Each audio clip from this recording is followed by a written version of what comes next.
Voices of the martyrs call, the dawn of the church is birth.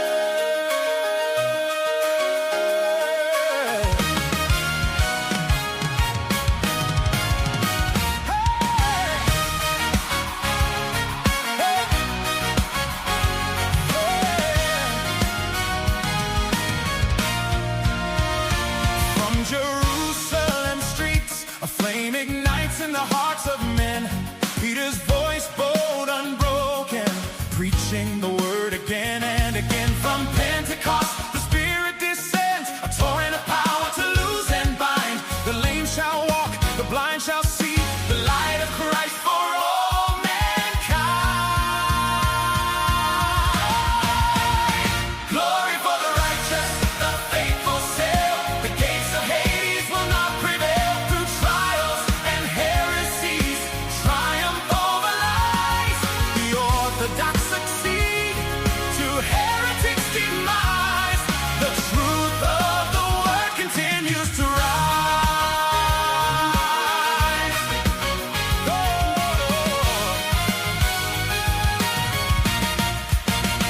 The Arians rise with corrupted creed, denying the sun, sowing bad seed. Homoousios, the banner unfurled. Alexander Athanasius teach the world. Eunomius, Macedonius, dimmed by doubt. Constantinople, cast all of them out.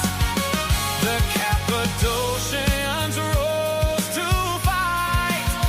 Trinity, three and one, let there be light. Glory for the righteous, the faithful sail, the gates of Hades will not prevail. Through trials and heresies, triumph over lies.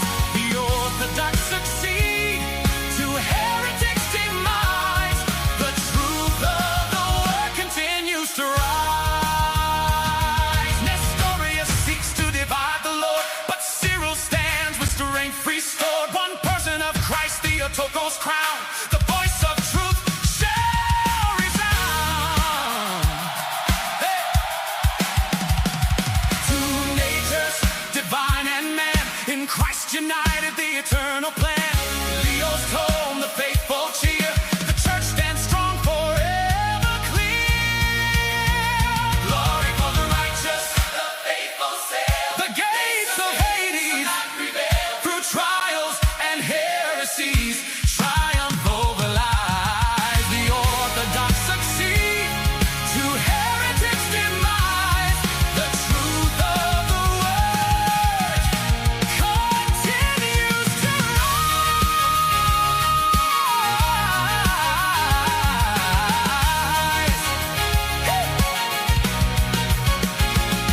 False teaching sway the unfaithful. Vigilius repents and is grateful. Christ has two wills and two energies, Maximos and Agathos, eternal memory. Icons are raised, the faithful sing, the image of Christ, a holy thing. Honor the saints, the faithful see, John Damascene, holy orthodoxy. Through fire and trial, persecution and flame, the Orthodox Church marches on in Jesus' name. Martyrs and fathers, voices of minds, defenders of truth, uncreated light.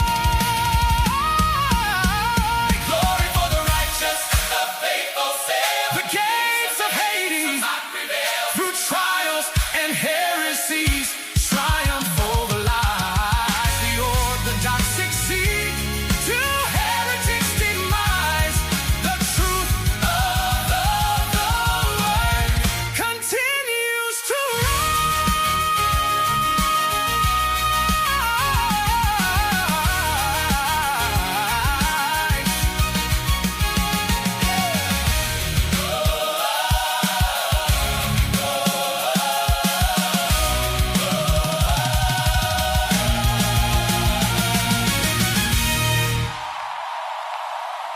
Yo, what's up, guys? That was pretty crazy, eh? What a crazy debate, dude.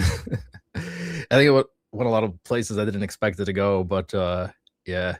I think he made some bad blunders, dude. Like at the end there, where he was talking about like God is like eternally alone, and he just kind of conceded that, and how like the strong part of the Trinity is that hey, look, God is dynamic, and he's like always the same yesterday, today, and tomorrow in being dynamic, right? W from Alex, thank you. Throwaway $5. Honestly, don't know how you can read a verse that literally says Christ is God and then be like, nah, actually. Dude, I was surprised that text from Titus didn't come up. He also conceded that really early Jude 5 manuscript that says that Jesus led the Israelites out of Egypt. And the counter arguments to that are usually like, okay, but Jesus and Joshua are the same name in the whatever in the Hebrew. But it's impossible for Joshua to have led the Israelites out of Egypt because he was just a wee lad at that point, right? He led them into Canaan, not out of Egypt. What was that Titus verse? Yeah. So that's like my thinking going into this one was to kind of stick to my strengths and to talk about like precedent and stuff. And to like establish that this has kind of been my approach in debates so far is to establish, because we're both working with the same text. We both see the text as authoritative. So like what's going to be the difference?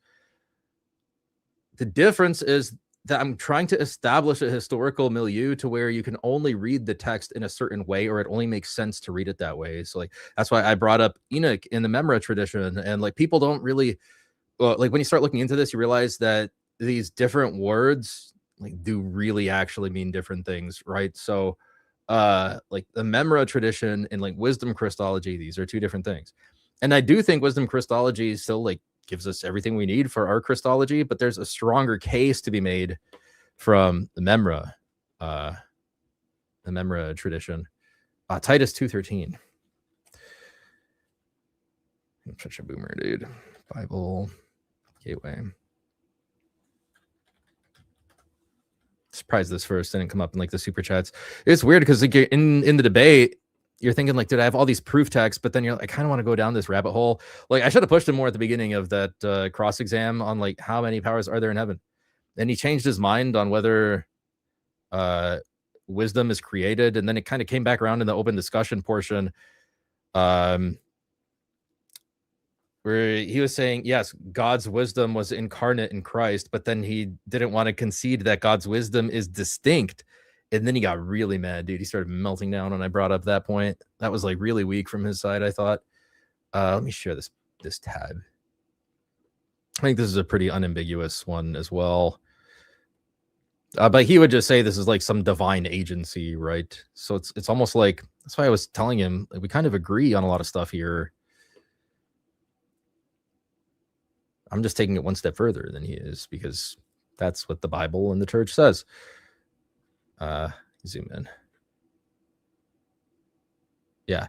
As we wait for the happy fulfillment of our hope and the glorious appearing of our great God and Savior, Jesus Christ. Yeah. Thanks for the super chat. Paul of Tejas, $5. Sorry if my little contributions were unhelpful. I know at least one of them was just very late in his reading order compared to when I put it in. Well, dude, it's good because you keep the debates going. Thank you for the $5. I appreciate that, man. And $10 from Shane Paisios. Thank you very much, dude. Congrats, Alex W. Debate. Who is your secret weapon, Bradshaw or Sijuwadi? It was neither of them. You guys want me to tell you? It was Dr. Bo Branson. I talked to Dr. Bo Branson a few times on the phone for many hours. Very thoughtful guy, much more peaceful than I am. Like, I feel I'm always struggling for a fight and or trying to find a fight or something. And yeah. Is Father Stephen here and I've been ignoring him? Dude, I'm in big trouble now. Now I have to scroll through all the chats. Hold up. Okay, I'm going to do the super chats first, and then I'm going to go back to the to find Father Stephen's chats. Thank you for the thing. I also talked to Father Stephen for like 4 or 5 hours one night just going through like texts and talking about the original Greek. So I don't want to discount Father Stephen either. And his book Apocrypha and just reviewing his section on religion of the apostles was very important for me building up that cultural milieu to be like, that when these people said son of man, they already had an idea of what this means in their mind. And part of that is, this Enochic literature that was going around in that century preceding Christ. It would have been like the things that Philo is talking about in Alexandria. It would have been all these things. These are all the things that are on their mind. And Mike didn't really have any of that. He didn't have any, like, he didn't build up any milieu. There's like no lens that he built up to see these scriptures through. Mike read my question and just said, scholars. He's just a Protestant, just like any other Protestant. And if anything, I give him props for being the most consistent Protestant, because a lot of Protestants just don't want to commit to their position. And they're like, oh, we accept like 4 or 5 and 6 kind of. I don't really know what 5 and 6 mean, but 7 icons can't accept it. Mike is just committed. And he's like, nope, they're all wrong. My interpretation, the Bible, this, I'm going to decide how I read these texts, not councils. And he's full send committed to that enlightenment type of view. So thanks for the super chat. Father Stephen, Kingdom in Context, says he is releasing a video of you being clueless here, right? The foolishness of Stephen is greater than the wisdom of Kingdom in Context. Would love to see that response. I don't think it's really worth Father Stephen's time. Oh, my bad, dude. My bad. Hold up, dude. Oh my goodness, I'm such a dunce.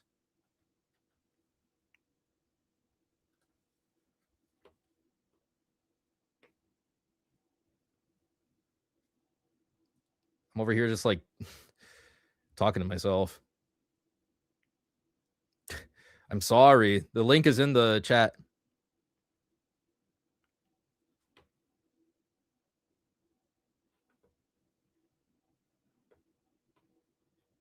Why I don't debate. Alex, you're more patient. Mike didn't think so. Mike wants to decide how I do my cross-examination. It was not up to his standards, apparently. I don't get why people do that. It's so weird, dude. I'm not ignoring you guys. The super chats, dude. The people pay. I have to give them some benefit, right? Otherwise, why are they donating? Yeah. I'll set. I don't even know Kingdom in Context is. That sounds about right. I'm going to go in. I got to pin this comment in the thing.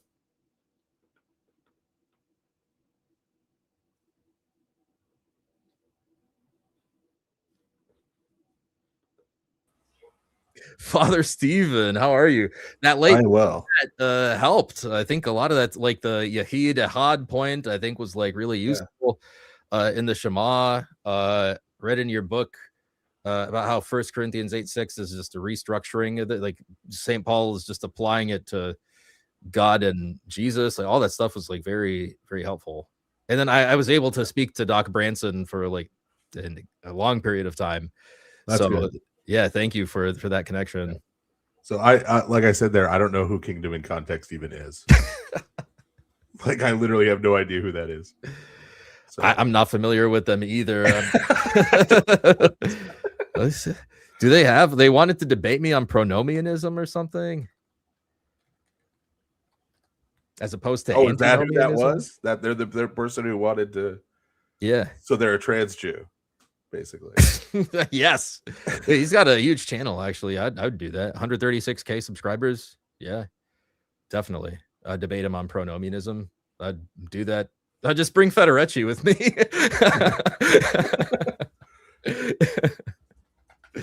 Yeah. What were your impressions of the debate, Father Stephen? Now I'm kind of curious. I have to look at this guy's channel for a second. Like, what is this all about? Just gonna say, maybe you should go on actually if it's that big of a channel. No.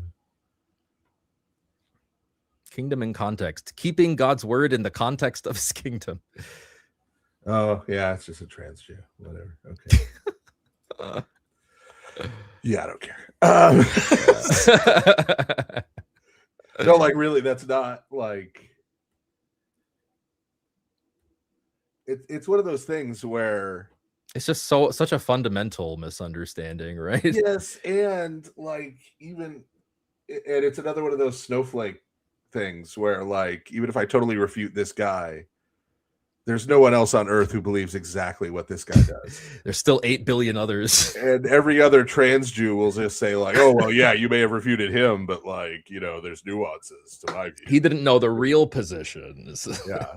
Yeah. He was just a bad example of the trans Jew movement. Yeah. But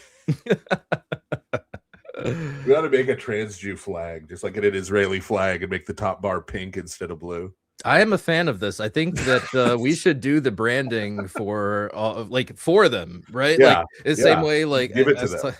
Yeah, like I was talking to Father Deacon Ananias, and he's like, why are we calling them Oriental Orthodox? Why don't we call them Oriental Heterodox? Like, didn't do the rebranding, do their own branding. Right? Yeah, yeah. Well, I mean, if you just want to be rude, you can just go back to calling them Monophysites. You know, I mean, if you really don't care and you just want to. Oh, we have that debate with David Erhan and Agan on Saturday. I'm really interested in how that's going to go. That beef has been boiling for a while. Do you want the good news or the bad news first? Do you want me to? The good news. Blow smoke. Like, well, I want honesty. There's only one thing that would be in the not positive commentary thing. So I'm asking if you want me to do that first to get it out of the way. All right, let's just rip the Band-Aid off. Okay. So, well, and this is a place where I've noticed you being squishy in the past. Okay. But it went in a bad way. Okay. Tonight. Christ did not learn things during his earthly life. Then how are we supposed to understand that he grew in stature? Right. And so if you read the fathers on that very quote, like St. John of Damascus, like St. John Chrysostom, they say that what that means is Christ revealed his glory gradually over the course of his life. That's pretty awesome.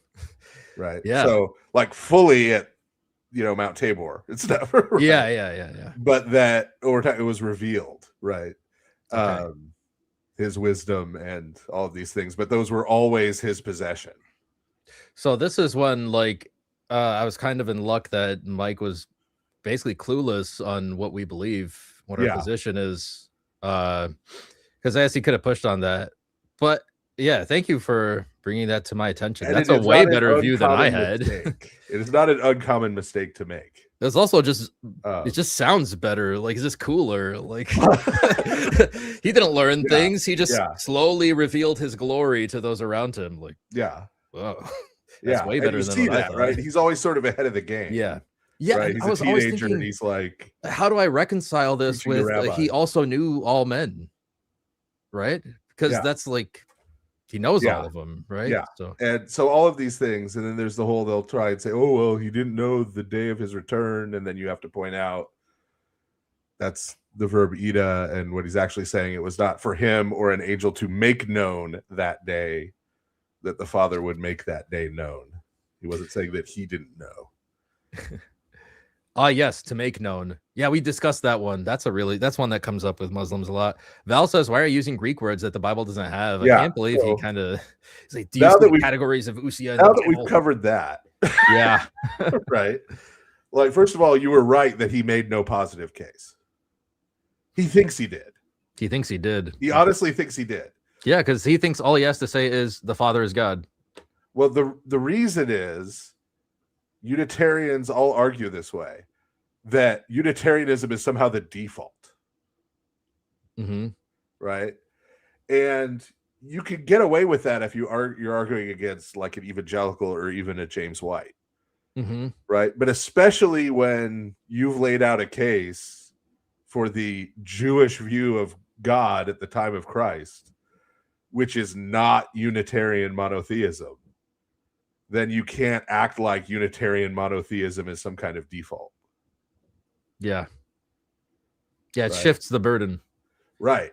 And as came out over the course of the debate, his actual view is not a sort of default Unitarian monotheism. It's a good point.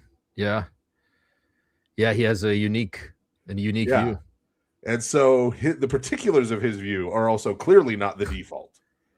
Yeah. Right. And if it's not the default, if your view actually is the default, right, well, you don't need a positive case. You can just make a negative case against the other proposal.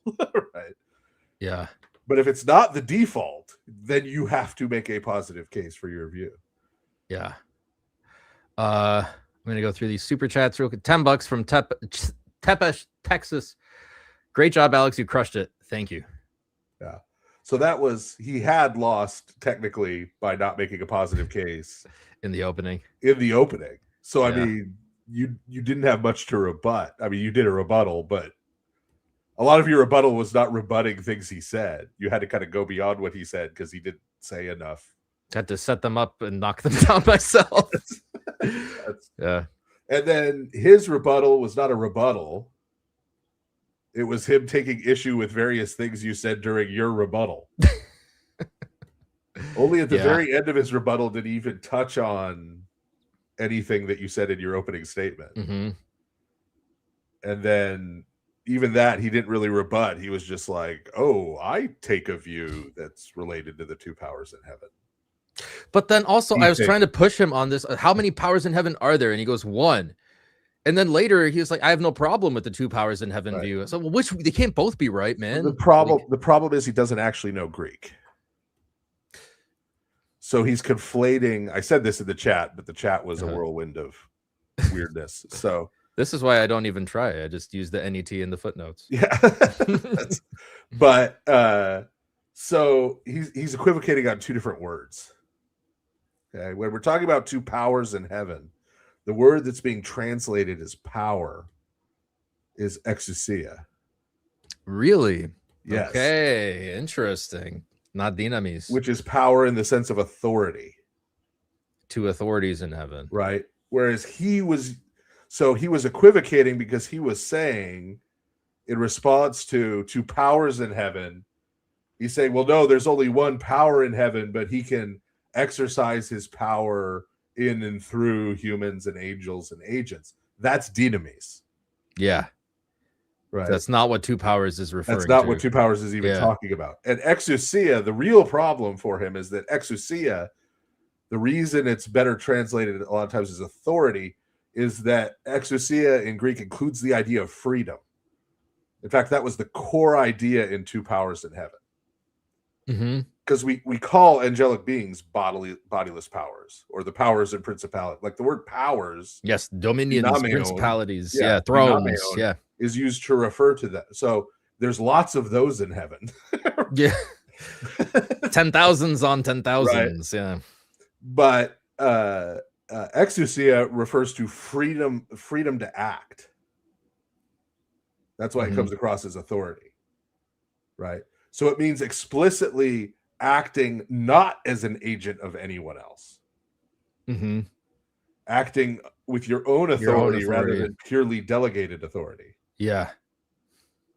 So it can't be agentic, definitionally. Yeah. If we're talking about exousia, which is what we're talking about. Yeah. So I don't think he knows that about the Greek. I don't think he knows that there are two different words going there. Because that kind of confutes the argument he was trying to make. So he'd have to at least approach that differently if he knew about it. A couple of his arguments are just really bad. Like the whole homoousios was first used in esoterics. I have bad news for you. Every Greek word, every single one, was first used in pagan context. Also, every Latin word, every Germanic word, every... It's not just a genetic fallacy, right? Yeah. So every Semitic word. It's a good point.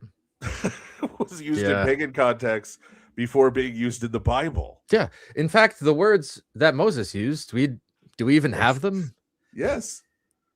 But not in whatever Canaanite language or whatever. Right, we have old Canaanite inscriptions. Ugaritic texts, they're all in cognate languages, right? All these words pre-existed. And they're all pagan. Coining new words, like he wrote. The word El, meaning God, was also the name of a specific pagan Canaanite god. Yep. They still used it. The word for the sun is the name for the Canaanite sun god. They still used it to refer to the sun. Yeah. Right. So this idea that this word carries with it some kind of taint from being used in a pagan context, such that Christians can never repurpose it or use it, just means we'd have to make up our own Christian language, like Christian Esperanto or something. Yeah. Yeah. And don't say Latin, because that was first used in pagan context too. Yeah. I guess it kind of confused me because he was like, they used all these terms and then they changed all the meanings. And I'm like, isn't that what you want though? Like from his point of view, that we're going to assign our own meanings to these words. Like, yeah. $10 from Paul of Tejas. When Colin is Gucci, I'll annoy you again. That question I've been bothering with for Father does apply to the debate. I see you are awaiting, Paul of Texas, and we're going to talk a little bit more about the debate, and then we'll take some call-ins. Thank you for the $10. Yeah. So that's just a bad argument, right? Yeah. Because it's like that's all languages. There's also, I mean, I think he's being an honest, good-hearted guy when he says there's a lot of good things in the fathers, and he appreciates things they say, but that can only be true if he fundamentally doesn't understand them. Well, because he worships a different God. Yeah. He's an open theist. I mean, I'm not just even talking about the Trinity now. He's an open theist. Yeah. Which none of them were. None of the church fathers were. Yeah. Okay? He doesn't believe. He could argue about the apostles all he wants. The church fathers weren't. Yeah. They were Trinitarians, and they were so right. And the fathers, in their minds, everything they were saying proceeded from who God is. Yeah. And since they fundamentally disagreed with him about who God is, who Christ is, right, the only way he could be appropriating anything further down the chain is if he's understanding it in a fundamentally different way than they meant it. Yeah, that's an excellent point. So, and that's, and a big hole and a big example of that is theosis. Yes, I was starting to move towards that at one point, but he doesn't want to be called a nominalist and avoid the label, but his view of salvation is just all by decree. I still don't know what it is, to be honest. No, it's all by decree. It's all by decree. There is no how. There is no answer to the how. You kept asking him the how question. Yes, and I got nowhere. Back to what and not how, because there is no how. It's by decree. Okay. Yeah, that makes more sense. God said, I'm going to accept the death of this righteous man. Yeah, I was like, why am I... Based on that, I'm going to forgive your sins, and so he forgives sins. Like, that's literally it. It's basically a human sacrifice. Why? How? He just says, well, this verse says that in my reading of it. Right? And that is his answer. He's just saying that's how it is because that's how the Bible says it is. There is no how, why. It just is. At the end, he's saying he believes in a kind of deification, but he does that without the incarnation. Yeah, right. Which is the how for us. He doesn't have the how question because it's just sort of by decree. And that is, I mean, that's taking, Luther's view of justification and basically doing it with all of soteriology. Yeah. I think in the way he's a consistent Protestant, I guess. But yeah. In the open discussion, he said some weird things. Like he was like, there is no theophanies problem. It's just God the Father in time and space. And I was like, let me get this right so I don't mischaracterize you.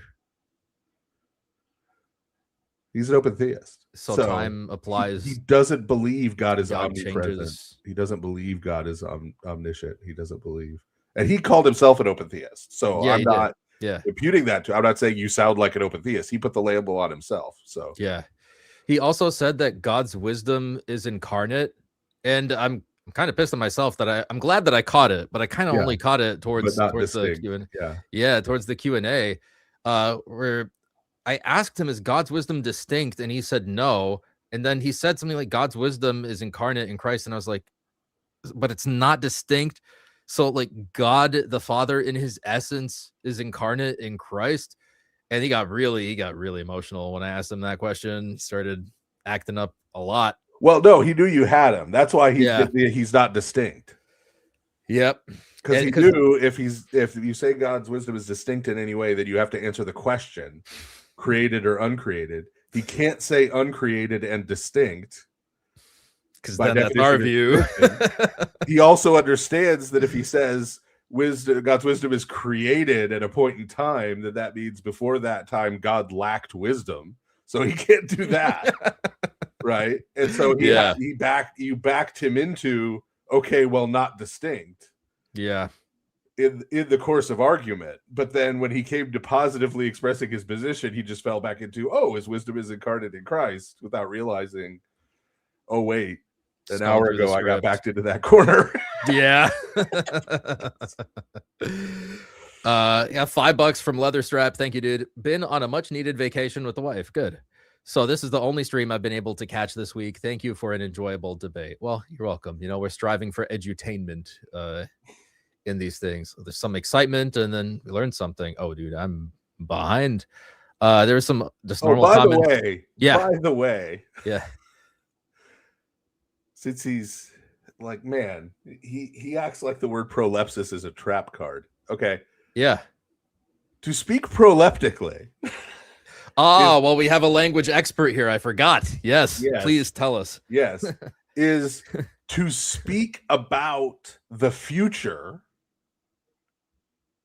right, in the present tense, to convey the fact that future is absolutely certain. That's what I suspected. Right? Yeah.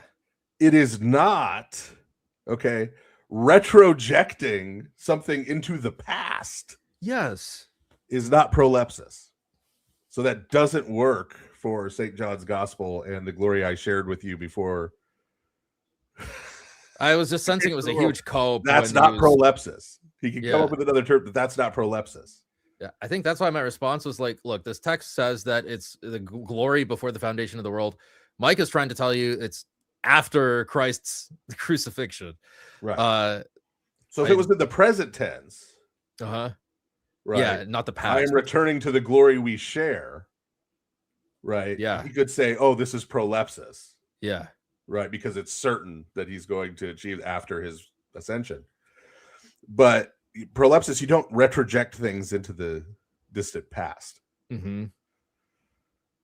There was another point that I pushed him on where he was full send into the idea that like mind and will are proper to person and not nature. And we had discussed this, I think at length, where you were like, that's just like definitionally not what not what they are. Not how like, the terms are used. Yeah. Yeah. And I think I succeeded in making that point because he just kind of backed off, it seemed, when I pushed him on that. Yeah. No I mean, an really. example might have helped because I don't think he totally understood the issue. Well, I didn't want to say Aristotle uses these terms this way, and if you trace the history, like the etymology, no. Then you'd be like, it's philosophy and it's tainted. Right. In terms of an example, right? It's like if you say, can the nature of a fish swim by itself without an actual fish? Well, yeah, the answer is no. Right. But possessing fins and a tail, right, is part of the nature of a fish. And the actual fish uses those elements of its nature to swim. Mm-hmm. Right. So mind, right, is a capacity of, for example, human nature. But as you were saying, trying to convey to him, a human person uses the mind for particular things. And yes, a human nature that's not hypostatized doesn't think. Right? Yeah. A human uses it to. Right. Yeah, I predicted that he would correctly that he would try to push me on this point that the Father and the Son have the same mind. So if the Father loves the Son, like what kind of love is that? It's just self-love. So then at that point, I was thinking like, well, how is that different from just me loving myself? I was like, well, there's they're distinct persons because there's relations there. So it's much more analogous to that. You have to love your neighbor as you love yourself. Yeah. So I think that's like, that was him carrying out his argument with Jim Bob with you. Yeah. Because I don't think you actually made that argument. Not really, no. It did strike that idea later for me to go down that road was like, okay, well, we know that our God, like for eternity in the past, Yeah. is like there's love in himself between the Father and the Son and the Holy Spirit, that they're like, it's dynamic. It's like, that's Stan Eloy uses that term, that it's dynamic and unchanging at the same time, right? And I was thinking, well, if he has the concept of the divine energies, which Mike doesn't. Yes, that was another big part of the problem. Yes, yeah, and I thought he did, because I spoke treating to love as like an attribute. Like, in yes, this discussion, it's like, no, love is a divine energy. yeah. So a misunderstanding on what it is. But I was talking to Bryce J, and he was like, he sees the Holy Spirit as an energy, and I was like, well, that makes sense. That's probably how, if I were to defend his dumb view, is probably what I would do too. But it didn't seem like he made that move. He just did like full send on, yep, the Father manifests in time and space. The divine names are also divine energies, which was another key thing that he couldn't connect. Yeah, he couldn't connect. Right. And so the fact that Christ shares in the divine names is him sharing the divine energies with God, which are eternal and are part of the divine nature. Right. So to him, it's just like, well, God, see, again, he hates the word nominalism, but no, God could just put his name on something. That's an excellent point. And now it's God by predication, right? Like, yeah, she or it is now God by predication. Yeah, that was one thing where I was like, okay, so there's Yahweh, and then there's this other agent whose name is Yahweh, and like his name is in him. That's two Yahwehs, dude. Like, and that's why. And when you'd say that, he's like, "Oh, it's all falling apart," And it's like, no, Yahweh is a divine energy. Yeah. Yep. Exactly. Yeah. Second Actuality says, my only critique, Alex, is that you didn't call him an idiot more. I was like so half-hearted about it, but at one point I got frustrated, and I was like, I need to. That one time was probably unnecessary. You probably could have left that out. Fair enough. Yeah. Because I don't think he actually is. If he actually was, I don't think you should engage with him. Yeah. You think he's just very committed to his view? He's literally unable to understand what you're saying to him, then it's like super pointless to have a debate. Right? Yeah. Like and a wall. Right. Yeah. Like, yeah. I think he's capable. I just think there are a lot of disconnects because he doesn't really understand the orthodoxy. He kept acting like you had this weird view. Yeah, like I think the God is the nature. Because he's used to argue with evangelicals. He doesn't really understand the orthodox view. And there are these other things like the divine energies, like theosis, like that he just doesn't have in his brain. Also, the idea that a nature is this collection of qualities. Yeah, it's like a bundle of attributes. Like a bundle of sticks. Yeah, it's also weird. It's like, no, a nature is a nexus of powers, dynamis, right? And potentialities. And there's a fundamental difference there. Right. What is it? Well, I don't know what it is. The contradiction he's trying to bring out is, right, Hear, O Israel, the Lord your God does not slumber or sleep. Oh, see, Jesus is sleeping. Right. And he's trying to say those are opposites because he's treating it as properties. They're opposite properties. Right. God is omnipresent. Jesus is in one place. Right. That's the game he's trying to play. Right. But that's not what we're saying when we're saying that Christ, who's a divine person, takes on human nature. We're saying he added to himself. That's why he's saying it's a contradiction. He's adding to himself the powers and potentialities of humanity, the ability to sleep. Right. Yeah. The ability to eat, to drink, to do these things. Right. And it's all abilities in this positive sense. That's why, like St. Maximus is so clear that he voluntarily accepts these things. Yeah. Christ is voluntarily growing tired and growing hungry and all of these things, his divine nature is not actually being limited by his human nature. Mm-hmm. Right? But he has the ability by virtue of his human nature to experience these things, and he voluntarily experiences them up to and including his death. Yes. Icon Corner says Mike crashed and burned multiple times. I think it only got worse for him in the open discussion portion. Val said, I hurt Mike's feelings with the super chat. Yeah, dude, I thought that was funny. He was like, I'm not answering that question. Mike caught you off guard with the metaphysics questions. He could have been countered real easy. Wasn't that he caught me off guard? I just didn't want to talk about that because it's not my area of expertise. I argue on precedents. Yeah. Yeah. Well, he also doesn't seem to understand that God being limited by the laws of logic. Again, he's an open theist, so of course. Yeah, it's a good point. He thinks all these categories apply.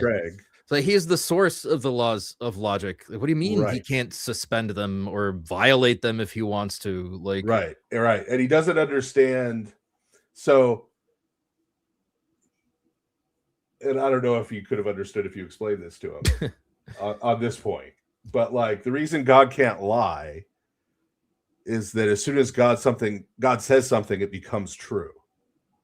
So he literally can't. He literally can't. Yeah. God says light exists. It exists. It didn't previously, but It's now true. it does because he said so. Yeah. So it's funny. not that, right? You know, oh, I found a thing God can't do. He can't make a rock too heavy for him to lift. It's that's not a coherent. Yeah. Yeah, exactly. $2 from Vess. Wish you had time to critique his atonement theory. I don't think like Father Stephen said, he doesn't have one. That's why I was it felt like I kept on backing up into a wall or something. Like, yeah, doesn't really have one. And based on this, God does XYZ. That's what the Bible says. Yeah. That's it. Why don't you believe the Bible? Yeah. Yeah. He did do the Unitarian thing a lot that I think I warned you about. Uh-huh. And then a subtle variation of it he did even more. But he did you can read this another way. Yes. Yeah. I think that's why I was focused in my opening so much to build up that cultural context and milieu to be like, nope, this is what everybody believed. All the scholars believed that this was a common view. Boyarin even says in the first century it was probably the majority view to have like distinctions of God or a binitarian view. And like, he's kind of the guy on this topic. Yeah. But he even did exactly what I said he'd do with Jude 5. I know. I was like, dude, how are you gonna? I was thinking of you in those moments when he did that, where like, no matter what it is, if it doesn't help him, he's just gonna say it's a variant, even if it's like the earliest manuscript that we have or something. It's been added to the main text of every critical edition. Yeah, of the New Testament. That's how confident all the scholars in the text criticism field are that that's original. No, it's just a variant. So yeah. You can read this another way, therefore it doesn't make your case, therefore okay, next. Yeah. Right, so there's a lot of that, but the variant of it, now this was the subtle variant interest is and you could have pushed on this if you had noticed the pattern, and that's that he kept doing, well, that doesn't require him to be God. It wouldn't require. It's not necessary. It's not necessary to, right? It's like we're not discussing what's necessary. We're discussing what's true. I was trying to pinpoint. I was trying to pinpoint like exactly our disagreement because, like, yes, Christ is high priest. Yes, he's the Son of Man. Like, yes, but we're talking about like eternal generation. For like, that's really where our disagreement is. Yeah, but his point kept being just, oh well, he doesn't have to be God. Yeah. And it's like, well, okay, who cares? Yeah, we're not talking about that. The question is he God? Yeah. Yeah. Right? He doesn't have to be God to walk on water, right? St. Mary of Egypt did it. She's not God in the sense that Christ is. God. Kingdom in Context this year, he goes, Alex, Mike asked you very clearly if the Father and Son have the same mind and will. They do. You said yes. Isn't that the heresy of monothelitism? No. Condemned at the Third Council of Constantinople. No, No, that's the opposite. that's literally the opposite. Yes. Dithelitism says that Christ has two wills: the divine will that he shares with the Father and the Spirit, and a human will. Yeah, it's Because will the is a function of orthodox nature. position. Yeah, Mike kept saying that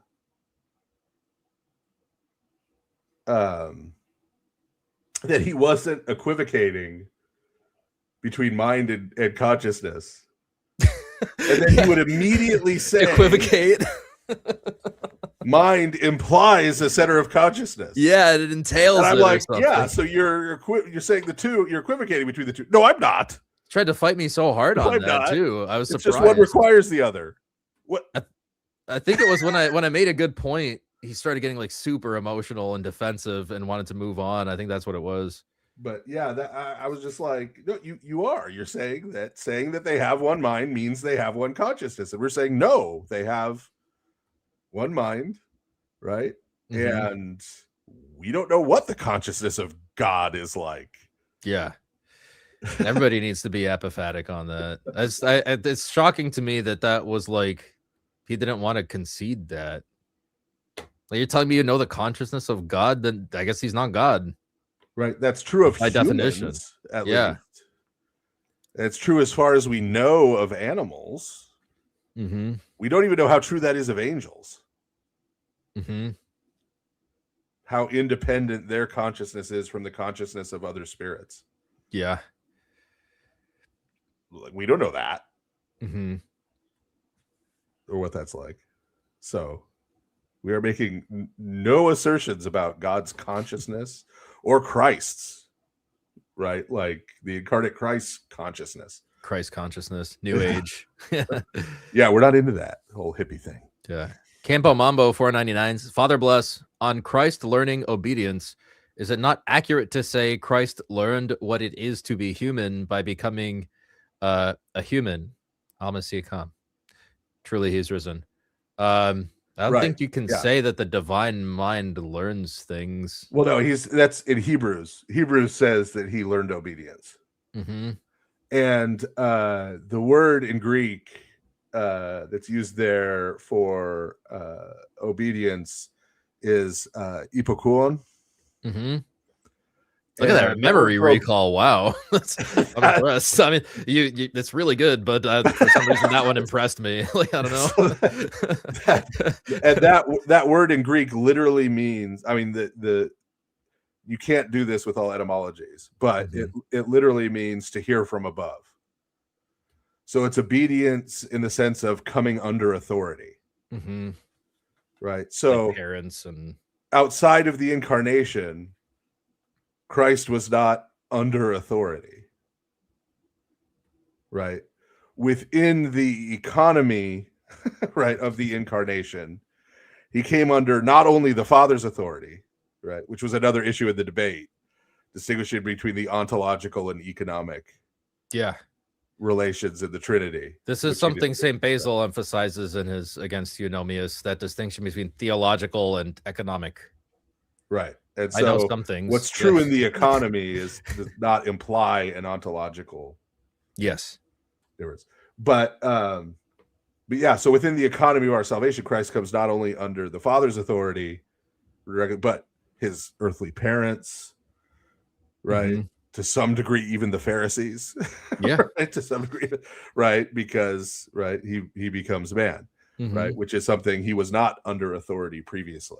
So that's what that obedience, that's what that verse is talking about in Hebrews. I just did this one. $5 from Volpes. Father Stephen, having trouble reconciling Melchizedek's name referring to a pagan god, Zedek, but it's the namesake of Christ's eternal priesthood. Thoughts? Genetic fallacy. Yeah.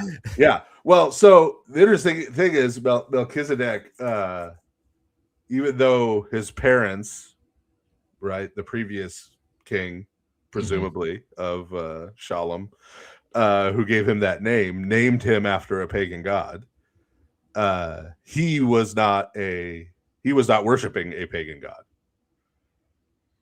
That's the pagan important gathering, part. I think. right? He was the priest of God Most High, and that's why Genesis. If you actually read the text in Genesis, it says like 4 times in like 3 verses. He was a priest of God Most High. Melchizedek, the priest of God Most High, priest of God Most High, because the original readers seeing his name They're would freaking think out. They're like, this is a pagan priest king, right? yeah, And like so really they driving had the point to, like, home. Yeah, reinforce. No, it's not what you think. He's a priest of the Most High God. But so this is also a little bit of a misread of Psalm 110 or 109 in the Greek. I'll make you a priest forever after the order of Melchizedek. We hear the word order there from the King James translation, and we think like order of priests, like a monastic order or something. Yeah, right. And that's what I think of. Yeah, and the word there actually means something more like pattern. Okay, that makes sense. Right, after the pattern of Melchizedek, who was both a king and a priest at the same time. Right, because this is coming after the Lord said to my Lord, sit at my right hand. Mm-hmm. Right, so this is talking about the Messiah, who's going to be the king, the son of David. Mm-hmm. Right. Also, now we're talking about him being made a priest. Well, wait a minute. Right, King Judah, not Levi. How? Right? And so after the pattern of Melchizedek, right, is explaining how this figure can also be a priest. Mm-hmm. Because a lot of Second Temple literature, they have 2 messiahs. Yeah, they have a kingly messiah and a priestly messiah for precisely that reason, right? Because it's 2 different tribes. Yeah, like you can't be both. And yeah. and this is how Hebrews reads it too, because Hebrews says, hey, he's not descended from Levi. How can Christ be a high priest? And so it goes to that psalm. It says, pattern of Melchizedek. The pattern of Melchizedek. Yeah. Okay, I'm going to take Paul of Texas. Paul of Texas has been waiting like weeks to talk to you, Father. What's up, Paul of Texas? It's your time to shine, dude. Unmute. This better be good after all this. He's been waiting for so long. Paul of Texas. You had me race across a warehouse to get back to my phone. I could have given you a better warning, I guess. Well, legit, like warehouse verified. Yeah. Christ is risen. Truly he's risen. Indeed he's risen. Okay. Normally I don't do the camera, but I want to give pushback on Father Stephen DeYoung, and so I want my face to be shown so I'm not being a grifter. But it does relate to this last debate. How's there money in it for you? Anyway. Yeah. Fair enough. Turd, whatever. Yeah. In the Q&A towards the end, this did pop up, and y'all just actually referred to it. So the notion of God and logic. The whole God can't lie. The argument against that makes a whole lot of sense. Yeah. Because of course reality is gonna race to like make what he says happens, because that's what it does. Yeah.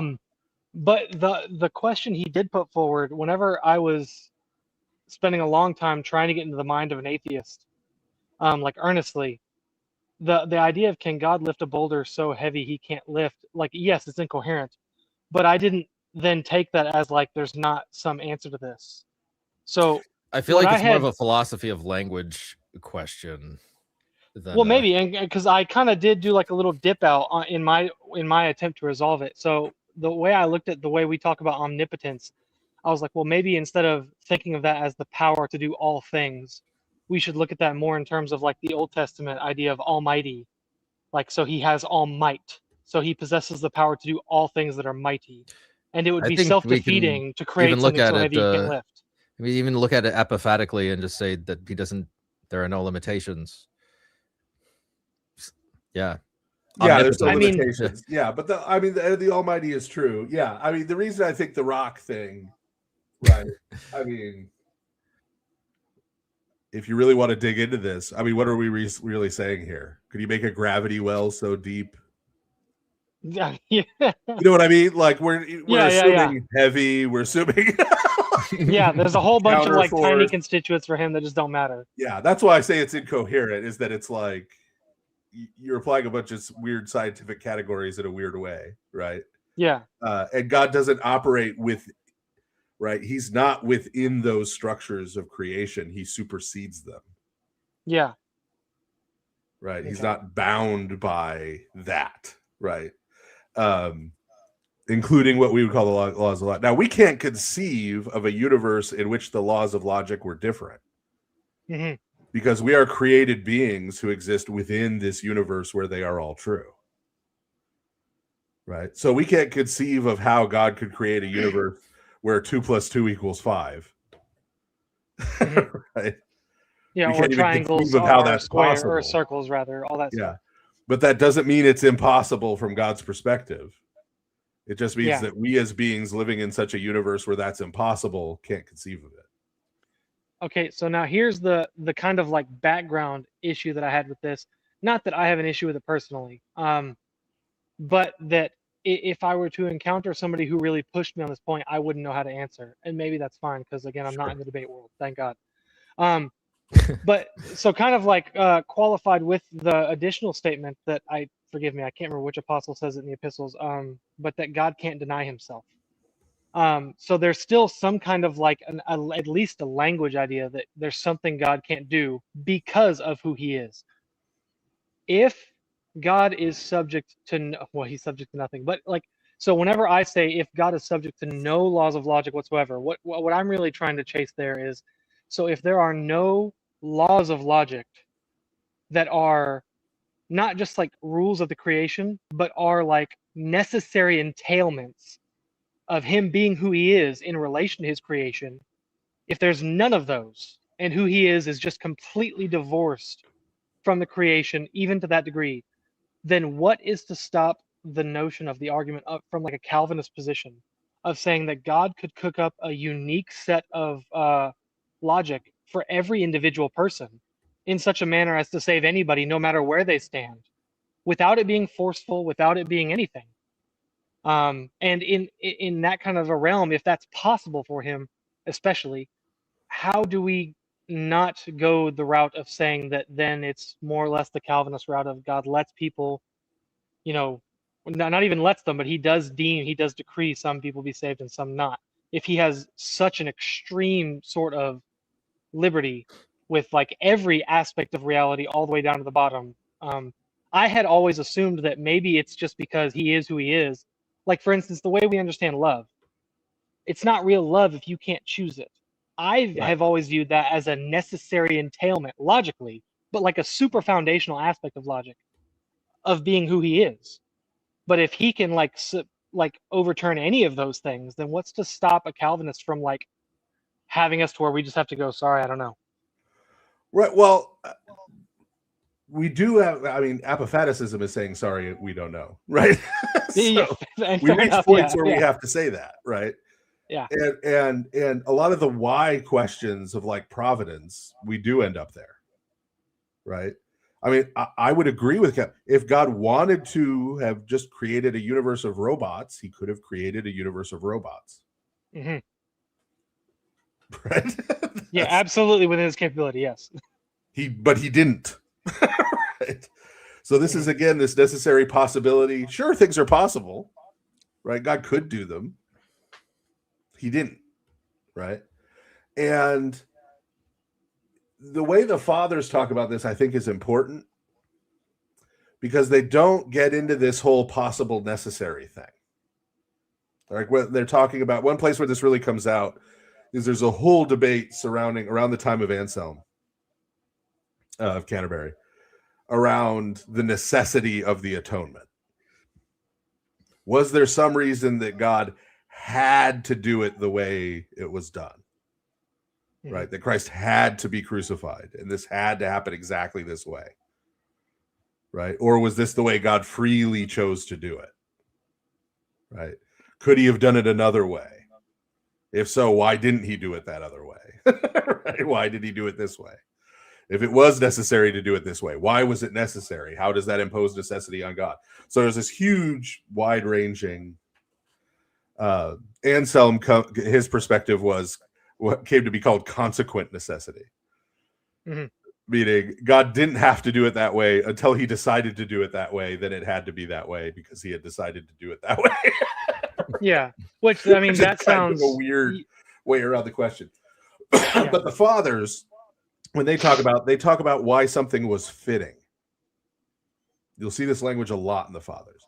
Why was I remember you covering that in Lord of Spirits. Yeah, why was it fitting that Christ was crucified as opposed to another form of death? Without opening the whole question of necessity and other possible, just why was this fitting? And then from that, you get the meditations on, well, the cross, it's got the 4 branches, the 4 corners of the earth, right? You get all of those meditations based on the idea of it being fitting. Mm-hmm. And symbolism that's drawn out of that, and positive things that are drawn out of that. And so I think that's how we have to approach these things. So when we ask, when we make the statement, God has given us the freedom to return his love or not, the way we probably shouldn't say, well, he had to, right? It has to be that way, right? Or, right? Because God could redefine love. That's within his power, right?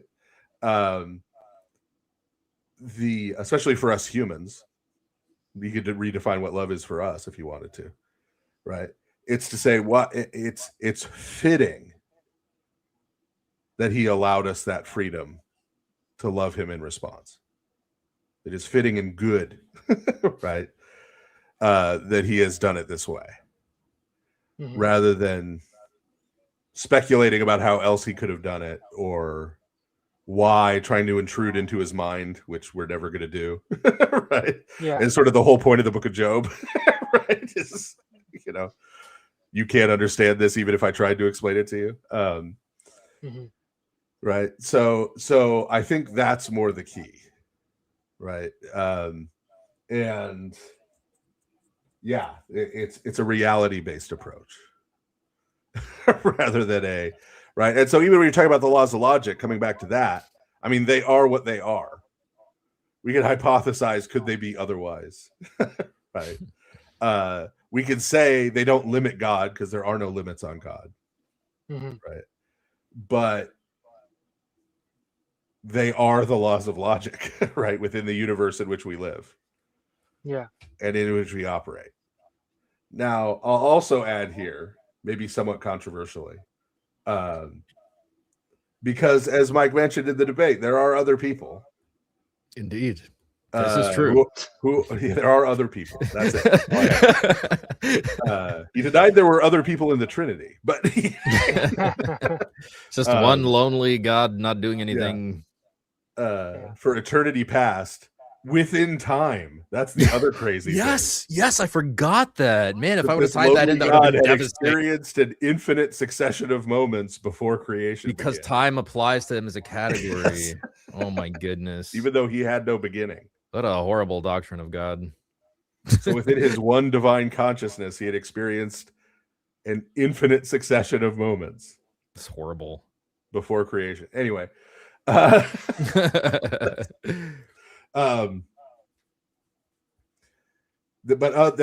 other Orthodox people will talk about God kind of being bound by the laws of logic, and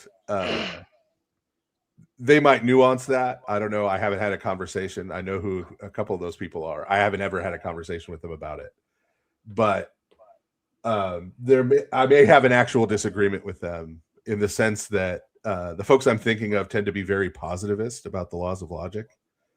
And I'm not an analytic philosophy guy. I'm a continental philosophy guy.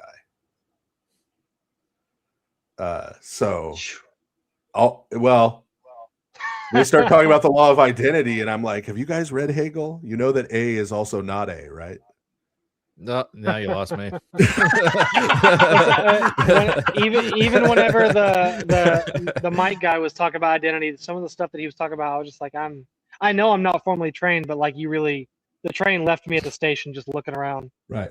Well, what A is also not A means is Hegel argued, and this is part of his correction of Kant. He has a bunch of corrections of Kant, but one of them is everything implies its own contradictions in that by virtue of a thing existing, you immediately have both the idea of the thing and the idea of the negation of the thing.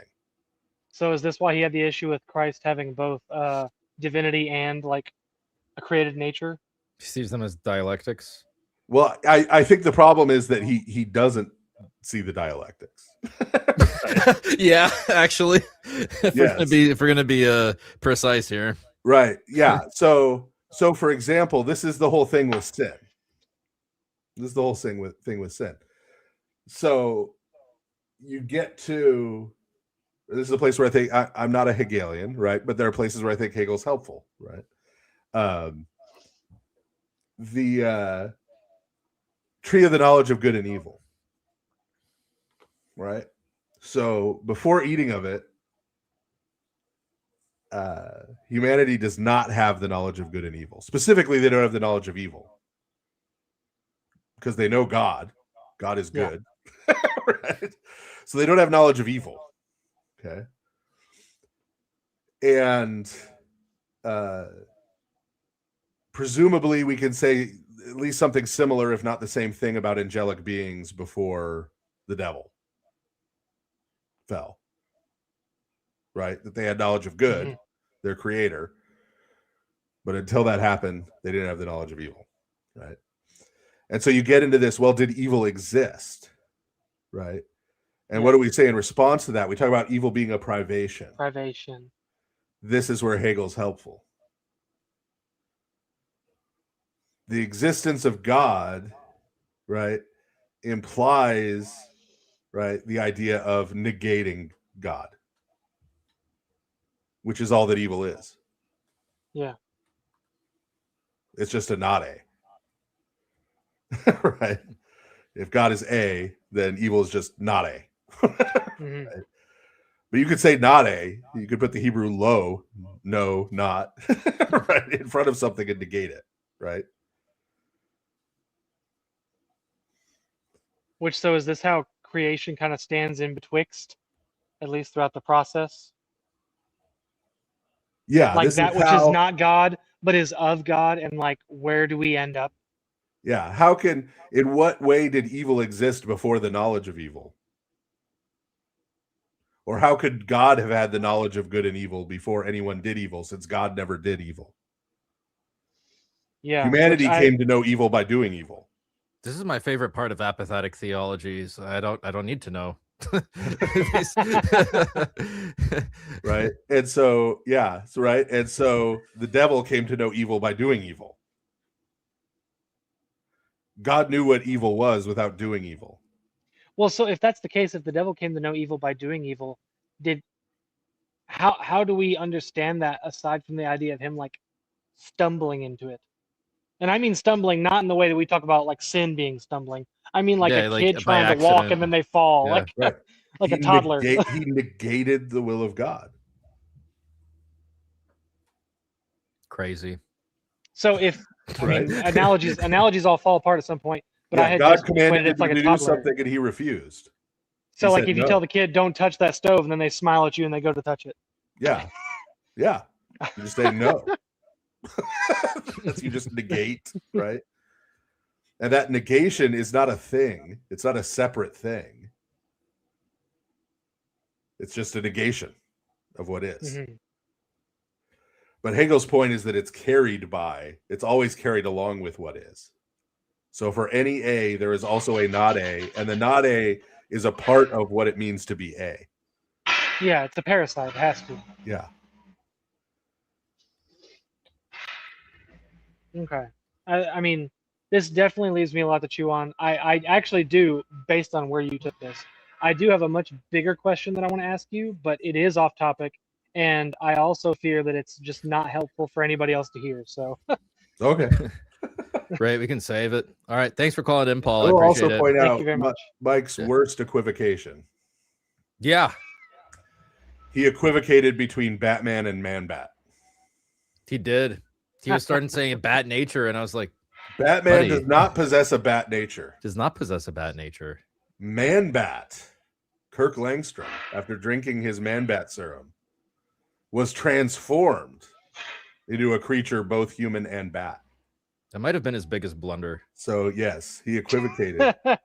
This is worse than Johan's whole Spider-Man thing falling apart on him. Is the Batman Man-Bat equivocation. Yeah. Thanks for calling in, Paul.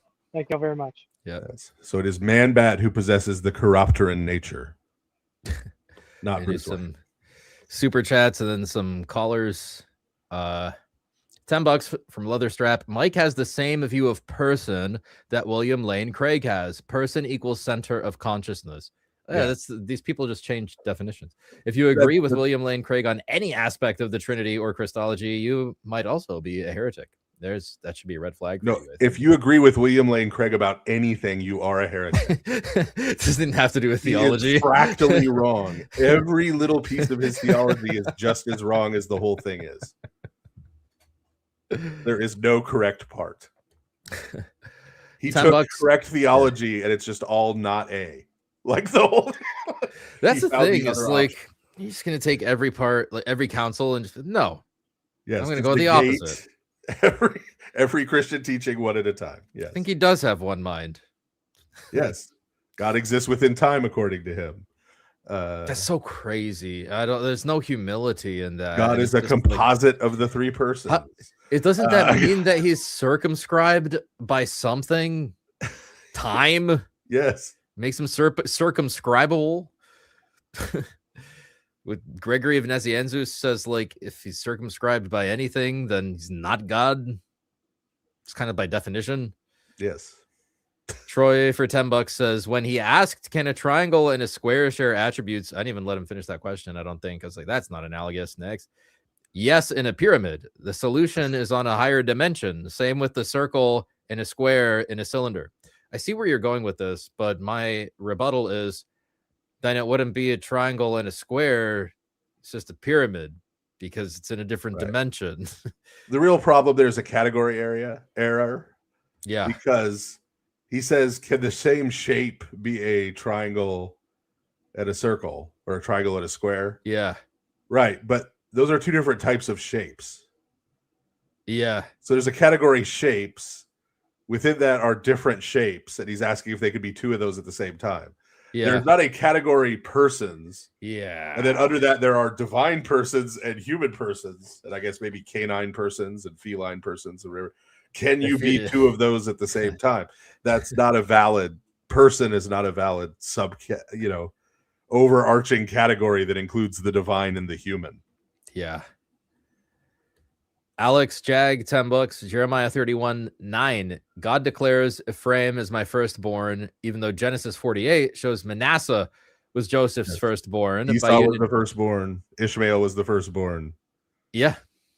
I can't believe he tried to use that on me. Or he's like, look, he's the firstborn of all creation. I was like, dude, this is like Lord of Spirits 101. It's like so obvious. It's like read the book of Genesis. It's so obviously a status. You don't even have to get that far in the Bible. Yes. There is no literal firstborn in Genesis who has the firstborn status. Like anywhere. Every single one of them. Or second. Yes. Or lower. Or like lower.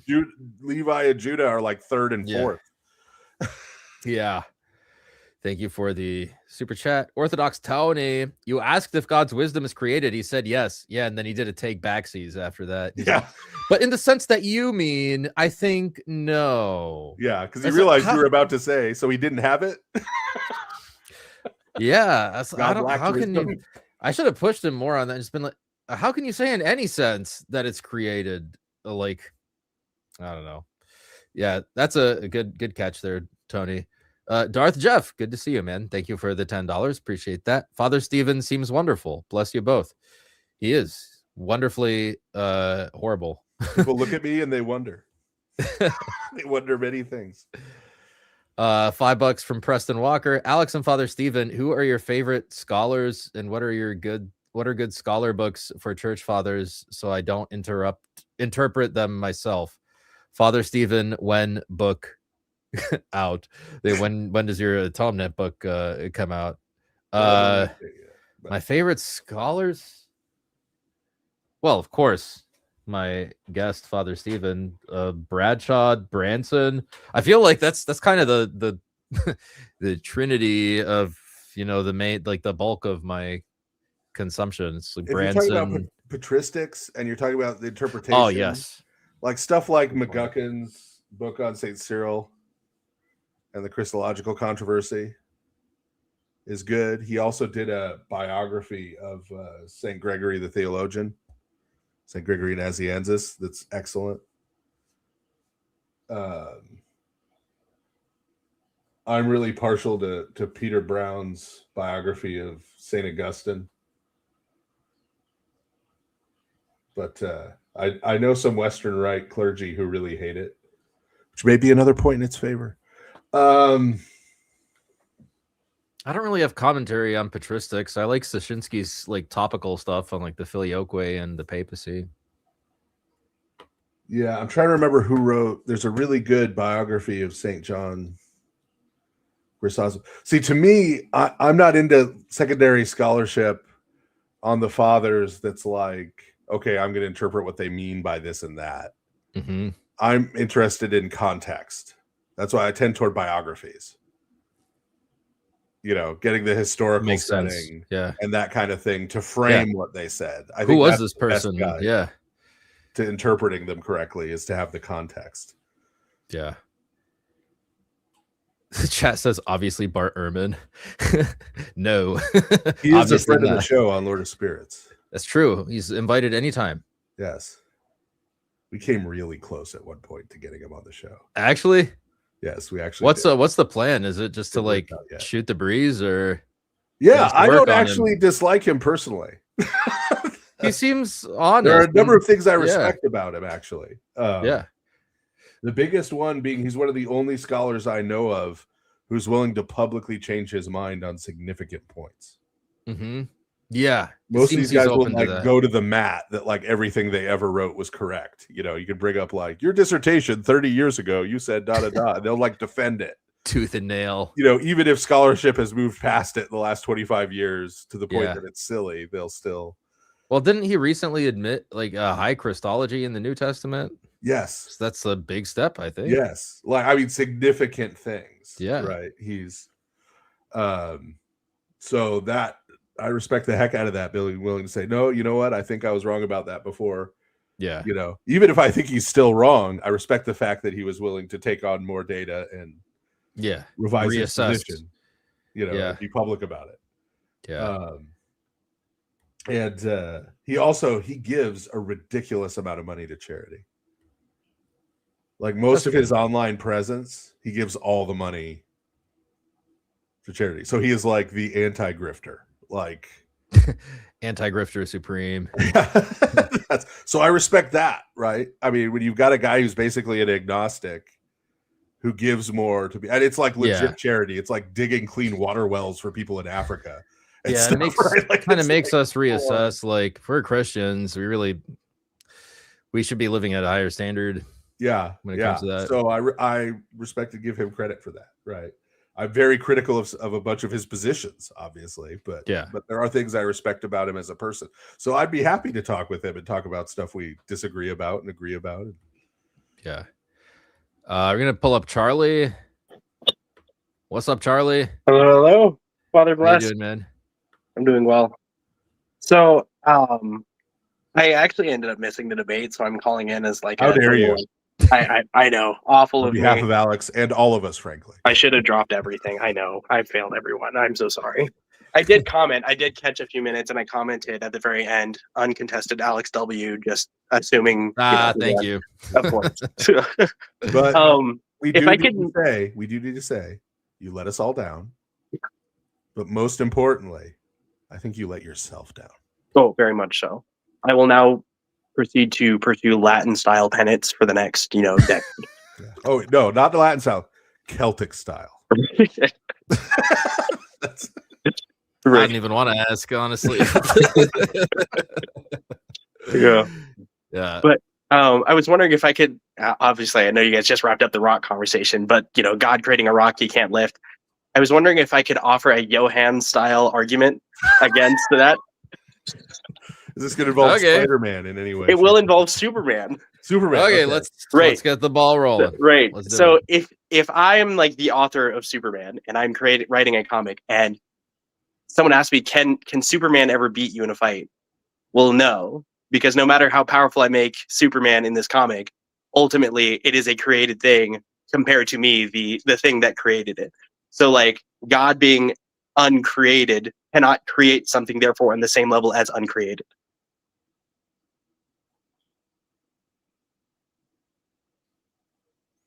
Well, anything created is by virtue of being created. Right. Yeah, you can't create something uncreated just definitionally. Right. So like basically he did generate the sun. Right, but who was uncreated. Right. But that's not, Right. So I get what you're going for. I get what you're going for in the sense that, right, within the comic book, everything is operating within the rules of the comic book universe. Right. And you, as the writer of the comic book, stand outside of that universe. And therefore, like, yeah. Like right. I think I need to go back and watch more Johann, debates to, really get into the mindset of how to do this. The problem is then you're a very Calvinist kind of God over the comic book. Right. Like that you're literally everything that happens. Right. Is right. Coming from you, and there's no agency on the part of not a rogue molecule on the other side of the universe. That was R.C. Sproul used to say. As Stan Lee said that people used to ask him all the time at convention, oh, could this character beat this other character in a fight? And Stan Lee's answer to all of those questions was, I'm the writer. Whoever I want to win wins the fight. Right. There's no... Whatever he had for breakfast that morning. Right. Like, yeah. I'll write away for, this to happen. Right. Yeah. So, and then on the subject of God existing in time for infinity. So how did that argument go? He said that is time an uncreated thing, or he said he's an open theist, which just definitionally is that he thinks time is a category that applies to God. That doesn't make any sense, but yeah, open theism, I think it puts God in time. Wrong? Like, I don't think so. It almost he said it's a horrible error to put God outside of time. It leads to all these bad things that he never. Yeah, that's true. Right. Actually, right, because time, everything that happens in time disagrees with my worldview. So if I just, start existing in time and start looking at history and stuff, then suddenly it's all problems. But it almost seems like a similar problem that Muslims have, where the Quran is also like an uncreated thing. And so instead of being Unitarian monotheists, they end up actually having multiple uncreated things, like arguing with each other at the, the end of all of time or whatever, the Muslims believe. And it seems like it's a similar problem where it's like, how can you have uncreated things other than God? Because, if it's a category, that means that's not created, that means it's uncreated. Therefore, is it on the same level as God? Like, or is time above God? Or... like, is there like a super God now that he believes that time is? Well, he believes God's subject to the laws of logic too. So he seems to have basically an eternal universe, essentially. Okay. God doesn't create ex nihilo, he creates en nihilum. Right. There's sort of an existing void. Right. Time and space into which God makes things, which isn't quite the Mormon matter is eternal, but it's close. Right. On it. And do you think that comes from, rejecting rejecting the logos, like rejecting the spoken word of God, right? That ultimately you just kind of almost like subserviate God to like the logos. Because if you don't believe like that God spoke things into existence in the way that he did, that you presuppose these things. Yeah, he's got this weird idea. He really needs to talk to an actual Jew. He's got this weird idea that no one perceived any problem of bridging the gap between an eternal uncreated God and the created world before Middle Platonism. Not even before Plato, before Middle Platonism. All of a sudden in Middle Platonism, they're like, hey, this is a problem. We need to invent the idea of a mediator. Right? So like St. John saying no one had seen God at any time. John chapter 1. Not sure how you get around that one. Was, I guess, just retconning the whole Old Testament or something. I don't know. because he was insisting that no, that was actually God the Father appearing to people. So I can't believe he doubled down on that. He's was contradicting so St. John. You pointing out Exodus 33 and the 9 verses apart. He literally said that contradiction 9 verses apart was not a problem. No one saw a contradiction there until Middle Platonism. He literally I guess not. Right? Which when I hear stuff like that, I just like disengage. I'm just like, this is so dumb. Yeah, like, that's dumb. Yeah. Because the whole thing you and he had been discussing about the two powers in heaven was a way of dealing with that problem and that contradiction. That's what generated the whole thing. Yes. Right. That's what started off the whole thing. Using Memra in the so I have gazillion Targums using Memra everywhere. That all happened before Middle Platonism. Okay. Yeah. Like, so this idea that no one noticed it until Middle Platonism is just nonsense. Mm-hmm. Right? If you really want to double down, he said he's read tons of Boyarin. Apparently not enough. Or he'd know that Boyarin basically argues that Middle Platonism isn't a thing. I didn't read enough Boyarin. I didn't know that he says that. Middle Platonism is just Philo. Because it's not actually... Are you of that? I know there's a camp that says Philo is not actually Platonism. Right. Well, that's what Boyarin argues. He argues that what people are calling Middle Platonism it's just one guy. Just Philo's view, which is importing a bunch of Jewish categories into Platonism. Yeah. That's why Middle Platonism's hub is in Alexandria, where all the Jews are living. That's why he's like, actually, he's not really Platonist. He's just kind of the Jew who uses Greek thinking. Yeah. So the reality is he's working off of this post-enlightenment mode thing where everything in Christianity is stolen from something outside of Christianity. Thank you, Father. Yes. The reality is Middle Platonism is derived from Judaism and Neoplatonism was derived from Christianity, not vice versa.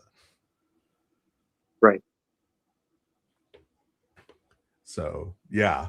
But that whole Middle Platonism argument, that made no sense, right? Especially since he had granted all this stuff about God using agents. What is an agent if it's not an intermediary figure? So why are you going to argue all this stuff about agency and these agents, these divine agents all over the place, and then turn around and argue, oh no, God doesn't need agents. He just appeared in person all the time.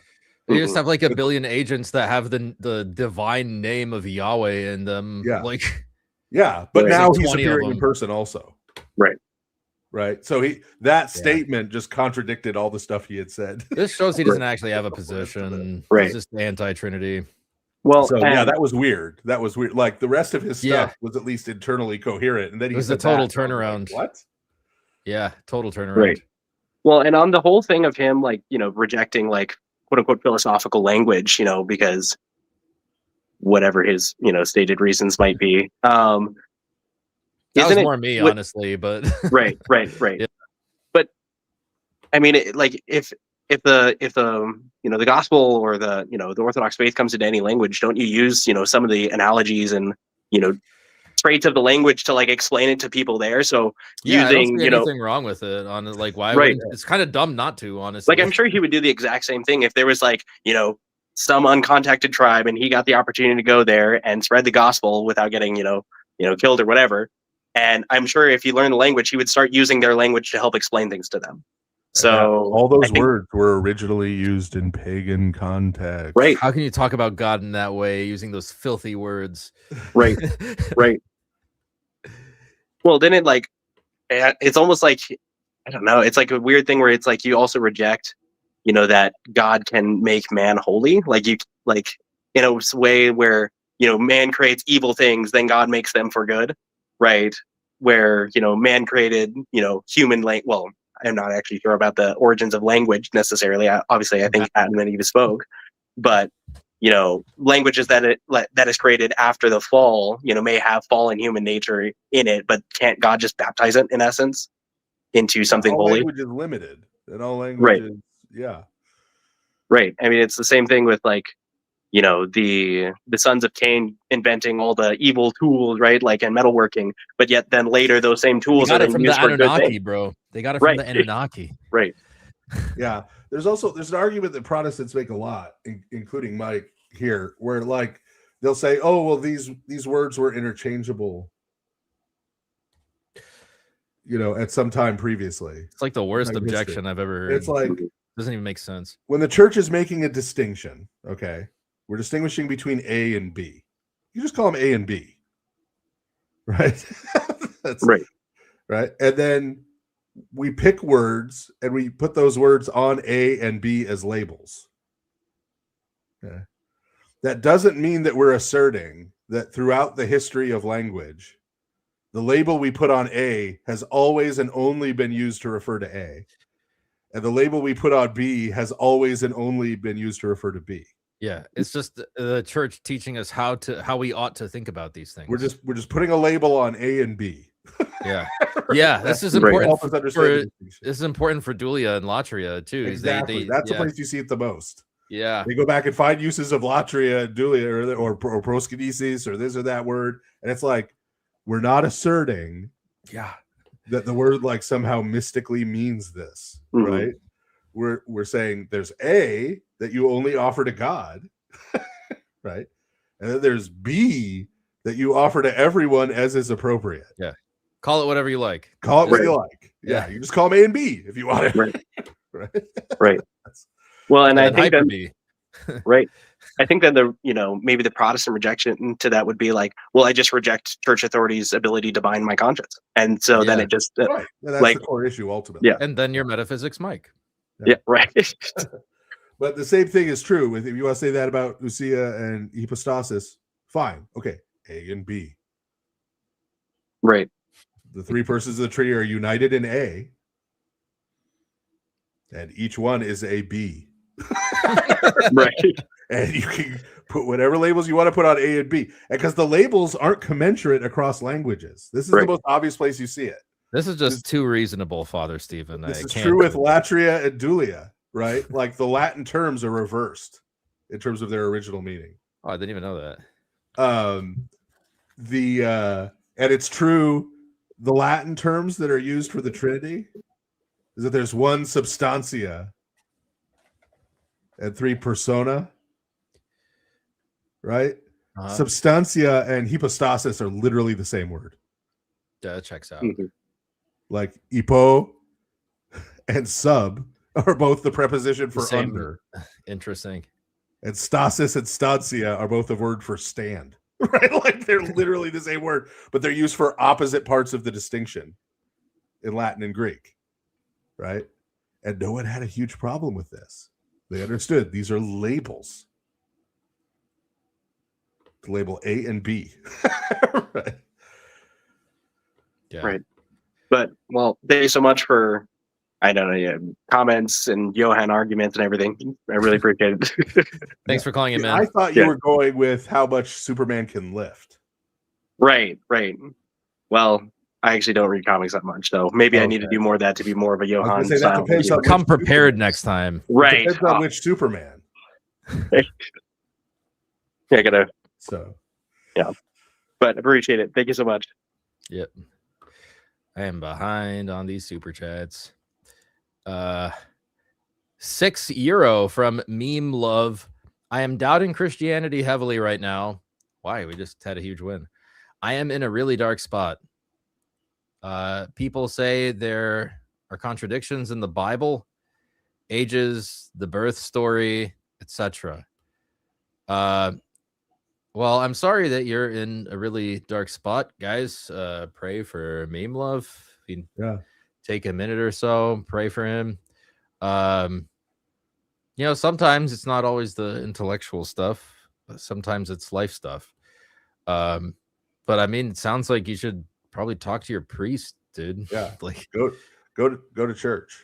Go to church. Go confess. Because a lot of this stuff is not the main stuff, right? Like in the sense that somehow I know exactly what you're saying, but like whether there were one angel or two angels at the tomb when the women got there, or whether they were outside or inside, right?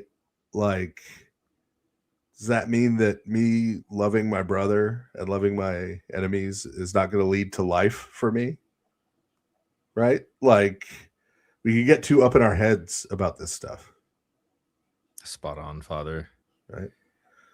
Yeah. Thank you for the donation. MK Mix, $5. Great showing, Alex. Thank you. And wanted to thank Father. You got 4 copies of, I think you mean, A Religion of the Apostles. For friends, 1 Jew, 1 Calvinist, 1 non-denom, and 1 LDS. Well, I think that's a great place for them. Sounds like the setup to a joke. Did you all walk into a bar together? A Jew, a Calvinist, a non-denom, and an LDS walk into a bar. Did the LDS guy go into the bar? That's the real. It's allowed to be there. The den of sin.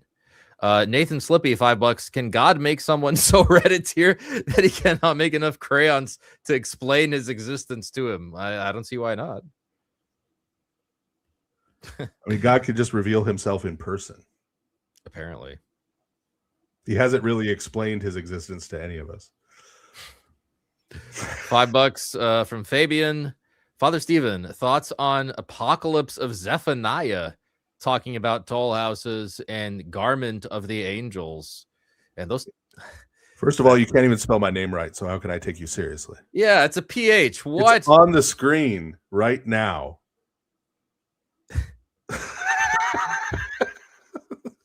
Who's this Father Stephen? Yeah, you can ask that guy. You might have an answer. That's an actual very late text. So not so instructive. Thank you for the donation. $20 from Mr. Fist. Thank you, Mr. Fist.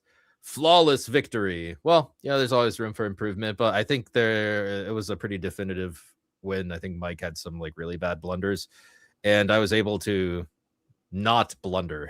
Yeah, and we corrected your over kenosis. So that's it. Yes, I did too much kenosis. Yes. You kenosed just one step too far. Yeah. I'm glad you told me that, because that view is just way better. Thank you for the $20. It's also intellectually coherent. Cool dude, $5. The Mormons are freaking out. Yeah, dude, they've been piling on me on X because I said Mormonism is demonic. I noticed. So, why did I even say that? I think the guy was complaining about. I think it was Mark Driscoll.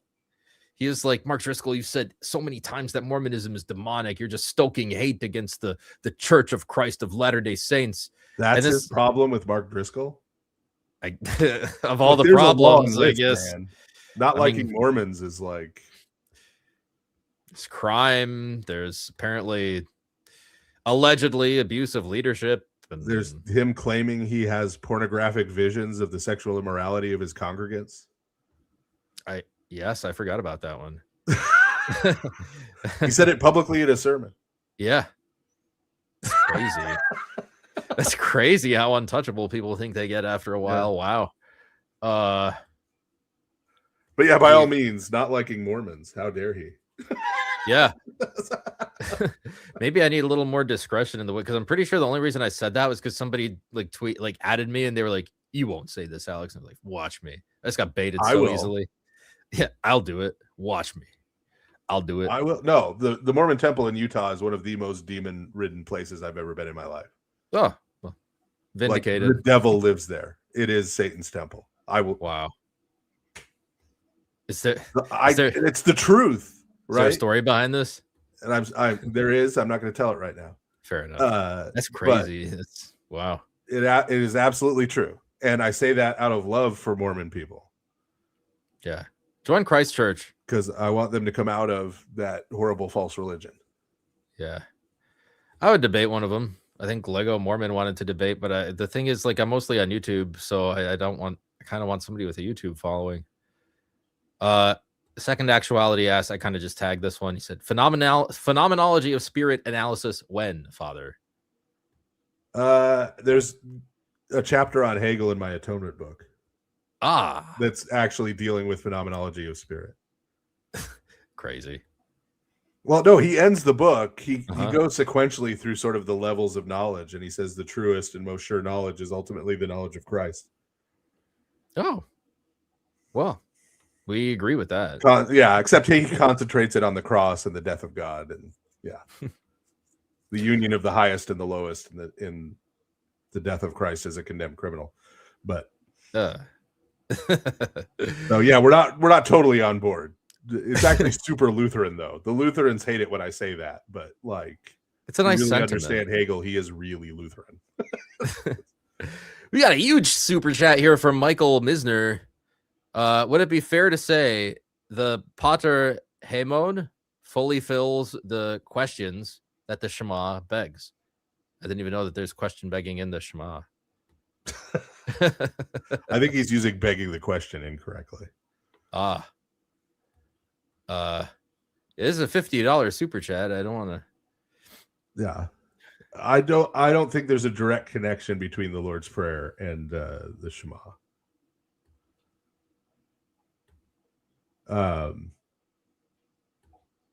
I'm not sure what question people say all the time, this begs the question, and what they really mean is this prompts me to ask the question. Yeah, it's two different things. Whereas begging the question is assuming what you're intending to prove. Yeah. So I think he's added the question. Does it answer the question that the Shema leads you to ask? But I'm not sure how the Lord's Prayer directly connects. So the Lord's Prayer, there's a lot of good evidence that because it's incited by the question from the apostles, teach us to pray. Mm-hmm. And if you look at Jewish prayers at that time, they didn't have a lot of pre-written prayers in the first century. But what you do find is you find a lot of sort of patterns of prayer, right? You do this, then you make these kinds of requests, then you do this, then you do, right? Like structures for prayer. And the Lord's Prayer actually corresponds really well to, like, in the Mishnah and in early Jewish liturgics, those prayer structures. So it's likely that each petition in the Lord's Prayer is actually there, not just as, the sentence it is, but to indicate an outline.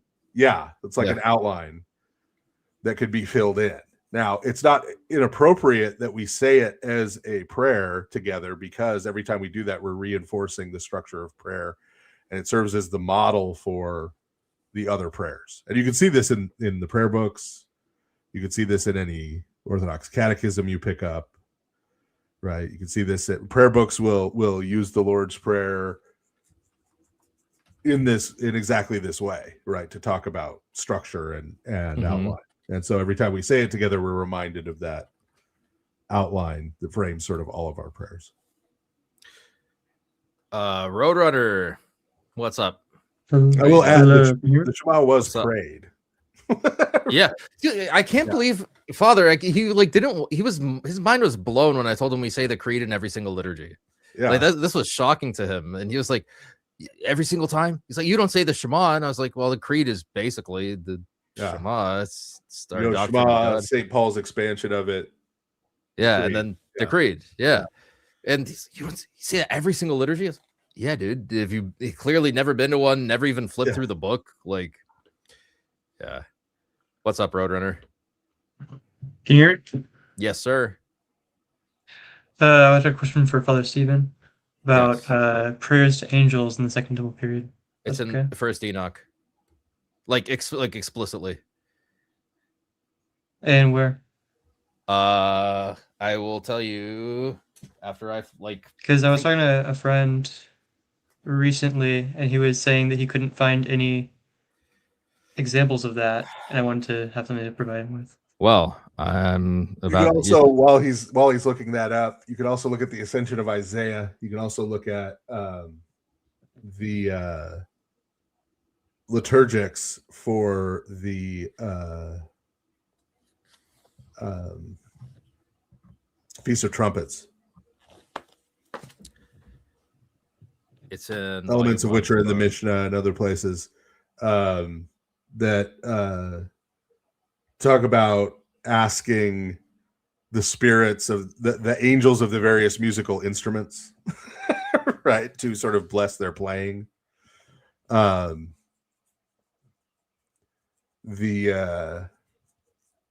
So that's there, and that's there in the liturgics as an interpretation of the last few psalms of the Psalter. So when we say praise him ye, and we list these things, we're not just talking about like physical objects somehow praising him. It's actually directed toward, according to this interpretation within Jewish liturgics, it's directed to the angels of those things, like praise him ye sun and moon, praise him, right? Do you know where I could find those liturgics? I mean, by themselves, without rifling through the Mishnah, you're probably best off Googling it up. Yeah. Prayers to Angels, Feast of Trumpets will probably pull it up. I haven't tried recently, but I've got Neusner's big old printed Mishnah, but that doesn't help you. It's First Enoch chapter 9. It's like this one is like very explicit. Says then Michael, Uriel, Raphael, and Gabriel looked down from heaven and saw much blood being shed upon the earth, and all lawlessness being wrought upon the earth. And they said to one another, the earth made without inhabitant cries the voice of their cryings up to the gates of heaven. And now to you, the holy ones of heaven, the souls of men make their suit, saying, bring our cause before the Most High.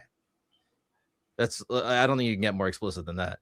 The souls on earth are calling out to the holy ones, saying, please bring our cause to the Most High. That's literally intercession of the divine council members. Yeah. Yes. I think that's very helpful. Yeah. So it's chapter, First Enoch chapter 9, verses 1 through 3. Yes, I see that. And then there's a paper by Meir Bar Ilan where he documents appeals of Second Temple period Jews to intercessors. There is a prayer that apparently, I don't remember where he got it from, but he said that it was like standard practice that when a Jewish person would go to the bathroom, they would pray for like whatever angels were accompanying them to wait outside the privy. And then like when they were done doing their business, they'd like come out and join. Like it was a very, very common practice. This is not a controversial. This came up in the debate tonight, and I was like, literally, it's all over Second Temple sources. I don't know how you could say that they didn't use intermediate or like invoke divine council members. Rachel weeping for her children.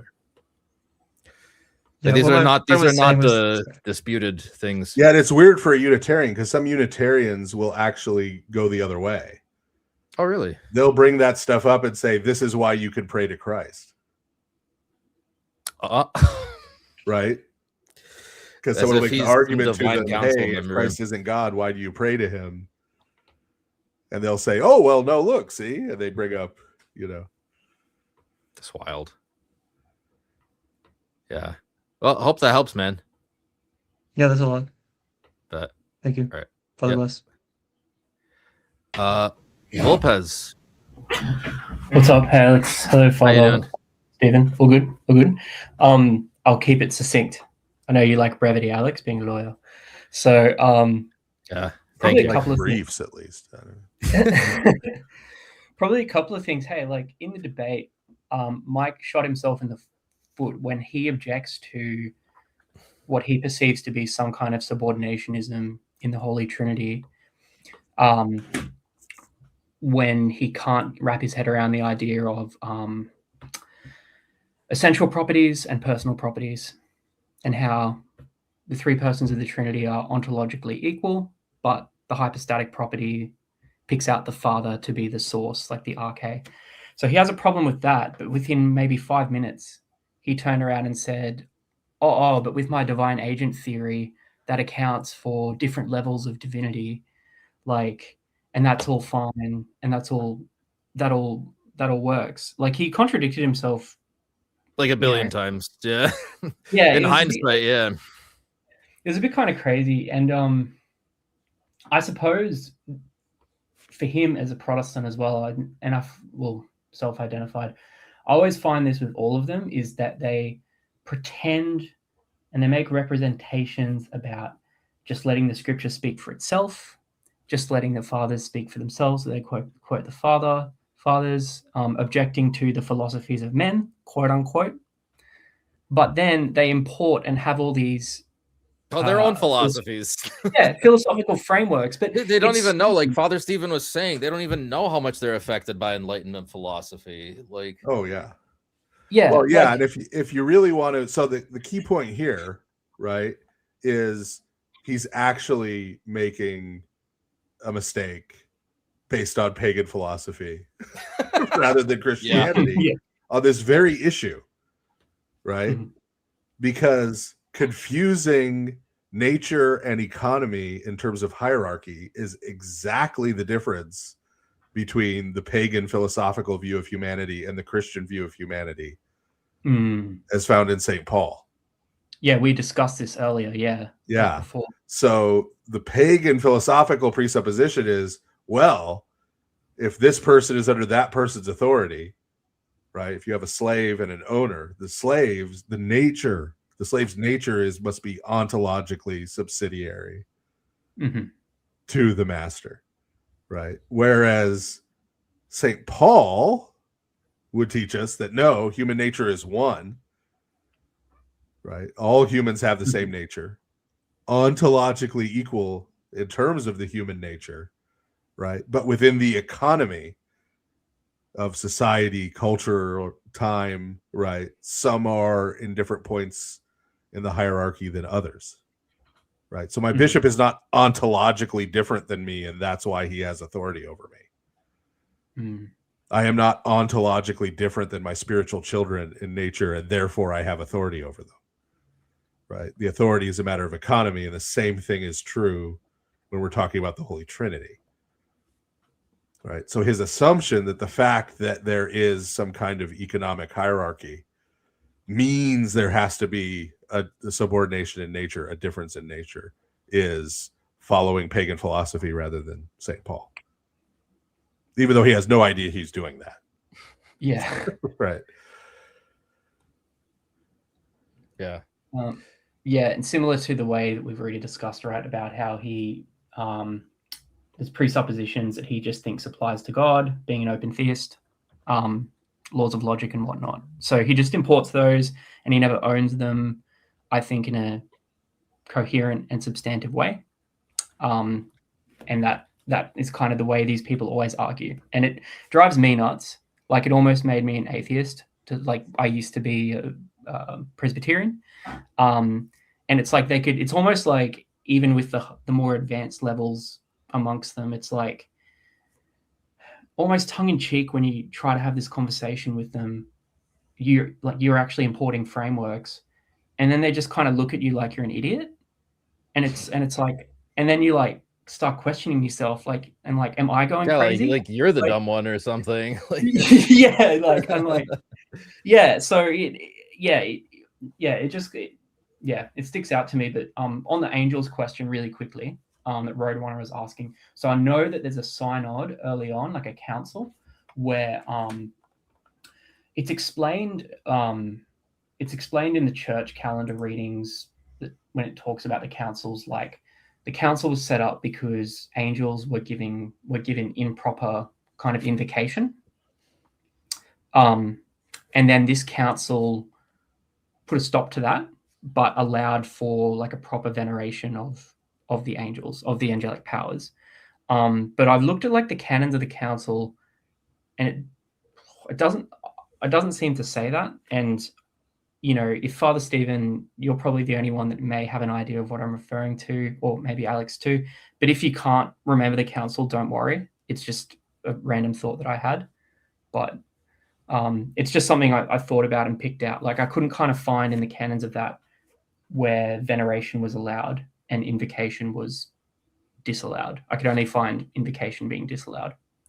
So, well, I mean, that may just have been a logical corollary, as in, sure, it explicitly disavows, but it doesn't say anything about veneration. Yeah. And I mean, part of the problem is we've made veneration too much of a technical term. This is part of the problem when we're talking about icons and stuff with Protestants, where they're like, I agree. Veneration. Veneration is just showing due respect. I agree. Yeah. Right. This So is of a course base they're not going take. to say, but don't show due respect to angelic beings. Yeah, just temptation to just like over categorize and like over. Yeah. Just be nice to the icons. Like Yeah. they represent holy people. Like treat Like them if with I respect. found out that there were people in my congregation, right, who were getting together on the weekend and trying to get, I don't know, St. John the Hut Dweller to communicate with them through a Ouija board, I would be like, hey, guys, we don't use Ouija boards at all, right? Even to try to get messages from saints. It's off limits. Right. And if someone interpreted that statement from me as, oh, he told his people not to venerate the saints, right? I'd be like, what? Like, It's a good point. you know what I mean? Like, no sensible person would conclude that, right? They would just be Yeah. like, oh, yeah, somebody was doing something weird. Why were they doing that? That is stupid. Don't do that. Yeah. Okay. Yeah, cool. That makes sense. Look, I know you pressed for time, Alex. Before I go, I want to say the other poll said you wouldn't last a night in an Australian pub.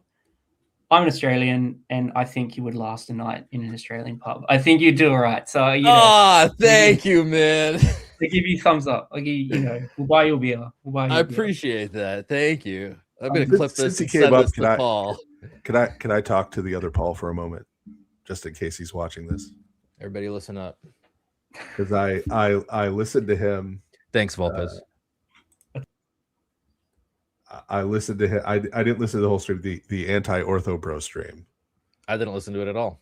I was in another state. It was late at night. I needed to get to sleep. I put it on. It worked. But before it worked, I heard his airing of grievances at the beginning. His opening statement, as it were, about the evils he has suffered. Oh no! Here's what I have to say to you, Paul. Welcome to the internet. I guess it's your first time here. Like his grievances were people didn't listen to the nuances of his argument and took him out of context. People said horrible things about him and people blocked him on Twitter. Everybody does that. What on earth? This is Twitter. Okay. There are people right now on Twitter, Paul, calling me demon possessed. Yeah, not a Christian, a modernist. A fat pig. That's okay. Right now, some of them claim to be Orthodox. Right? some of them are Roman Catholics. Some of them are Protestants. Like all manner of horrible things about me. Right? That's how the internet works, man. It's not good that the internet works that way. But also, let me tell you, I'm an old man. I've been on the internet literally since the beginning. Before that, I was on FidoNet. It has always been this way. Right? This is not a recent thing. Yeah. Twitter is the worst of it. Twitter is a cesspool. It is the the septic worst. tank of the internet. Okay. This is true. It is where all the worst stuff flows. So if you go there and you volunteer to be there, you're going to be swimming in crap. That's So what happens when you go and Nature of jump the into beast. a septic tank? You're going to be swimming Yes. in crap. You're not going to keep yourself clean there, man. Right? So I'm not justifying anything anybody has said to or about you. I'm just saying you should have seen it coming. This is the internet, right? Like that's kind of how it is. And you being Australian, I would think you had heard this stuff. You survived a nuclear war. You survived whatever was going on in Priscilla, Queen of the Desert. Right? And you're still here. So I would think, you could take some, verbal abuse from rando anon accounts, but I guess not. $5 from Manny Melos. Christos Anesti, Father, can you speak more to divine freedom outside of the choice of crucifixion for redemption? Any other examples? And yeah, we believe God is free will. yeah, God is free in every It's like the most free. respect. Yeah. It's like that's the problem, I think, with Ryan Mullins has a paper on like Actus Purus and how it destroys divine freedom, leading to modal collapse. Which I think is kind of just the debate between like not in the same way, but between Barlam and Palamas. Right. I don't think it makes a modal collapse argument like, per se, but Right. And all of the, yeah. it just I mean, doesn't it's work. not just God can't lie because whatever he says becomes true. Right? It's people say, can God not be God? It's like, well, no, because whatever he is God. God. By definition. Right. So yeah, that's Yeah. In the filth, $2. The Batman Man-Bat distinction was born. You're welcome. Yeah. yes. It's like the legendary Ask Axe distinction and the Batman Man-Bat distinction. Thanks for the $2. Henry Favela, $4.99. Father Stephen, in your opinion, best book on church history, best one non-orthodox. I'll give you one too. Pelican series, probably. Pelican. Well, that's good. Yeah, I mean, it depends on what era, what period, what thing about church. Are you looking for a 1-volume all of church history? I mean, there are such books. I've heard people ask for like I just want a book that is breaking down the 7 ecumenical councils. Yeah. Is there one that exists like that? Breaking down there's gotta be the volume of NPNF that has the acts of the 7 ecumenical councils and all the canons. Like the Percival one? I forget who translated, but this one that's in NPNF. This one? I don't know if that's, I don't think that's the same text or the same translation. I'm talking about Schaff, like NPNF, like. But yeah, the probably, I guess the best 1-volume church history is probably still Dearman McCulloch's. But I mean, he's an Anglican, so you know. But the thing I like about it is that he titled it Christianity the First 3,000 Years. He starts with King David. Oh, that's smart. I like that. Yeah, that's a cool there's angle. elements I like about it. That's what I'm saying. You know, I obviously don't agree with. He's a Protestant, right? But so a lot of his takes. Usually they get the whole Photian schism wrong. Yeah, but he data wise, he's correct, especially on the Reformation. He did a previous book about the Reformation. That if you're wanting, he's not a talking heads ideas guy. He's a history, facts, dates guy, and so you could get a lot of good data out of it beyond the takes. You have to use discernment while reading it. Yeah. My favorite, now, if you just want any church history book about any era of church history, it's History of Christianity in Asia, Volume 1. I gotta look this up. Because it is the only decent history of like the Church of the East, the Miaphysite churches like in India and Syria. By Samuel Hugh Moffat? Yes. Right. The volume 2 is about like the Protestant missions in Asia in the 18th and 19th centuries. So it's not interesting. But volume 1 is the only solid text that goes through all that history. The Nestorian mission in China, or the Church of the East mission in China, right? All of that actually sounds pretty cool. Yeah, the church under the Persian Empire, like you don't get that information anyplace else. It was Kublai Khan's mother, a Christian Mongol princess, who encouraged the great Khan's tolerance of Christian missionaries. Indeed, Mongol armies were known to ride into battle under the banner of the Holy Cross. What? I just learned a fact. There's stuff you're not going to get anywhere else in there. That's crazy. About church history. Can you imagine a bunch of Mongols with their bow and arrow and their horses? Yeah. And then besides that, they have a standard and a cross. Dude, I'm out of there. Like, we'll see you later. Yeah. So if you want one book recommendation to fill in a big hole in your church history reading, that's it. Because this guy says Father Stephen is a patriarch in our online sphere. Well, I think got a lot of wrinkles in the brain there. Isaiah, what's up, dude? Thank you for your patience. Hello. I'm fucking what's up? Or fucking anyone can hear me. I can hear you. I I can hear you. I can't hear anybody else. Like, Say the question.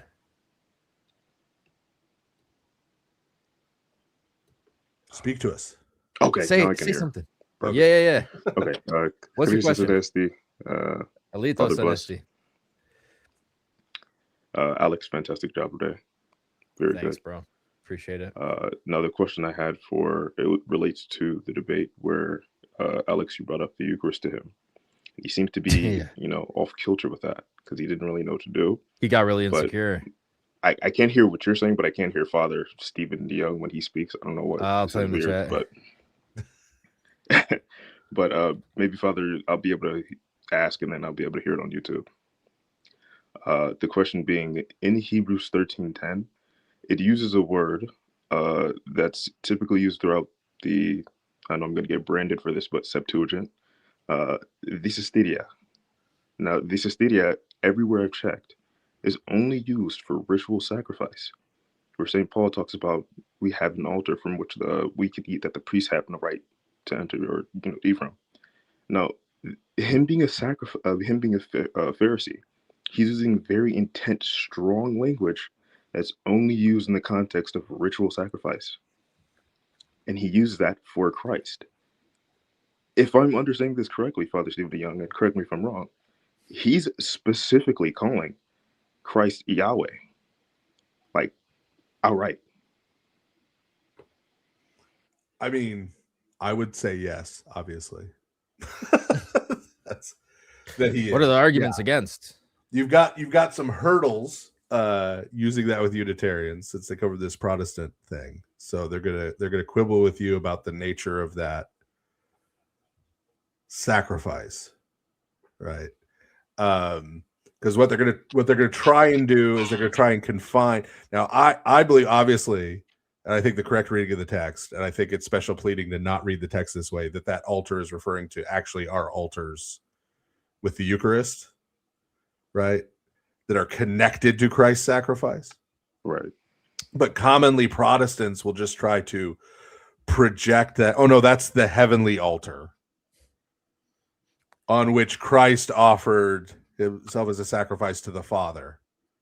It's the way you partake in that, though, is the earthly So it just altar. gets into some weird nominalism. Right. but- And we partake in some spiritual frou-frou way right. But by faith, you know? it seems so odd, at least to me, that the language is so explicit. And partaker of the altar, if you look at what St. Paul says in 1 Corinthians when he uses that language, the people who partake of the altar and its sacrifice. Trapeza. Yeah. That partake there means something very particular. Yeah. Right? Not just some spiritual, in some sense, like it's a very literal, verbs, they matter. Yes, the meat comes off of the altar and goes into your mouth. Yeah. Exactly. That was explicitly what my question to you. My suspicions were confirmed. Thank you so much, Father Stephen DeYoung. Thank you so much, Father Bless, and Alex. Fantastic job. I'll be able to hear you. Thank you, bro. In YouTube. But thanks. Cool. Do some more super. I have work to do here. Rock Willie Vion 2112 1999. Thank you very much. Christ is risen. Congrats on the victory, Alex. Thank you. I found it quite ironic how metaphysics Mike couldn't understand simple Greek distinctives. This is where fathers, you guys know I dog on like academia and scholars because like whatever, I'm just bored after like law school was boring, sue me, whatever. And I find like a lot of academia, present company excluded, don't have a very practical approach. Like it's just like very theoretical and like not really practical. But I was talking to Doc Branson about this, about how to understand what the Cappadocians meant by nature, and he used this explanation of causal effects.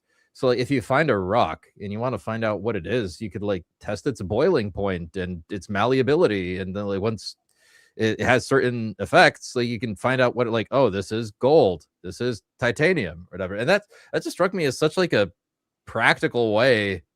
I just imagine some Greek guy that's like, oh, let's find out what this is. This is a gold nature or something. It's not like it's not Yeah. always this like abstract thing that's up in the sky. It's just I don't know. Right. Fu- Yeah. It's and that's why I tried it like the whole, acorn oak tree thing, right? yeah. Having the same nature, right? Like Yes. oh yeah, those is that you plant it and it grows, but they're they look different. Yeah. Yeah. It seems like a very experiential knowledge that they had, where they were like actually living their life and going through the world and kind of like making connections. And I think people don't do that so much nowadays. Just kind of I mean, Aristotle's organon, right, is it's like at him its walking core, around. it's how does language work? Right? Like how do Yeah. we use words? What do they mean? How do we describe things? Right? Mhm. When he talks about the four causes, he's not like inventing the four causes. He's saying, hey, there's these four different ways I've found that we use the word cause.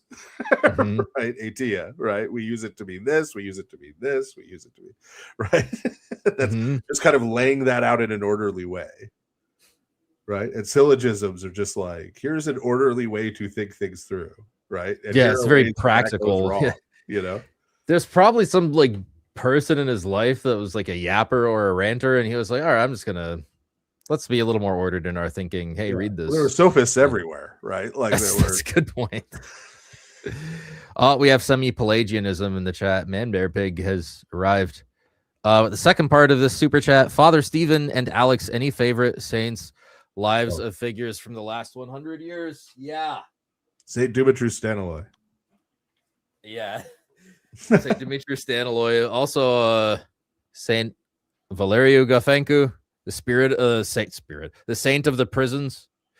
This is kind of a larger one for the lives of the saints, but that's a really interesting one.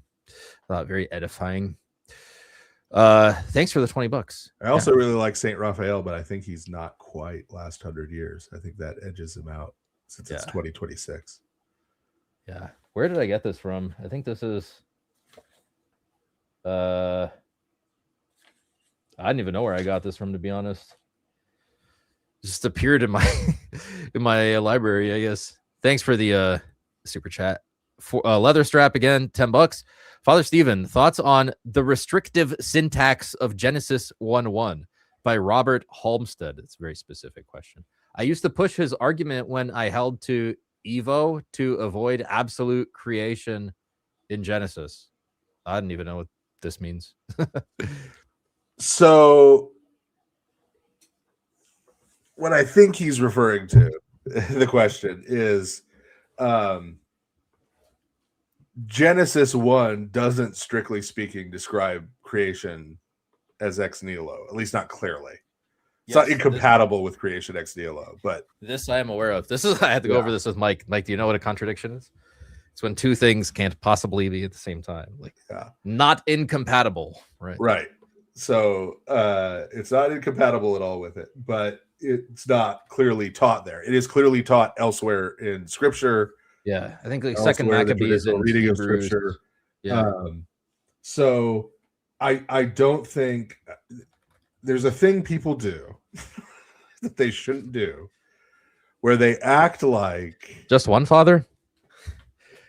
Oh, there's a lot, but just one thing. Here is one of them that I really wish people would leave off. And that is they sort of act like some significant doctrine, right, or dogma of the church or something hinges on like one verse, right? Like if Isaiah 7:14 says young woman rather than virgin, the whole virgin birth collapses, right? Like both St. Matthew and St. Luke make very clear that the Theotokos was a virgin when she gave birth to Christ. Right? Before, during, and after, right? And St. Luke does that without quoting Isaiah. Yeah. Right? St. Matthew does quote Isaiah, but St. Luke doesn't. And still even Saint Irenaeus in the apostolic preaching, he says that like sin entered the world by a virgin, and by a virgin the Savior entered the world. Like there's already a typology there anyway. Yeah. So there's not. So if someone wants to say, well, technically it says young woman, I'll be like, yeah, technically. Okay, so. Right. Yeah. And You get the same thing with the Comma Johannium. Yeah, the that he Johannian shoved comma, into yeah. First John, which obviously was not there originally. Yeah. Oh, there's TR people getting mad right now when I say that. Okay, here's why it's obvious. Okay, have you heard of the first two ecumenical councils? Yeah. It's Can true. you show me where any church father quotes that verse? That might have come up, you know. Yes. Discussing the doctrine of God in the That Trinity. explicitly talks about No, none of them ever mention it. It's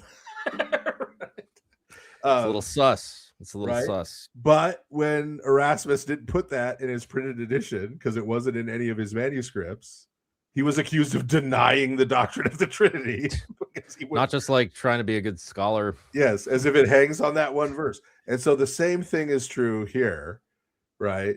Yes, people do, right?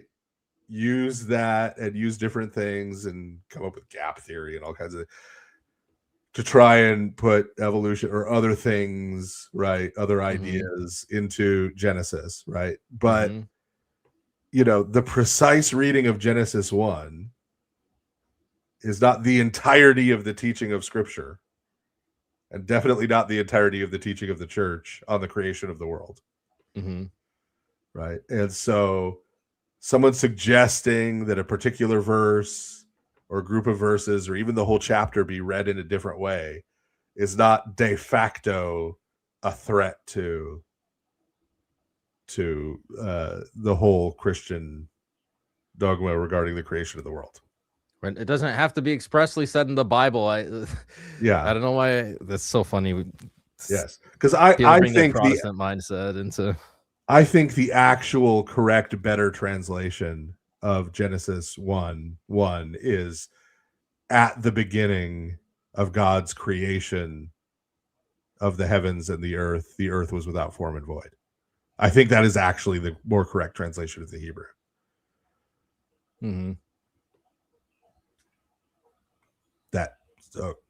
And almost nothing hangs on that. Right. And so I don't even make a big deal out of it, the fact that I think that's better. Like if someone asked me to do a translation of Genesis, that's how I would translate it. But I know everyone is used to, in the beginning, God created them, and so that's fine. Right. It's not like everything hinges on that. Yeah. Sincere Hypocrite, $5. Father Stephen, as a gamer, how do you have time to read the books in your massive bookshelf while also playing video games? Well, he doesn't sleep. I feel illiterate in comparison. You should. The Father Stephen, maybe, yeah. So I also read very fast. Not as fast as my mother. Like she can sit and read a 250-page book in like an hour. Just blast it. And tell you all about it. Like wow. Have an in-depth conversation with you about the contents. I'm not that fast. But there have been periods of my life where I'm just dedicated to reading, where I read a book a day.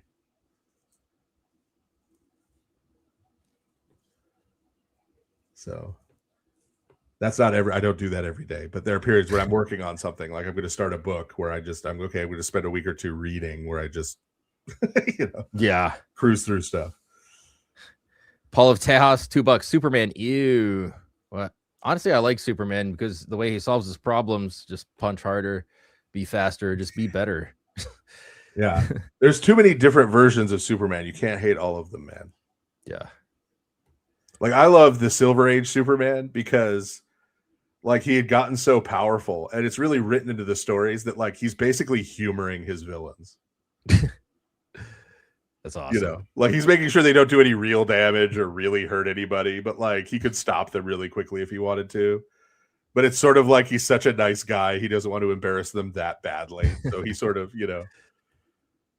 lets them run around a little bit, and he cleans up after them and makes sure they don't do too much harm. And then he puts them in jail, and then, oh, curse you, Superman. It's kind of like a parent and their kids. Yeah. No Rabbis for $2 says, do you know of Bishop Marmari in Australia? Is he authorized? No, he's not. No. He's a Protestant, basically. I don't think he's a part of any. I think he started his own church. Is Archbishop Ash still around, or is he? I don't No know. longer in circulation. So there was this guy, Archbishop Ash. He used to show up on TBN every once in a while, like 20 years ago, who was he had gotten ordained as an archbishop, apparently, in the Martoma Church, which is Indian Orthodox, so non-Chalcedonian, Indian Orthodox, Rite Anglicanism. Probably the most niche thing I've ever heard in my life. Yes. So, like, during the British occupation of India, they started a sort of Indian Orthodox, like non-Chalcedonian Rite branch called the Martoma Church, named after St. Thomas, right? To try to attract native Indian Christians to Anglicanism. This white boy from America went and got ordained as an archbishop in it, and would go on TBN and stuff, like preaching and mopping his brow and pacing back and forth with a microphone, wearing a red cassock and an engulpian, and referring to himself as an Orthodox archbishop. No way. Yes. I'm sure you could find some of his stuff on YouTube if you. It's Ash, like ASHE, but yeah, I have to look it up. But for now we have Ortho, who's going to. Ortho, what's your question, dog? What's going on? Hey, Alex. Father bless. Christos Anesti. Alitos Anesti. That was a great debate, Alex. It was like Thanks, man. It was like at the end you did that Muhammad Ali rope-a-dope, and you kind A of little just let bit, him yeah. punch himself out with Yeah. his own like contradictions. Well, because at one point I was just believe like, I heard kind of him say- answered this already, and then I was like, he's just saying dumb stuff, so I'm just gonna let him say it. Like, I have a Yeah, question. I think that was. I have a question. Admit it. Be honest. I think that was Were hilarious. you deliberately? I heard him say. I think oh, at the hold- end. can you hear Father Stephen? Yeah. Hold on, just a second. Hold Yeah. on 1 second. Yeah. Be honest, Alex. During his cross-examination of you, were you needling him a little purpose, or did it just happen? Honestly, I was totally in the moment. Okay. If I was gonna say, if that was on purpose, man, that was extraordinarily clever, because he spent like half of that just like you would just make some kind of comment and then he'd go off on this rant defending himself. that he had was nothing to do with very anything, emotional, yeah. like wasting all of his time. And I'm like, man, if he's doing this on purpose, he's just like perfectly goading him. Can I be honest? My mentor in law just said, like, look, truth is the best defense. Just be unapologetically truthful, like to a fault. Like just blast people with the truth.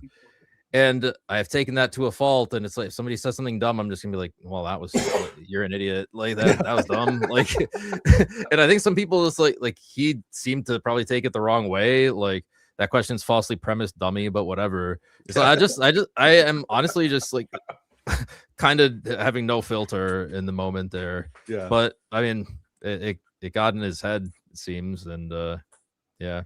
Yeah. He wasted a lot of his cross-exam time. At least half of it was At him the going Q&A. I was Yeah. going to ask at the very end at the Q&A. Yes, sorry. He said that. I believe he said that the Jews thought he spoke blasphemy and deserved death because he claimed to be the Messiah. And Father, it's funny. It's a coincidence. I was listening earlier this morning to your podcast from a couple weeks ago when it was, I think it was called "He Suffered and Was Buried." Yeah. And you started reading Mark 14, and you were going into detail, claiming that to be the Messiah was not blasphemy, and how that claim was actually really common, maybe amongst the Jews. Yeah, there were like a billion of them. Would publicly speculate even. Who's Some the next guy could be Messiah? the Messiah. This Yeah. guy could be the Messiah. Yeah. They still do that. Yeah. Yeah. They still do that. Like if you watch much of my friend Jacob's channel, there's a guy, the Yanuka, this rabbi, who he and a bunch of other people think, he might be the Messiah. Right? And being wrong about that does not make you not Jewish, right? There's no stigma attached to that. It's just you say, oh, well, he died and he wasn't the Messiah, so I guess I was wrong, and you go on with your life. Yeah, but I guess that's what a Unitarian has has to say. It's just the Messiah can't say that he was making a divine nature claim, apparently. It's just amazing he doesn't know the basic history, though, that it wasn't blasphemy to say you were the Messiah only, right? Yeah.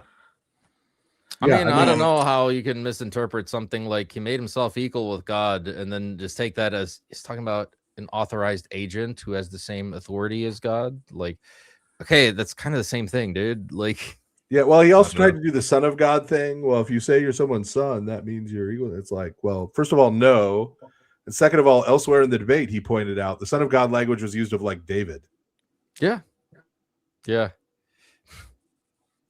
like the king. Well, you covered that in Mark 14, Yeah. where he said, Yeah. and you will be the son of man sitting at the right hand of power and coming in the clouds of heaven. And he says, what further do we need witness? You've heard the blasphemy, you know? And so he starts tearing out his garments, tearing out his clothes. And yeah, you guys just covered that. I was watching that this morning, so it was like perfect Yeah. coincidence. Yeah, Christ is claiming to be that so divine figure in Daniel. Very obviously. And that's why they say it's blasphemy. They understood it was a Yeah. claim to divinity. I don't know Yeah. why nobody else can understand this. Yeah. Can I make a quick eschatology question? Yes. Because it's more of like a hypothesis. It's kind of silly, but I Yes. think Let's do it. kind of Let's get stands to it. Yes. with one Damascus quote to support it. So with the angels, God created them with free will, and when some rebelled, led by Lucifer, their choice became permanent. St. John Damascus explains it this way: after their test, the good angels were confirmed in goodness and became incapable of falling after the fallen angels fell, and that was kind of the angelic call. So the demons became fixed in evil and unable to repent, and the angels are, pure soul. Their free will choice completely is cemented forever. So it's similar to humans. I'm drawing this parallel to the harrowing of Hades. So before Christ, everyone who died and went to the same place in Hades. For the angels, their will became locked at the fall, and for the humans, their souls became locked under the death in Hades. There's even those in Abraham's bosom were subject under the power of death. So when Christ went to go preach in Hades, he separated, and the righteous were taken into paradise, and the unrepentant remain in Hades awaiting judgment.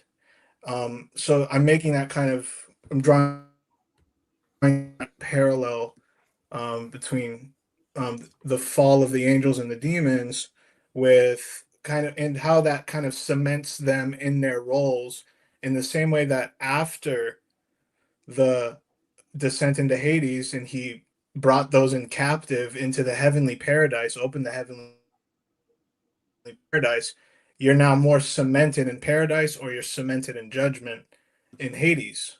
It kind of distances itself in the same way that the angels are now forever cemented in aligning with either God, and the demons with Lucifer. Does that make any sense?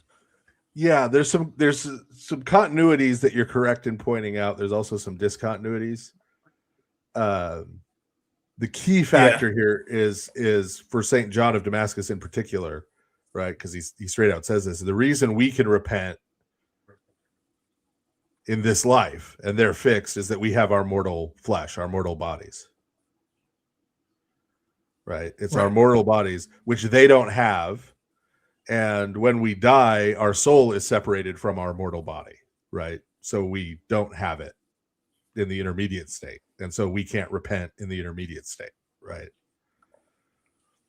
So that's sort of the piece underlying what you're saying, right? That being more locked or confirmed, right, is no longer being within the mortal body. The main discontinuity is that we're taught that our prayers can affect our prayers. Those of us who are still in the body, our prayers can affect those who are now humans who are without a body, whereas they can't or don't normally, we'll put it that way, don't normally affect angelic beings. Yeah, so, but only after the fall does I know in like Maccabees, they would pray for fallen soldiers who had sinned, but there was Yeah. basically little to no impact for those in Abraham's bosom from Hades. Like I don't know if you could necessarily pray someone before Christ resurrected from Hades into Abraham's bosom, for instance. Like I mean, I would probably. where I mean, now after the you got to be fall, careful only about now that using that these kingdom. things too literally, right? But I mean, I think the prayers before Yeah. that would have had their effect at the time of Christ's harrowing of Hades, Yes, yes. right? In terms of who went with him, So right? Yeah, so everyone, now that the heavenly kingdom is established on earth, the prayers on earth are, now that Christ has restored the natural order in things in our nature, now our prayers are more efficacious for those in Hades. right. You also have to take into account that Christ's harrowing of Hades is an eternal event, meaning that everyone who goes into the grave encounters Christ there.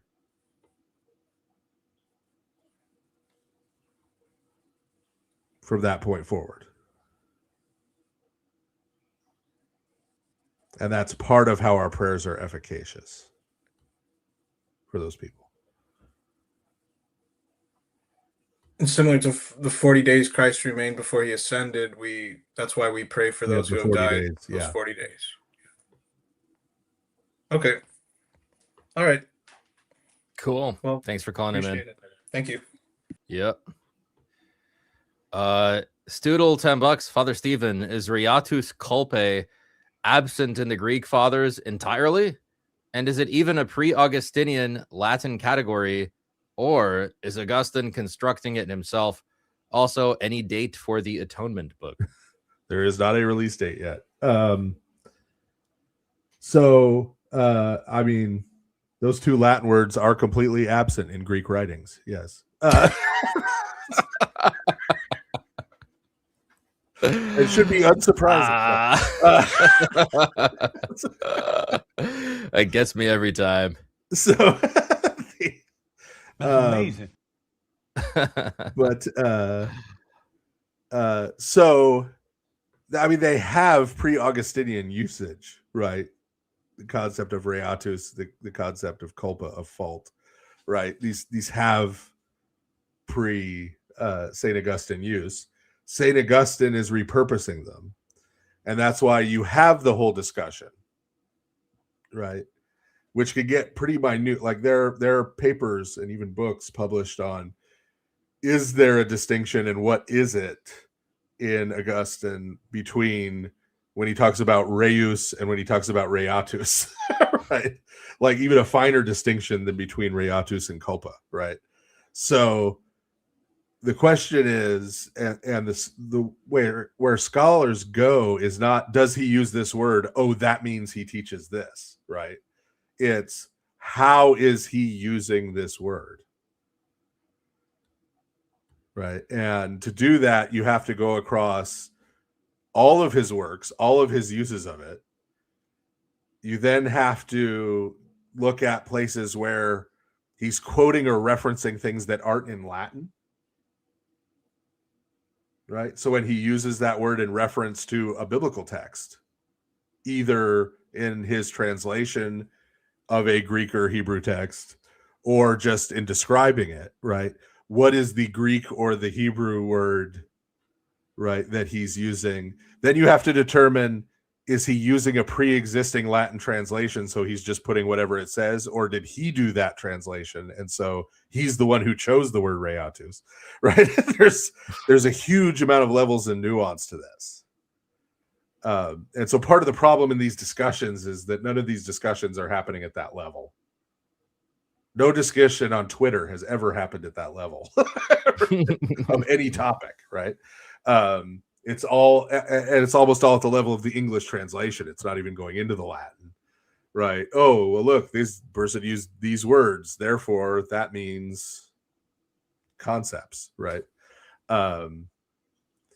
And so, yeah, so that's the issue. And so that's why when I talk about, like, for example, how I would read St. Augustine on this, how I understand his use of reatus, someone can argue with me.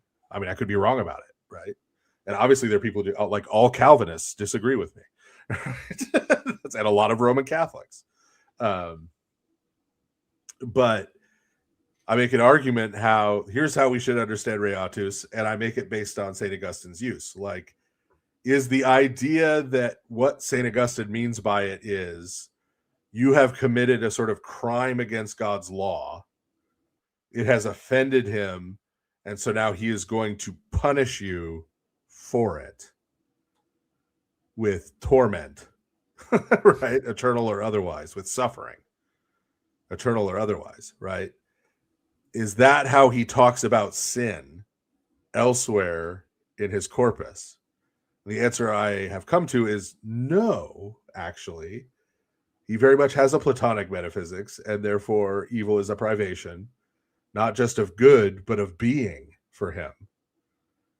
Right? And that's kind of incompatible with that view and that understanding of reatus. Right? He doesn't take a legal juridical view of sin. He takes a metaphysical view of sin, an ontological view of sin. Right. And so it seems to me that when you go to how God deals with sin, or the taint that sin leaves behind on the material world or on a person's soul, you can't just so easily ignore the ontological element that he's talked about in other places and just oh no, here it's totally juridical, right? In this context, right? That that'd be a very difficult argument to make, right? And you're basically arguing that there's a fundamental contradiction within St. Augustine. The usual dodge on that when you pointed out, well, there's early Augustine and late Augustine. And the person who says that to you almost never knows the timeline of when these things were written. Like the last time someone pulled that on me, I was talking about how St. Augustine in the City of God, in his condemnation of astrology, says God controls all things, but he does not control all wills.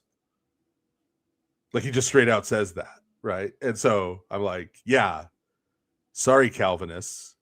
St. Augustine says that astrology doesn't work because God does not determine the human will. And immediately, well, there's early Augustine and late Augustine. It's like, yeah, that part of City of God was published 3 years before he died. If that's not late Augustine, like, what is late Augustine? His dying words? Like, is that? It's got to be just that last sentence. On his way out, he was like, wait for John Calvin.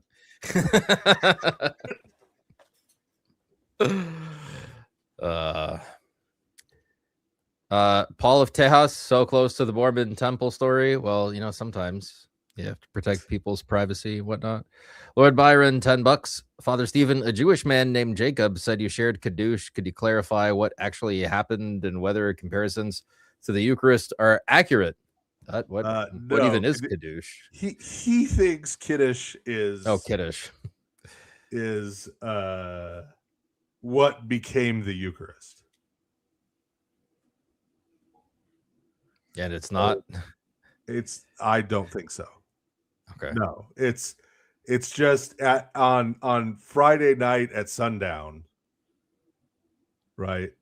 Jewish families get together, and they often invite their neighbors and stuff. You don't have to be Jewish to do it. They pray and bless some food, which often includes bread and wine, but not always. In fact, when he and I ate together, it was bread. There was bread there, but then it was vodka, fish, right? And basically, there's just a prayer to like bless the food, and then you eat the food together. Sounds like just a dinner. Yes, and it's not blessed by like a rabbi or something. It's just, you know. Yeah. So it's the equivalent of like going to your Protestant friend's house and their dad prays a prayer to bless the food before you all eat dinner. Okay, I'm gonna try to make it through these super chats and maybe like one or two more callers. I'm exhausted. I just wanted to recognize J Dyer Archive over here. Congrats on the win, Alex. Thank you, J Dyer Archive, one of the top Ortho Clips channels. Paul of Tejas, $5. Oh, that reminds me. I listened to a clip with a Thomistic Calvinist. At the bottom, it sounded like pantheism. How do you get there? Bottom is out with pantheism. Well, there are these, yeah. So I thought that fad was kind of over, but you know, I guess not. The internet. So there were a bunch of, well, so to their credit, there were a bunch of Calvinists who sort of realized that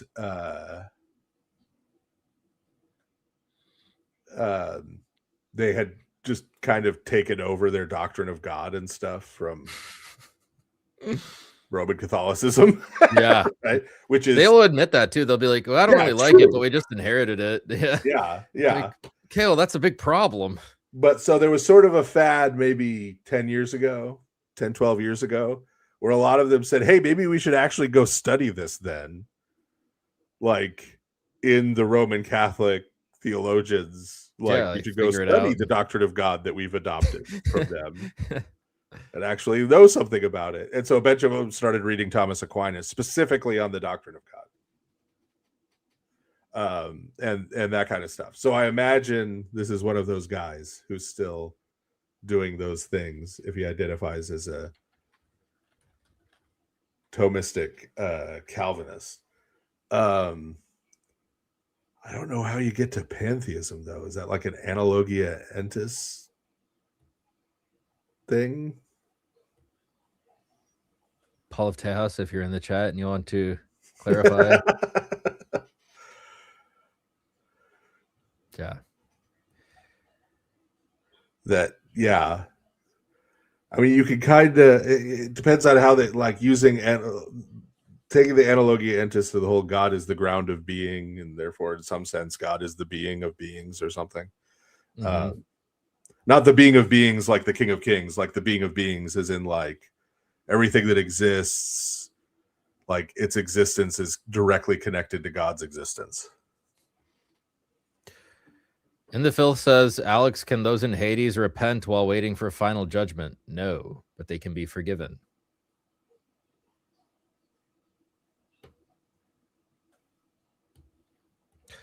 $5. Oh, I just did this one. $5 from Stoodle. Father Stephen, have you studied LDS eternal intelligences? I feel many are unaware of LDS theology. Stoodle, if you have any book recommendations, I kind of want to learn about this actually. Yeah, I mean, I haven't done a deep dive in all this. I mean, years ago, part of my dad's master thesis was actually on Mormonism. Oh, no way. But it was more the history. So my dad was doing American church history, so it was all the history stuff. So I've read a lot more of the history of the LDS stuff than the theology. I mean, I'm acquainted with the Spirit Babies and Kolob and, you know, all that kind of stuff at some level, but I haven't done a super deep dive into it. So I don't have any sort of unique insights on that stuff, per se, theologically. $5 from Henry. Best one of at least the first 500 years. Problem is many do the paganization, doctrine development, or lost Christianities at some point early. Is this like is this a follow-up on the church history book? Oh, yeah. Church history book on the first 500 years. Well, that Pelican Volume 1. Yeah. Yeah. Pelican Volume 1. Pelican. Alex, you don't watch South Park. How do you know Man Bear Pig but not Butters? Because Father Stephen one time said Man Bear Pig, and I was like, that's pretty fitting. Some weird thing that doesn't exist. It's an extended Al Gore joke. Yeah. $5 from Leningrad. W. Alex, thank you. What triggered him was being denied his pre-ramble. I like what you did there. He couldn't deal with a straight answer or a straight question. Yeah, that bugs me. It really annoys me when I ask like a pretty direct like yes or no question, and then they start with some like qualifier explanation. It's just, I don't know. I kind of get triggered when they do that. Well, especially if it's a yes no question.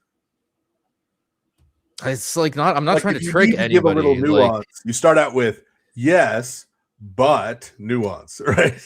Like, where are all the men? Just answer the question forthrightly. But nuance. Yes.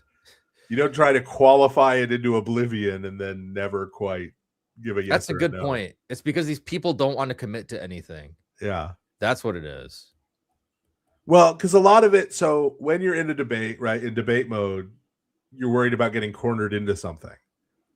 Right. And so people don't just give an honest answer to a question. They're like, oh, what's the trapeze setting? Well, you know, so they start just trying to be slippery so that they can't get caught, you know?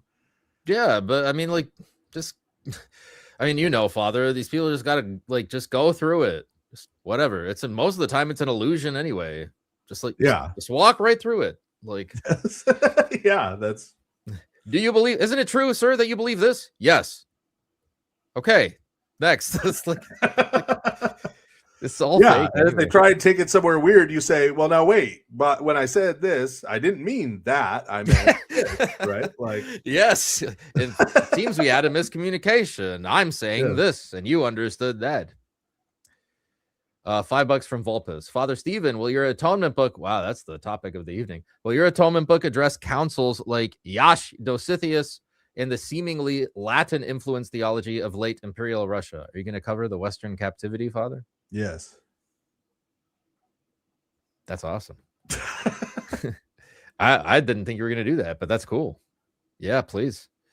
No, I'm covering all this stuff. I just told you there's going to be a chapter on Hegel. Yeah, that's people. So this is is this more academic, or is this also like kind of consumer friendly? No, I'm hoping it's going to be consumer friendly. Nice. Like explaining this because people don't and Hegel's impossible. He's just a lousy writer. Thank you for recognizing this. Yes. He's a lousy writer because he's too smart. Yeah. Right? Like, just because you're really smart doesn't mean you're like, there's a separate skill of being able to convey information to other people. Correct. I've had very intelligent professors who couldn't teach a lick. Yes. In some cases, because they were too smart. I had a math teacher who was absolutely brilliant in high school. But the problem was she was so brilliant, like, she would write out these equations and stuff just seemed obvious to her. It was not obvious to your average high schooler in terms of like math. Glossing over stuff. And so they're struggling to figure out what it means. And like, she couldn't really explain it because she's just like, no, look, like, duh. Just look at it. Paul of Tejas said he was talking about, or it was like James something. I don't know if you remember that one, Father. But it was the one where I was like, if God decrees evil, you're kind of giving evil to ontology, or you're giving evil ontology. The things that come from God's decree express God's attributes. If he's decreeing bad things, then your God is bad. Yeah. Well, I don't know how that gets us to pantheism. Yeah. Yeah. You have to make the connection for us. Hamline, what's up? Hey, so thank you for having me on. Yeah, man. So I'll try to be as brief as I can. I'm one of those theological snowflakes you mentioned earlier, Father Stephen.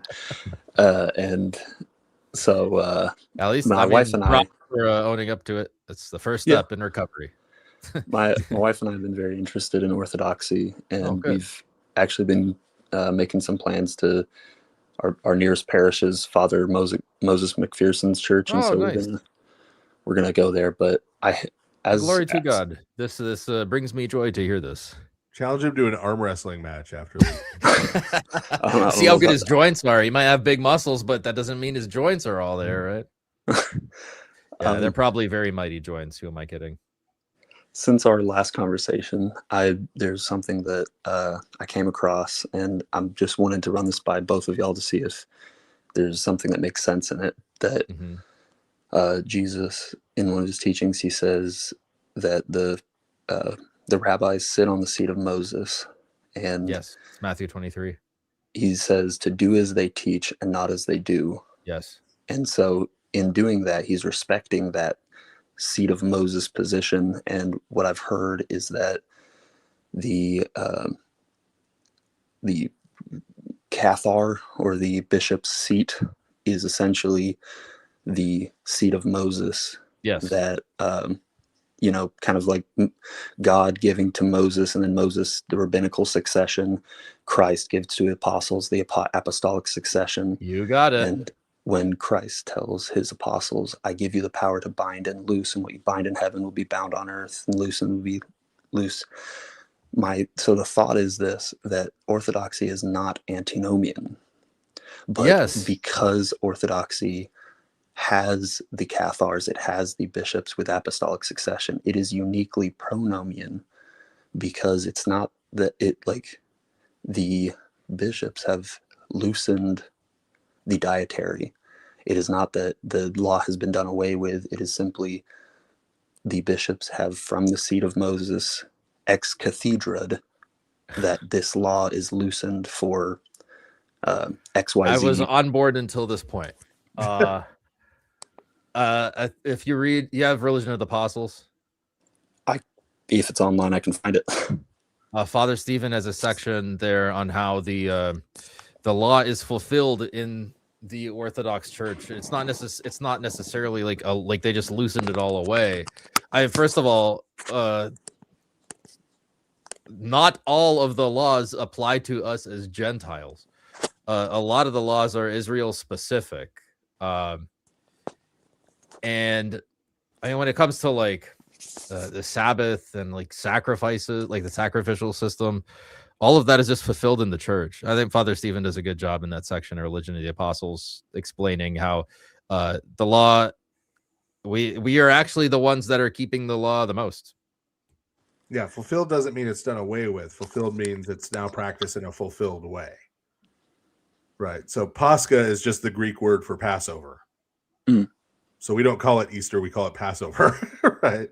Yes. But what we're celebrating when we celebrate Passover, right? We read Exodus, right? We read all that, but we read it and then we read about how Christ fulfilled that, right? Through his death and the harrowing of Hades and the resurrection, right? And so we're now celebrating the same feast, but in this fulfilled way, right? Rather than in the old way that was pointing forward to Christ. Same thing with the other feasts, same thing with a lot of these things. And then as Gentiles, we don't follow the commandments that were not directed at Gentiles to begin with. That's what the ruling was in Acts 15, was what are the commandments that applied to Gentiles, right? And I've argued that in Acts 15, it's going based on the holiness code in Leviticus 17 through 23 or 24, depending on where you want to end the section. But you could also just the Noahide laws, right? That there are commandments that apply to Gentiles. There are commandments just for Israel, and Gentiles who become Christians are not beholden to the ones that only applied to Israel. And those are the commandments that St. Paul is referring to when he talks about works of the law. Right. And so the point St. Paul is making about works of the law is not, you don't have to do anything to be saved, or right, doing things. You need to think the right idea in your brain. Is not part of your salvation. Yeah. He's saying, look at the Old Testament, right? Abraham wasn't saved by keeping kosher. Yeah. Right. Yeah. That was never required for salvation. That was a commandment just given to the Jewish people. Those specific commandments were not contingent for the salvation of any person in general. Right? They were directed to. Yeah. So it's not a ruling to set aside any of those things. It was a ruling in terms of what applied to Gentiles, and that ruling was based on a pretty strict reading of the Torah, and rulings along the way about how feasts and observances were going to be celebrated in the fulfilled way. Right. So on what date are we going to celebrate Passover? Are we going to celebrate it on whatever day it falls in the week? Mm-hmm. Or are we going to celebrate it on the Sunday after? Right. Those kind of decisions. Right. Those rulings are made by the people who sit in the cathedra, right? Who sit in the seat, who have the authority to make those rulings. But the fact that we celebrate Passover is just a continuation. Right. And obviously, since the Messiah has fulfilled it, we celebrate it in that fulfilled way. We don't go back and just celebrate the things pointing to him. I guess, and I really don't want to come across as argumentative in this at all, but the part that I'm struggling with is that when we're talking about like Zionism and stuff, we're very good to say, well, the church is Israel. That not all of who are of Abraham are of the promise, and that those who have faith are the true Israel. And then in a different conversation, kind of seeming to say, well, we're not Israel, that those laws were only for Israel. And so that's where I'm tripping up and having some. We have all the laws. They're fulfilled. Right. Well, this is the distinction. So Israel is reconstituted from the faithful remnant of the Jews, to which are added the Gentiles. Grafted in. Yeah, who are grafted in. But and we don't, some people do. You may have, right? But a lot of us have not done a lot of grafting in terms of horticulture. Right? And so we lose some of the nuances here, right? But for example, if you take a branch from an orange tree and you graft it into an apple tree, that branch will still grow oranges. It'll be kept alive and fed by the apple tree, but it stays an orange branch. It doesn't become an apple branch. Right? And so Gentiles remain Gentiles even though they're grafted in, but they're being supported by the root. Okay, so we don't become Jews. Right? Yeah, absolutely not. And within the pages of the New Testament, the Jewish Christians continued to keep those things.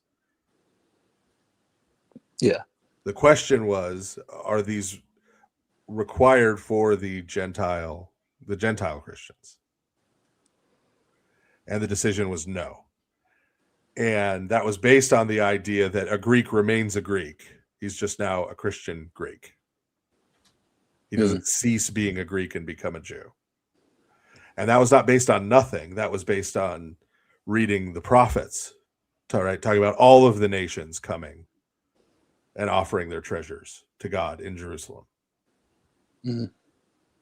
Right. And there being an altar of incense in Egypt and these things.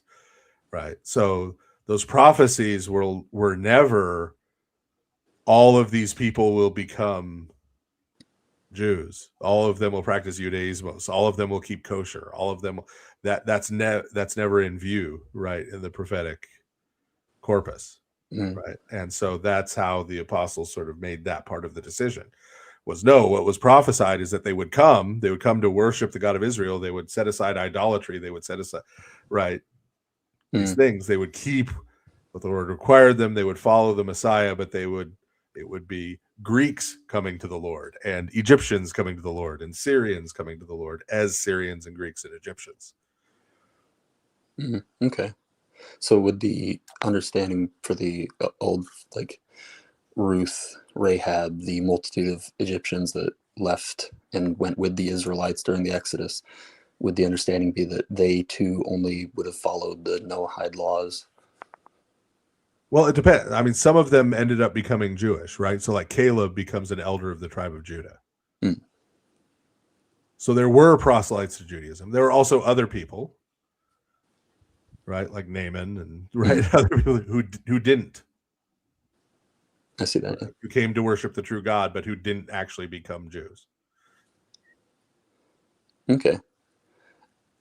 And then the other small thing I was thinking, would it be possible to just take like a lifelong Torah fast and just for this betterment of my soul to do those things, but not out of need to, but just out of choosing to?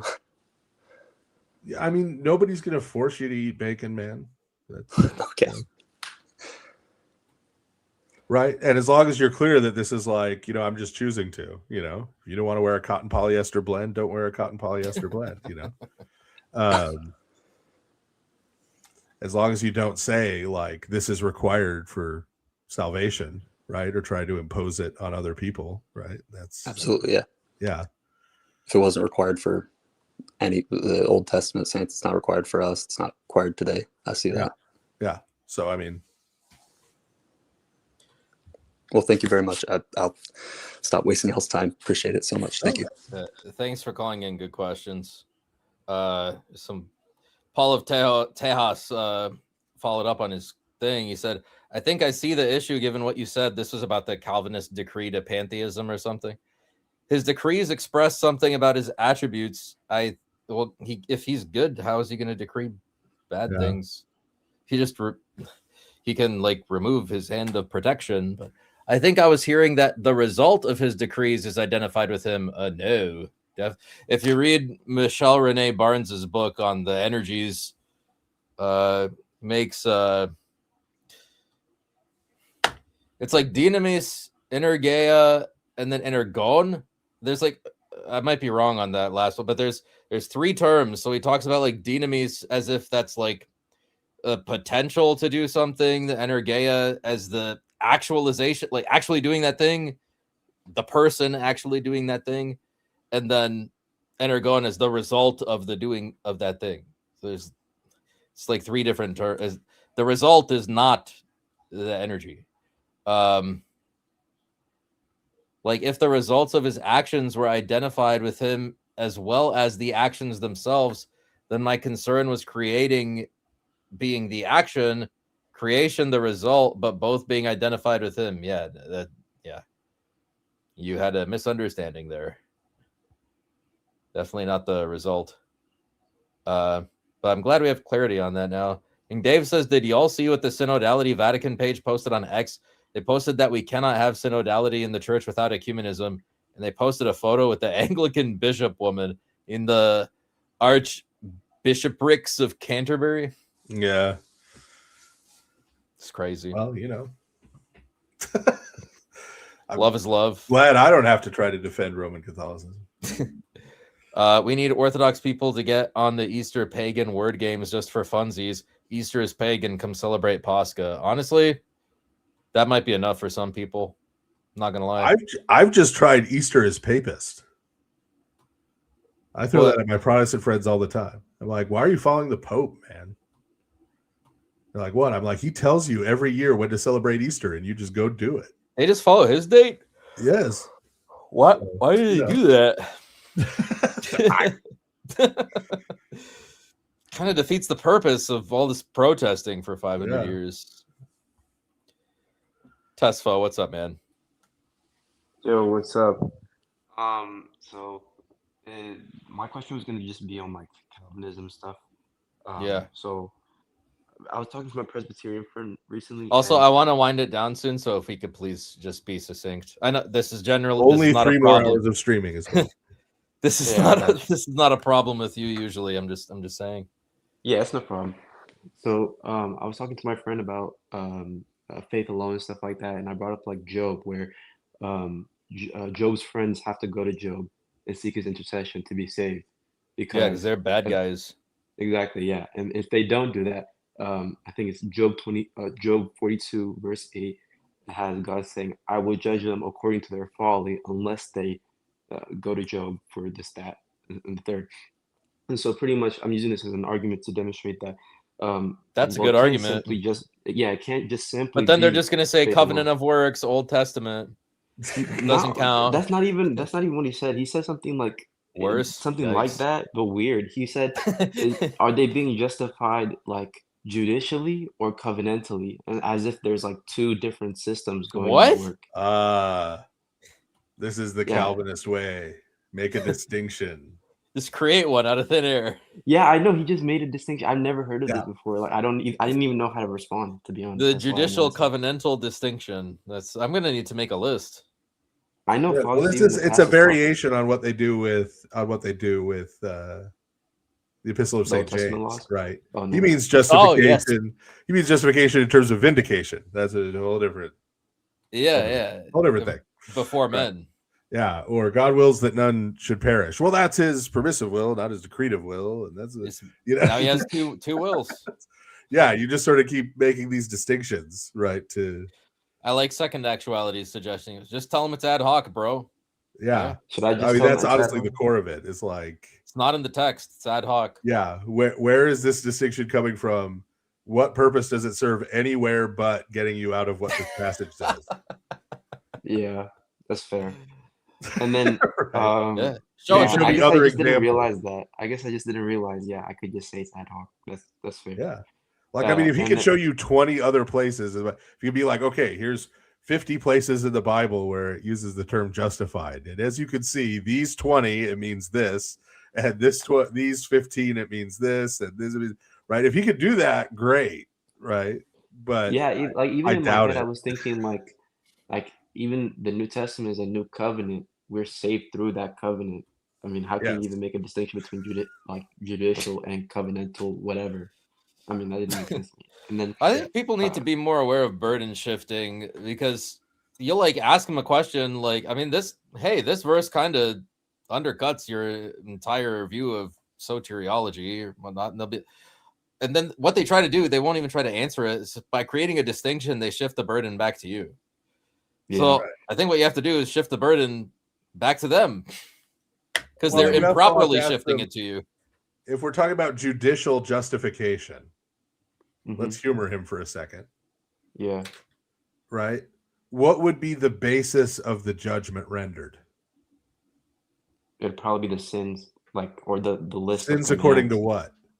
the commands given by God through the covenant, which The covenant, we have exactly. to follow the covenant. Yeah, exactly. Right. So what is the difference between being justified in terms of the covenant stipulations and being judicially justified? I've also heard them mention though in the past. They'll say there's a because I was trying to push them on the fact of this Calvinist idea of God being kind of immoral because he chooses some and not others to be saved, and they'll say there Also is makes people do bad things. yeah, exactly. But they'll say there's a morality for God and there's a morality for man, and there's laws set in place for God, and there's certain things There's a that morality for God. Isn't that kind in of the getting sense to a in the sense Euthyphro that problem? in the sense that there's things that God is allowed to do and man is not allowed to do, and so maybe they might try to relate it to what Father Stephen was just mentioning now, and they'll relate it to the judicial aspect is actually based on this arbitrary whatever that is in God rather than the covenant, and the covenant. But here it's talking about God justifying them through the prayers of Job. Yeah, So I don't think they could use that dodge in this particular case. yeah. I also had another passage I was struggling with, if you don't mind. I don't Go mind. ahead. Alex is going to die, but You can go So ahead. it depends on if you take pity on him or not. I wanted to talk about 1 Kings 22, 22 to 23, which was about God sending the lying spirit to Ahab to send him to Raymond in Gilead, trying to entice him towards there. And I was I just needed help trying to get around the idea of God causing deception in this idea of him being the author of deception, trying to get away from that. Because I've had some friends, they'll harp on that, the language of God saying go and do this. And God was the one who put the lying spirit in the mouths of all his prophets and stuff.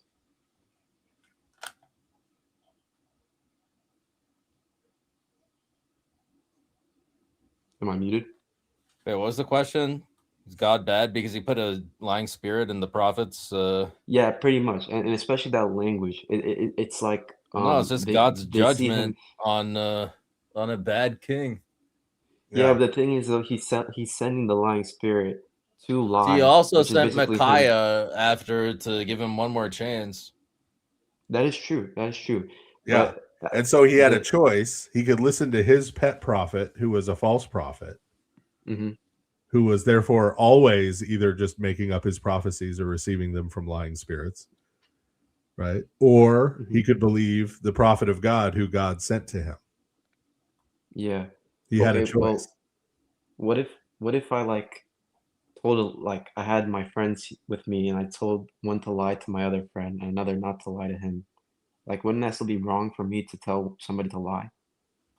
Even if like they're also learning about the truth as well. I mean, it would depend on why you're. I'm having trouble conceiving the broader frame in terms of why you would be Yeah. doing this.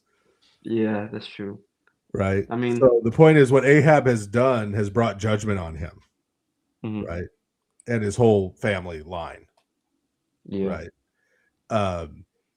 Most of the kings of the northern kingdom of Israel who do that, God just wipes out their family. Mhm. He's actually showing mercy to Ahab by giving him this last chance. Yeah.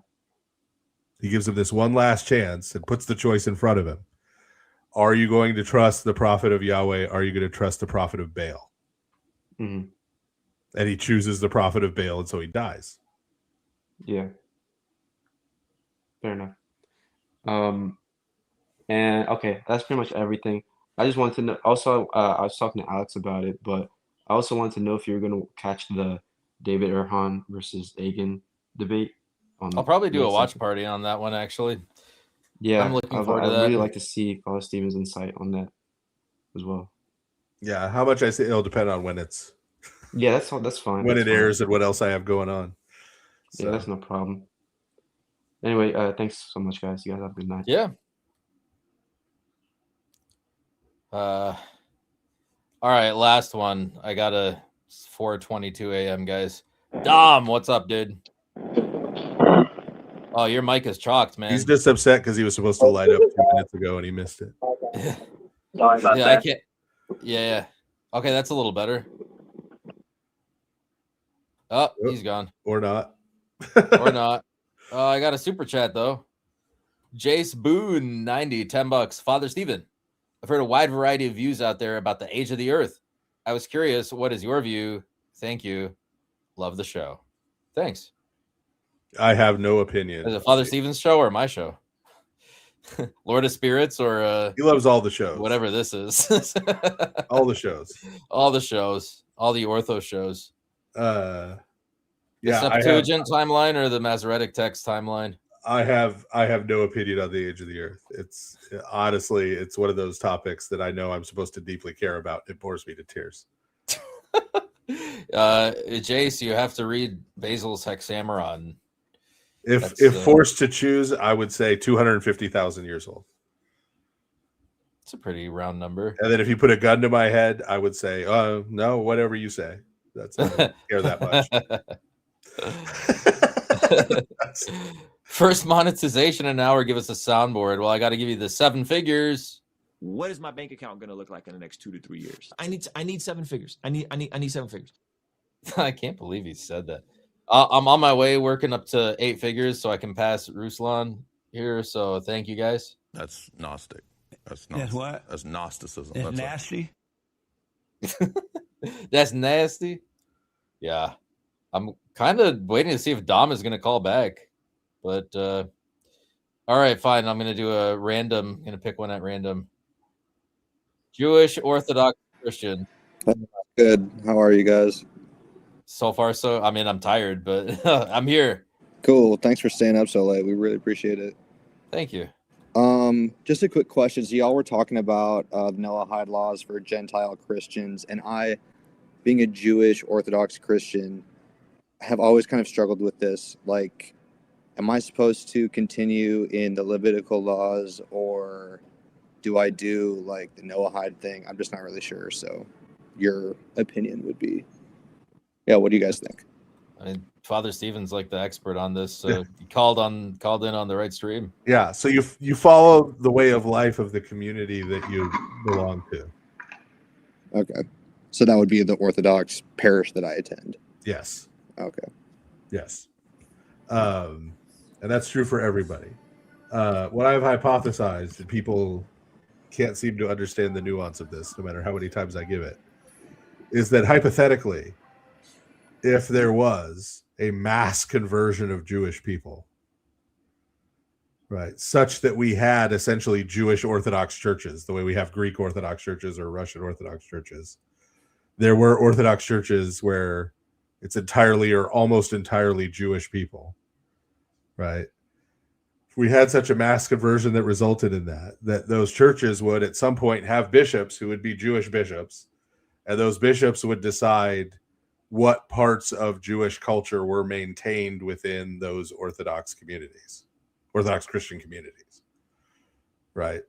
And that would probably include like some of the food law stuff as part of the fasting discipline, right? And right, we could conjecture, right, exactly how that would all work out, but that would be worked out in the event that that happened, which I would love to have happened. It doesn't seem likely soon, but with God, all things are possible, right? Right. But that in that event, that the bishops of those communities would work that out, right? In the same way that that happens with any Orthodox church, when you have like a big culture, like if there was a mass conversion in Mexico of people to Orthodox Christianity, and there was going to be an autocephalous or even an autonomous Mexican Orthodox church, the bishops of that church would decide what elements of Mexican culture, right, would be incorporated into the liturgy and life of those communities, and which ones we'd get rid of, right? Or say, no, this is opposed to Orthodox Christianity and we're getting rid of it. So in the case of a Jewish Orthodox church, I imagine a lot of the explicitly or implicitly anti-Christian stuff that's grown up over the last couple of millennia, that stuff would be excluded, right? But some of the stuff that was included for Jewish Christians in the first century might be brought back within those communities. All right, cool. That's a really helpful response. Appreciate it. Good question. I mean, we have two more callers. I might as well at this point. Like, in for a penny, in for a pound. Yeah. Bill, what's on your mind, dude? Bill? Bill?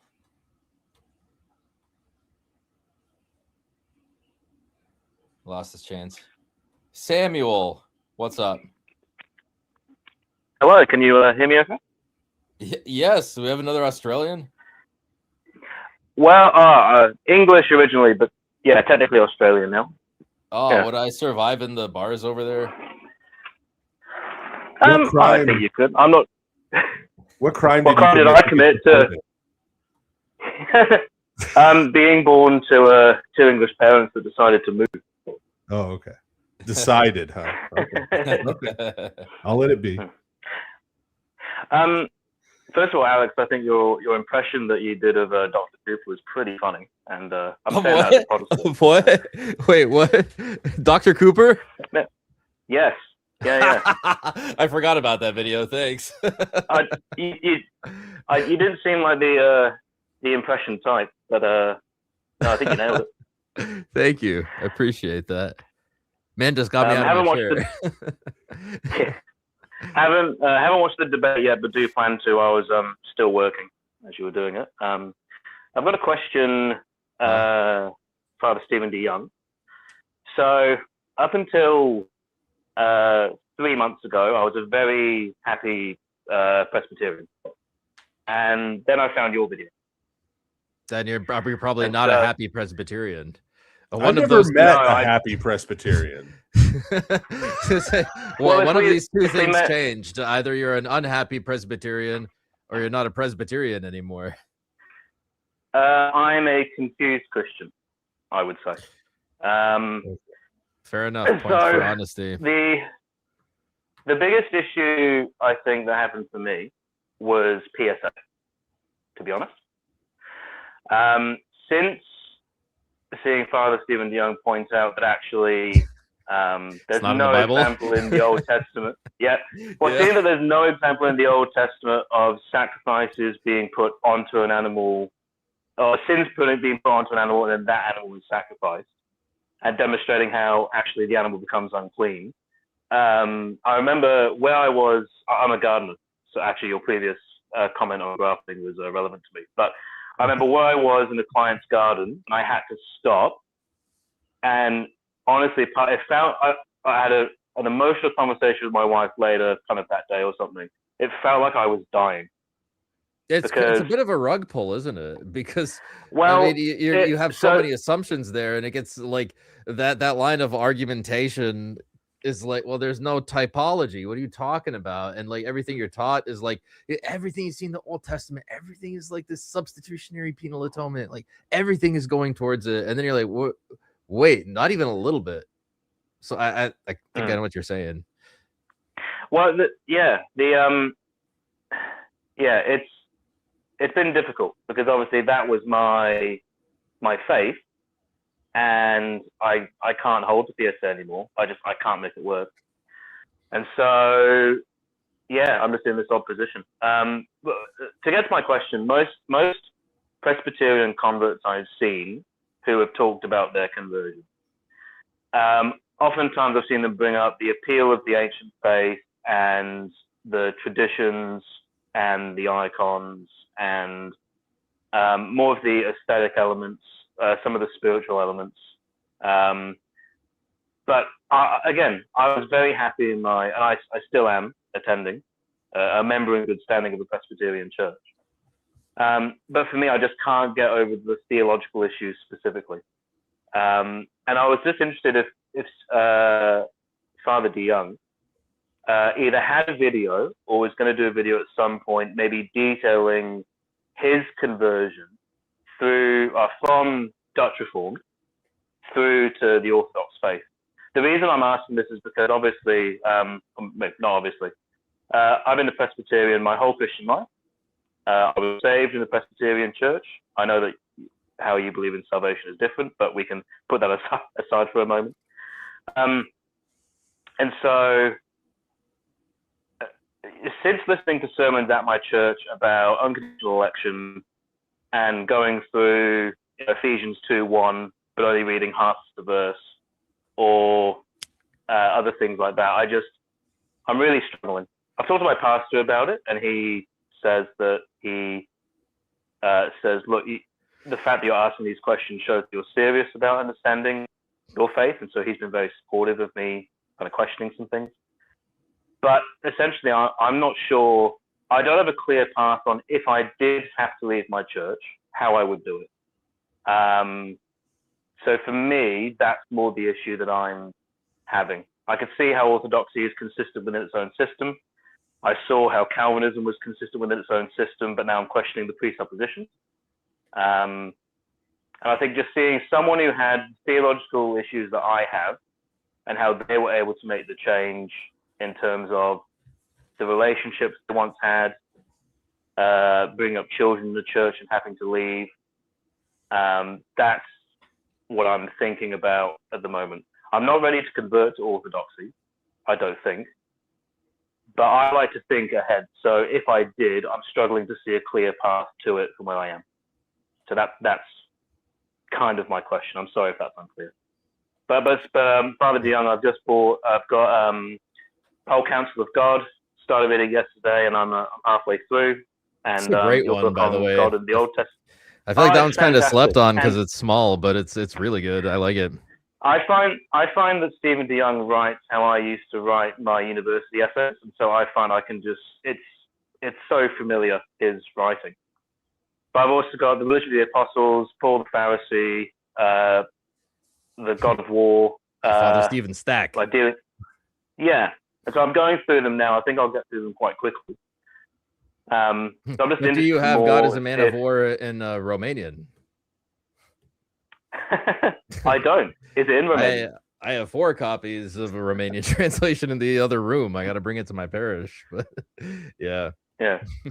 So again, so that's my question. That's a tough question, man. Stephen DeYoung have some kind of testimony video or something that I can look to look at his experience more on a personal level, but dealing with these issues. And if not, would he be willing to, not now because I respect your time, but make something along those lines. I just mean, think that I would benefit from hearing his story. If Father Stephen wants to give his testimony, I'm not going to stop him. Yeah. It's Father Stephen. But No. I will tell you a short little thing from me is go slow. Because like I ripped off the Band-Aid, like not even in a good way, like some maniac, and had a huge social cost. And in hindsight, I could have done it a little more delicately. But that's what I would say. Is like go slow. I'm not planning That's like on really going generic quickly. advice. But yeah. I don't take plan your to go time. quick. My wife is due with our second daughter in 4 weeks. Oh, And so congratulations. That's Thank you. awesome. Thank you. 4 weeks. Wow. That's exciting. And we obviously support a lot of people at the church. We get supported a lot by the people at the church. And then in my mind, I'm just thinking this, if I did convert, what's going to happen? And I suppose it's more fear, I would say. Yeah. So I don't talk about my own switch for a bunch of reasons. Part of and one of those reasons is not wanting to say negative things about where I came from. There's a bunch of other ones too. But in terms of the issues you're facing, in addition to taking it slow, my experience with Presbyterian and Reformed people, right, and Presbyterians in particular, is that they were a lot less, and this kind of goes against the reputation, but they were a lot more understanding of it, of my decision when the time came. The process I was going through, than actually like evangelicals and stuff who I knew. And there are a couple reasons for that. I think one of the reasons, honestly, is that a lot of evangelicals haven't thought through their personal theology very deeply. And so when they see someone making a change who's doing it for theological reasons and has clearly thought deeply about it and decided to make the change, they find that very threatening. And I think on the whole, Presbyterian and Reformed people have done more thinking about their own theology. And that makes them more able to accept differences graciously, right? Because they have thoughts and reasons why they believe what they believe, right? And so you coming to a different conclusion, they're like, okay, well, I've thought about it. This is my conclusion. They've thought about it. That's theirs. We disagree. Okay. So they many of them react a lot better. I still have a lot of friends and people I know and stuff who were like, who I went to seminary with, who are still Presbyterian pastors, so that was the only thing that really upsets that, and this is a thing to be careful of, right? If this is the path you go down, is be careful not to make it look like you're trying to bring a bunch of people with you, because that is the one thing that will upset people. Oh, yeah. Right. If it looks like you're trying to convince fellow church members to go with you, right, that will upset the path. That will upset a lot of people. I think most of them will respect, right, the elders and stuff will respect if you say, hey, I've spent a lot of time on this. I've thought through this, because Presbyterians, again, they actually believe in the right of private judgment, right? They actually believe that ultimately your conscience should decide. If they say this man's conscience is leading him to take his family right this direction, right, then that's what he should do. Well, right? Respect for consistency. Yeah, they really believe that, right? And so yeah, and so I think they'll react better. Now there are obviously, I mean, you have friendships now in the community, and part of the basis of that friendship is that you see each other every week on Sunday, right? I mean, that's just a social reality, right? And so those kind of relationships will have to come to exist in a different way if they continue and you're going somewhere else on Sunday, right?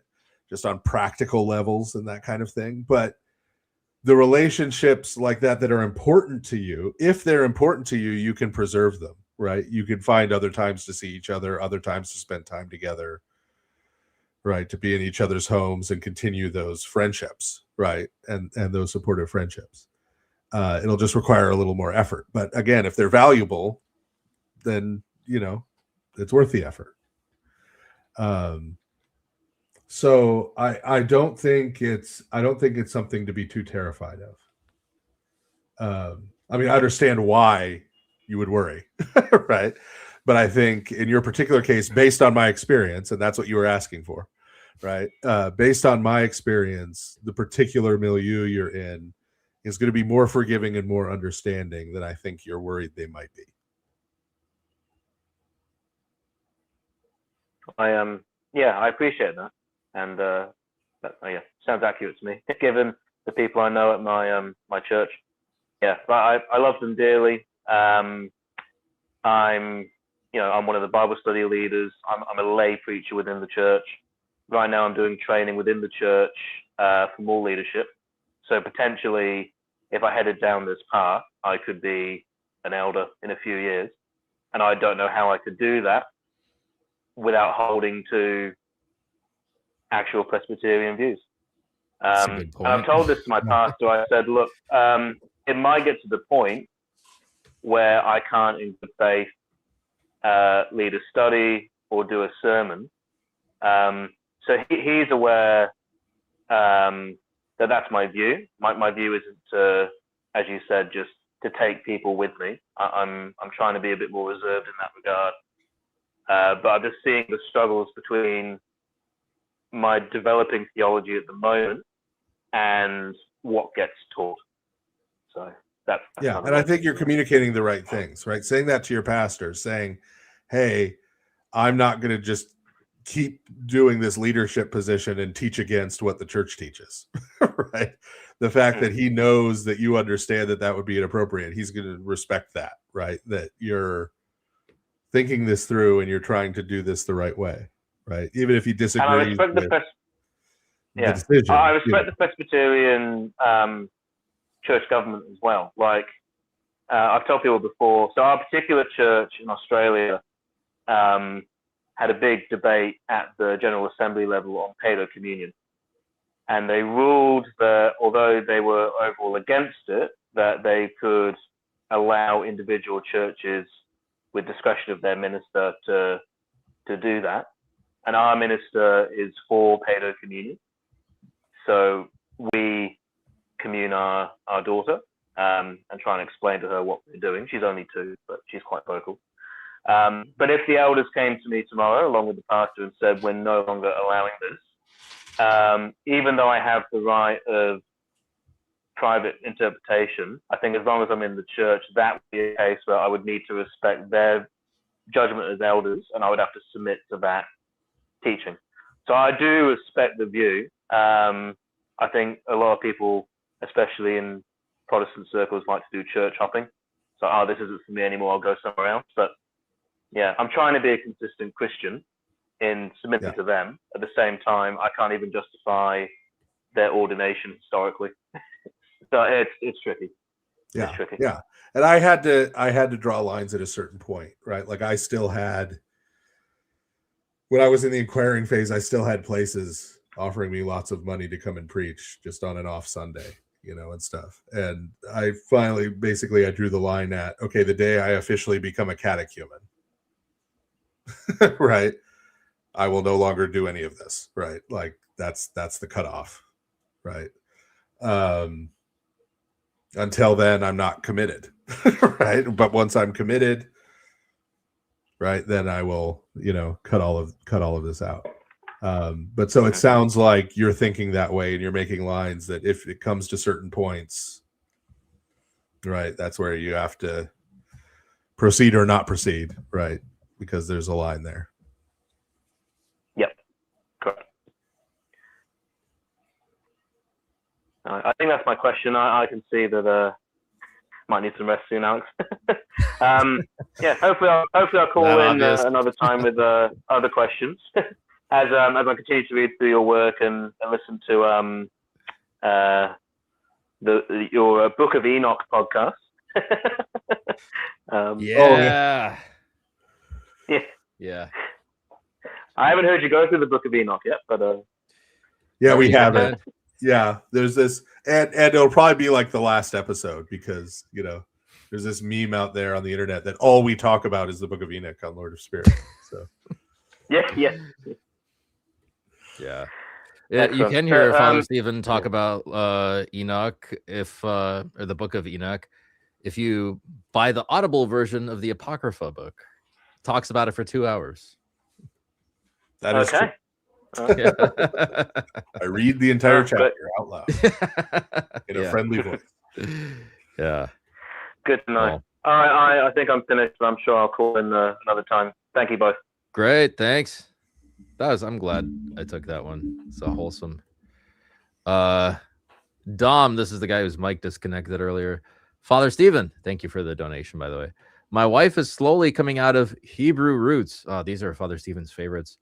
Would we be able to set a time or date to call in to have a conversation about her beliefs and how Orthodoxy fulfills them? I think she should probably listen to Father Stephen's conversations with Federici first. Those were like really instructive. I remember I was like driving up to my brother's house like an hour and a half or something, and I was like, the most interesting part to me was Federici. It seems like the way he understood the New Testament, a lot of it was like very westernized and Protestantized.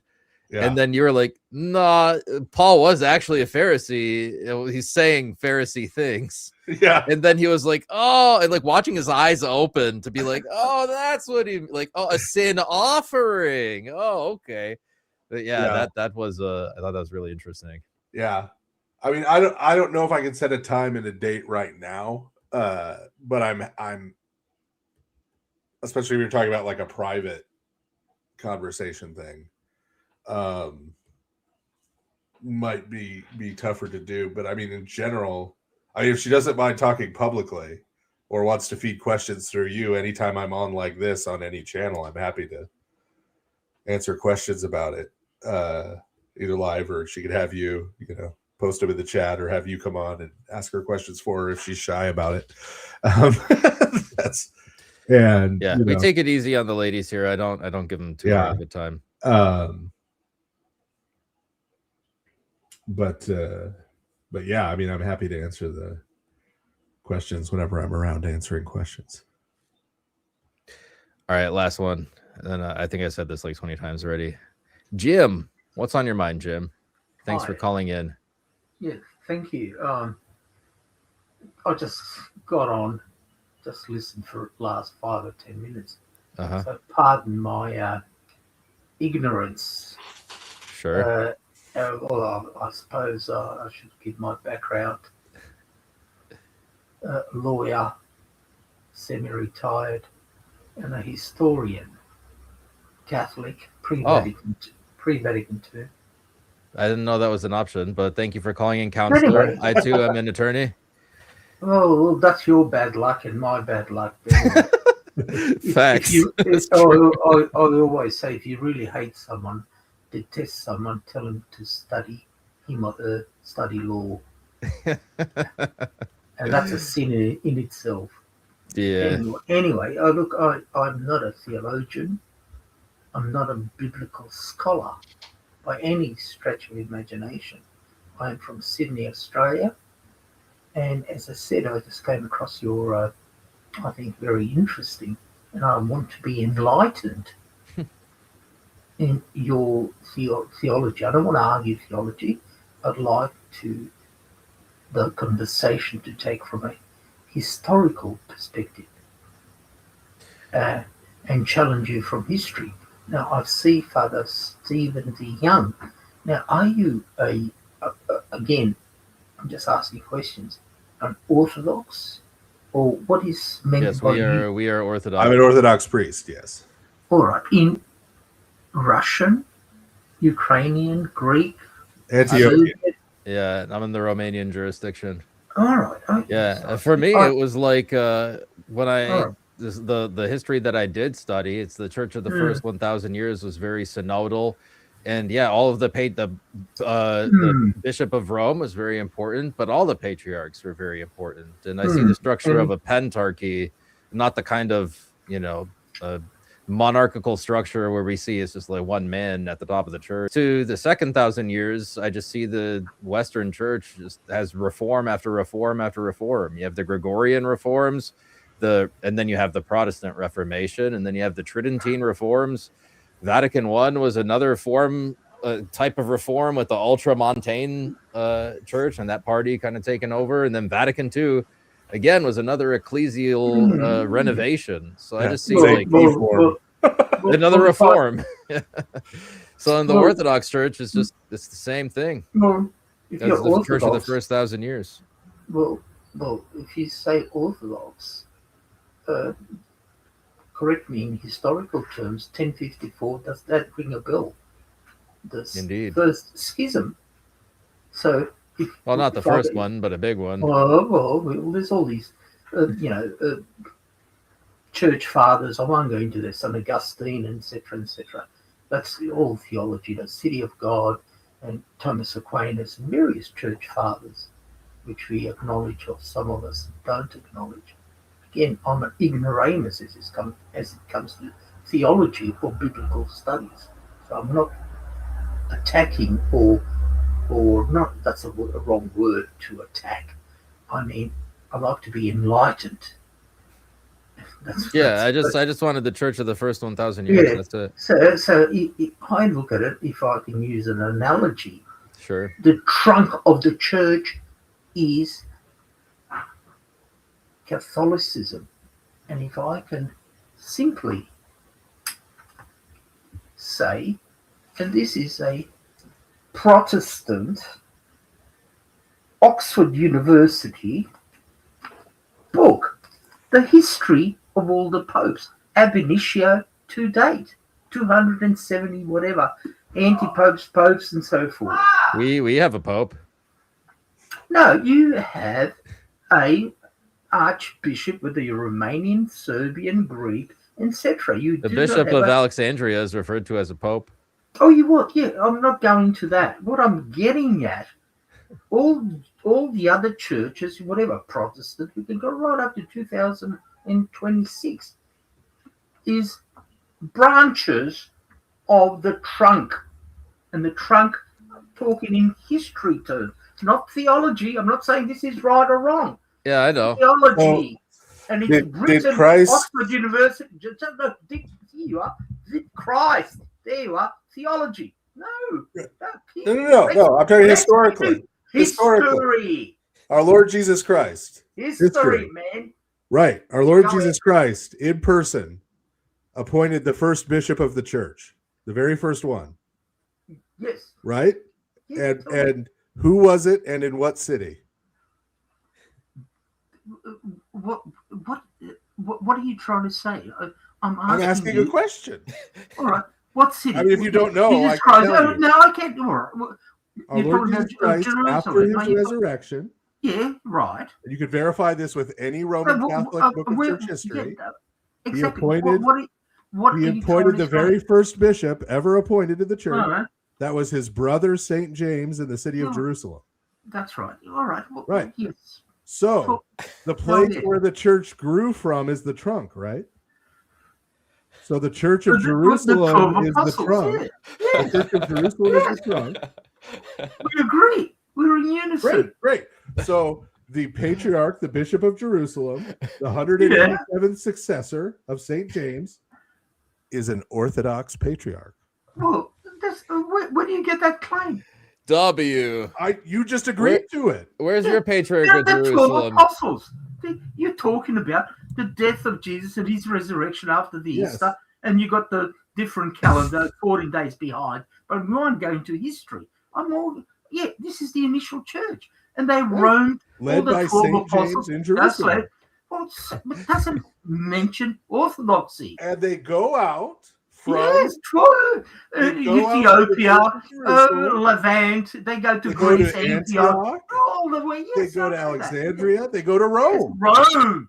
and they establish churches there. And all of those branches, there's this big branch that is Rome. There's this big branch that is Rome, and a big branch that is Antioch, and Jerusalem. And they all got crucified. Jerusalem is the root. Yes. Was Christ crucified and rose in Rome? What does that prove about orthodoxy? That's my question. I'm saying Rome is a branch.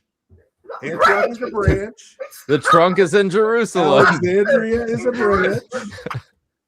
Right? And in 1054, Rome left all the others. Oh, well, And went off on its own. This is true. Constantine did not leave Rome. Constantine was in 325, man. No, I'm talking Yes. about no, I know that. Yeah, Okay. absolutely right. I'm talking about. I beg your pardon. I'm talking about 1054. Yes. Yeah. Rome Also, left all the Schism. others. All Can the we others talk- remained in communion with each other, and Rome left that communion. With each other. No, it was a unison church. There was no schism up to 1054. Oh, There was yeah, various a little bit of arguments. history. And I'm then talking- Rome left. Yeah. Rome broke communion with all the other ones. Is In it a heads- 1055. It is In like heads of a 1055, tail. In Yeah. 1055, was Alexandria in communion with Rome? Yes, it was. No, it wasn't. Yes, it was. Not anymore. No. Yes, it was. No. Yes, it was 1054. That's the first. I schism. said 1055. Well, that's after the schism, as I Right. understand. Was Alexandria in communion with Rome? No. Was it in communion with Jerusalem? Yes. Was it in Well, communion with Constantinople? Yes. Was it in communion with Antioch? That is Yes. not. But where was the church found? Where did first Jerusalem. Just listen. What about Peter, the Apostle Peter being crucified in Rome? Yeah. Yeah. Doesn't that So ring Mark a bell? was martyred. Doesn't that ring a bell? The martyr upside down and being crucified Yeah. and killed. St. Peter also So founded the city of we're all the first Christians being slaughtered to Jerusalem, the lions. And, Antioch, yeah, Alexandria. no. They were Well, killed that's all everywhere. Roman. Ephesus. That's Roman Empire, Eastern and Western Roman Empire. That's not the city of Rome.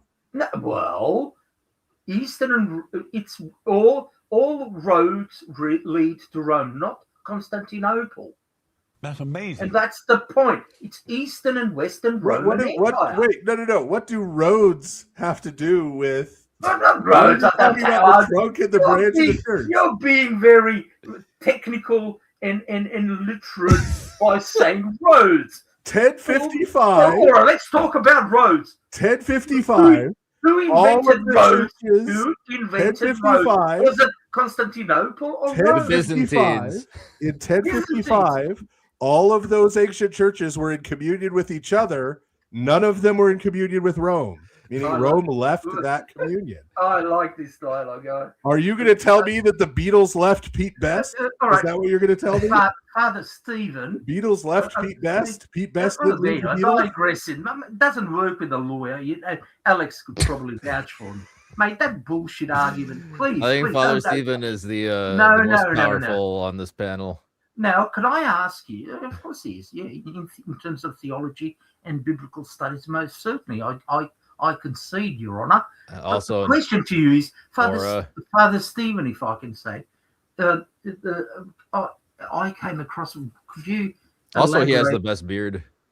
Yeah, exactly. I concur, Your Honour. He is the best. I wish I had one like that.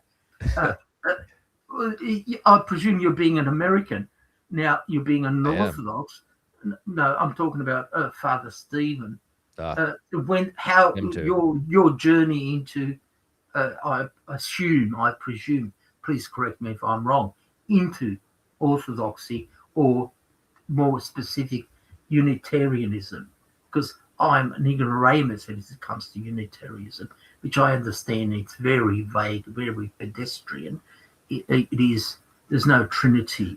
I debated a few hours ago. I don't want to argue because I don't know anything about it. I'm not a theologian. Please. I plead. I'm kindergarten in terms of theology. All right, so I'm not going to go there. But if you could elaborate, explain to me, to the ignoramus as I am, please. I wish I could. I want to learn. I want to learn.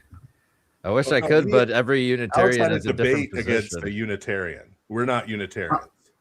Yeah. Right. Oh, I didn't know that. Yeah. I believe in the Trinity. Yeah. Oh, good. Thank the Lord. Yeah. He was debating someone who doesn't. Yeah. He won, All right. so it's good. All right. Father Stephen said it. Now it's official. But I know there's a lot of Americans, in particularly, sort of migrating from various Protestant churches, including Catholicism, into Orthodoxy. And I know that, please correct me, not the problem, that's a wrong word. Again, I'm using totally different expressions or definitions. It is a national church. Orthodoxy is split up. They haven't got a pope. They got various archbishops of various countries and regions. There's a Greek Orthodox, a Russian Orthodox, etc., etc. What do they call it? Well, archbishop. Patriarchs, archbishops, patriarchs. bishops, Yes. Well, which is as many popes. Metropolitans. How about calling them? Yeah, exactly. Yeah, that's what I'm getting at. So there's no unity in that sort of argument. Well, they're all in communion with each other. Yeah, well, this is the problem in every church, as you know, and we've got at least one confessed lawyer, which is Alex. Yikes. And I should say this is why I said ab initio that I am a pre-Vatican II. The beauty about my beautiful Catholic Church is Latin. You know why Latin? I'll tell you. It is a dead language. And we know that the Bible has been translated from Hebrew into Greek and from Greek into Latin, etc., etc., etc. And the beauty about Latin, as I understand it, please correct me if I'm wrong, it is a dead language, and that language does not extrapolate. I'll give you an example.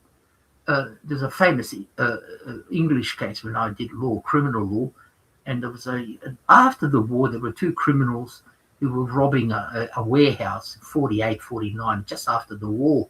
And one had a gun, and they were trapped in a building. And just to cut the long story short, coppers or bobbies, English bobbies, cornered them, and it was right on top of the roof, not midnight. Just imagine all those chimneys, London fog, etc. And they were hiding, and they couldn't escape, of course.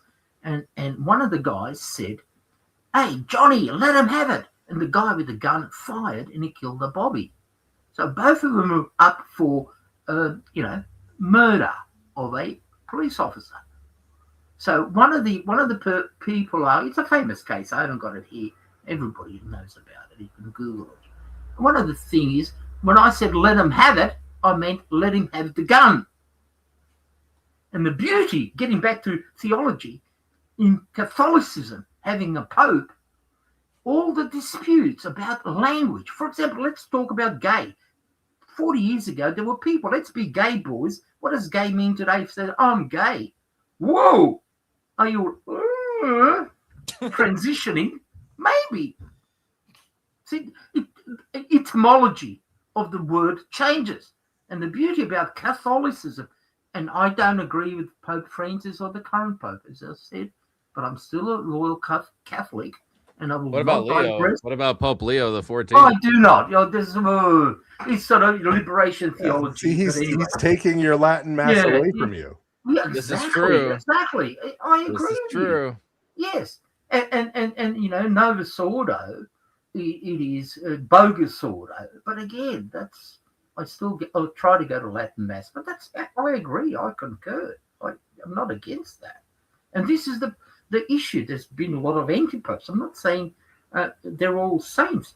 Only when they speak in cathedra, as we all know what that is. But look, the last pope was about a century ago when he said in cathedra that Virgin Mary has assumed bodily and soul into heaven. It's a theological doctrine. And again, I'm not going there, and I don't want to. This is it's 7 o'clock here in Sydney, Australia. I just, Friday evening, and I'm having my Chardonnay and enjoying your conversation. I hope I haven't taken over the stream, but I'd like you to enlighten me. I'm not here to, I'd like to conduct a sort of a Socratic civil argument or discussion. These days, people can't discuss anymore. They're so radical, left or right or whatever, in theology or that is true. Philosophy. They just want to get a knife or a gun and shoot at you, which is so sad. But anyway, yeah. And again, getting back to the issue, the beauty about the Catholicism or pre-Vatican II is that the ultimate definition in terms of theology, in terms of doctrine, is after various studies and bishops and arguments within the church. And this is the problem with orthodoxy, because you've got various patriarchs totally independent. You always have arguments within the church, within the family, within a society, within the city, whatever you want to call it. And there's no finite definition to settle an argument. So each orthodoxy, that's the weakness as I see it, in terms of theology. Now I overstepped the mark in terms of argument, or the weakness is in or Protestantism. Protestants since Martin Luther still call themselves Protestant. They're protesting about what? About effing time to stop protesting and name yourself, for crying out loud.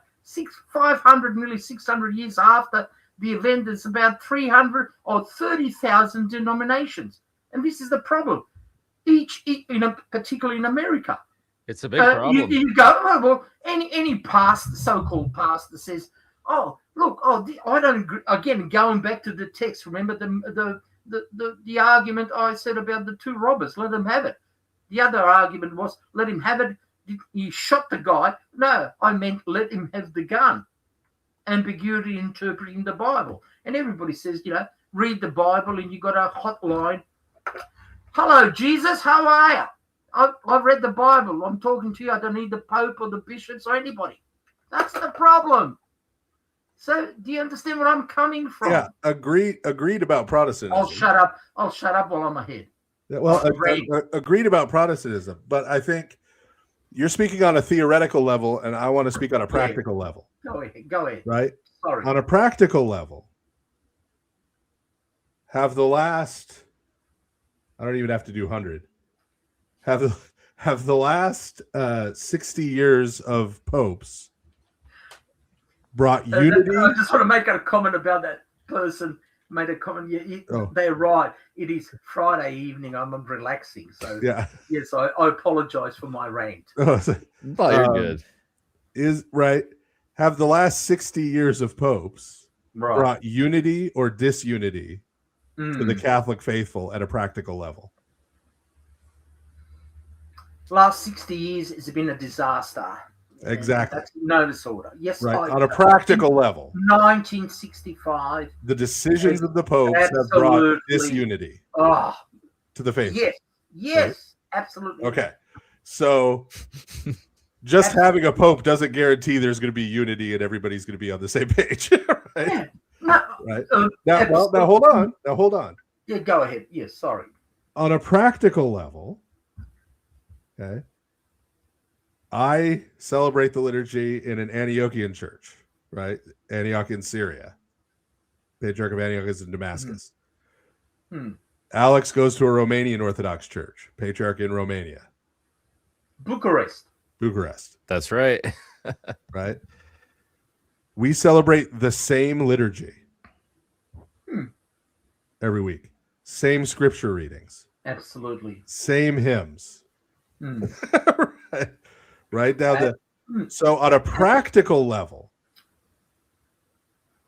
of the faithful who are just going to church, I would submit to you that we have a lot more unity on that practical level than Roman Catholicism does at the parish level As right now.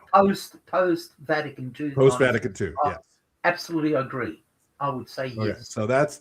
So to me, it's the structure doesn't guarantee. I think what helps in our case is that for someone to make a major change, like to the liturgy, like comparable to the Novus Ordo, you would have to get all of the patriarchs to agree. Because if one went off and did it on his own, he would be schisming. Schismatic, right? yeah. He'd put himself outside the church, right? So you'd have to get everybody to agree.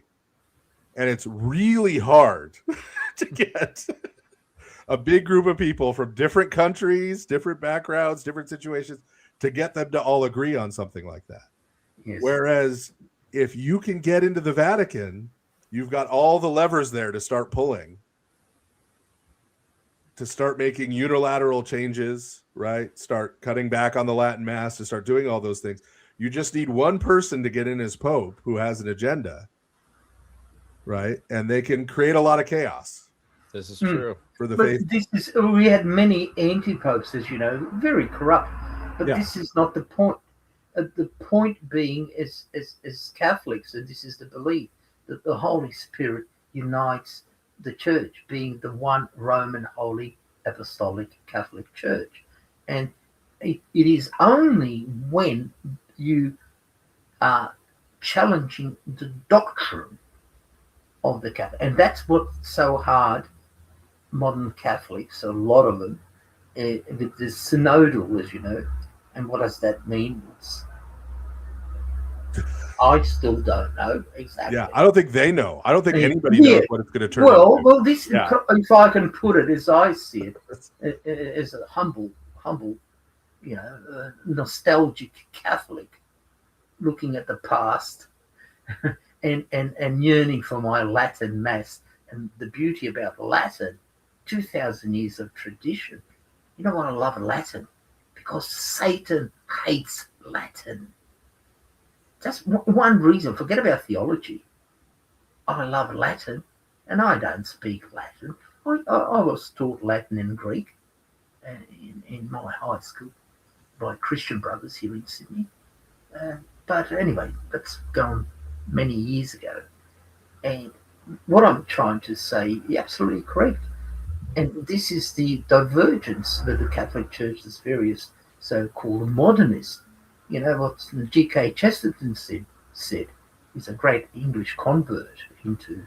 He's a wonderful writer too. He's a very good exactly. writer. Yeah. Look, I've got most of his books.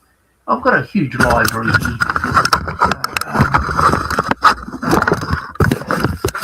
into various books. Nice. Anyway, law and theology and so forth a few times. But anyway, getting back to the issue of Catholicism, it was a cardinal mistake what John the 23rd did in 1962 to 65 with the thing. That's my a lot of Catholics. There's a schism within the Catholic Church, but I hope it doesn't split. That's my hope. I go to Novus Ordo. You know what I say to my priest in Novus Ordo? When I want entertainment, like Protestant entertainment, kumbaya, my Lord, and guitars and trumpets and drums. So that's entertainment. That's Protestantism. And when I really want to go and experience the transcendental, I go to traditional Latin Mass. Unfortunately. My Sorry, chat thinks boys. that you should be the next pope. Oh, I'm too bloody old. I'm a grandfather. I've got 4 kids. Oh, congratulations. No worries. Better than Leo. I like that comment. All right. Vote for me.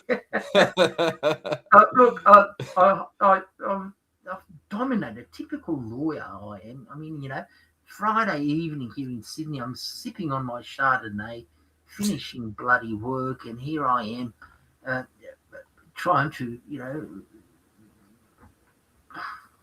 fight I apologize. Profusely apologize. The binders are case files, I'll bet.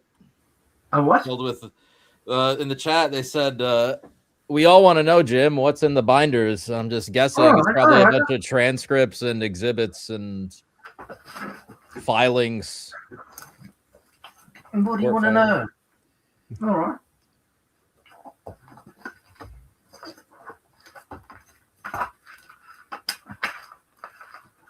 Yeah. Case files. Affidavits, statements of claim, defense, typical lawyer shit. Sorry. Yeah. All right. All right. Look, once again, I will follow you. I think Thank you. And I hope you can, I should polish up on my theology. I'm total ignoramus when it comes to theology. And my chat wants you to become Orthodox. They said we Well, want there you to you be are, Orthodox. there you are. I like this guy so much. I wish he becomes Orthodox. This man is awesome. Jim, please be a regular guest. All right, much appreciated. Again, I apologize. Aspiring Orthodox lawyer apologist. And look, I had a bit of too much of that. All right, so you know, Father Stephen has published a book about Holy Orthodoxy. Really? It's called Religion of the Apostles. It's I think a great digging into Second Temple Judaism and the connections between the Second Temple religion and Orthodox Christianity today. There's an interesting book I'm reading at the moment. Just hold on. What we're talking about, and this is a current book. Where is it? I don't know. You got it.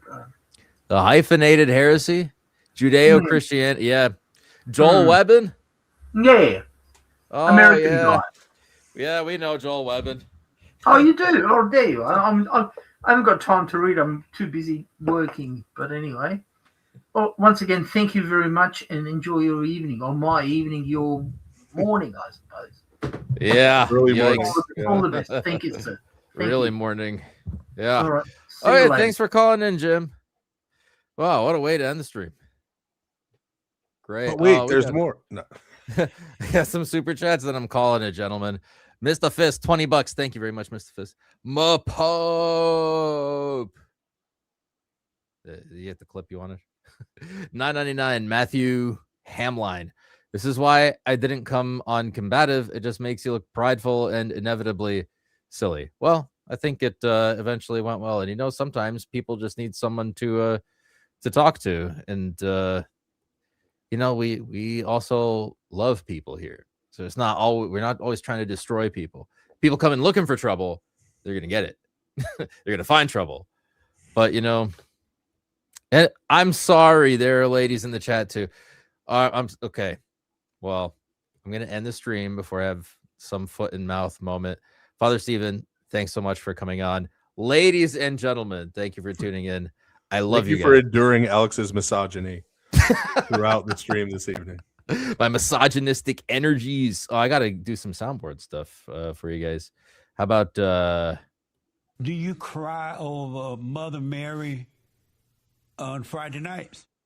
that was so out of left field. Father Stephen, did you see Jay's interview with I Jeff think Peterson? one of his researchers found something about the Akathist hymns Oh, on Friday night, and it got wacky parsed into you cry for the first time on Friday night. That's got to be it. Have you forgiven your mother? Have you forgiven your mother?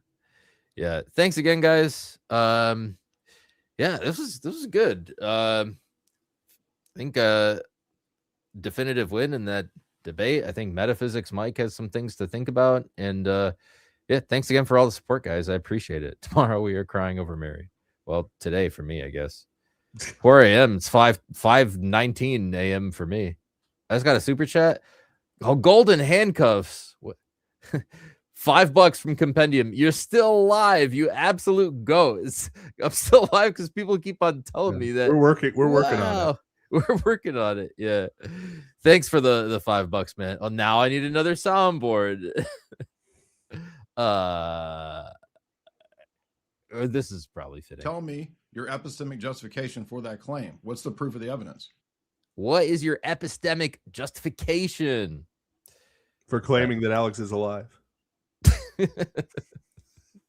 24-hour stream goal. Oh my goodness. I don't know. Anyway, okay, I have to just end it if I'm not going to do it. I love you guys. Thank you for tuning in. Bye-bye.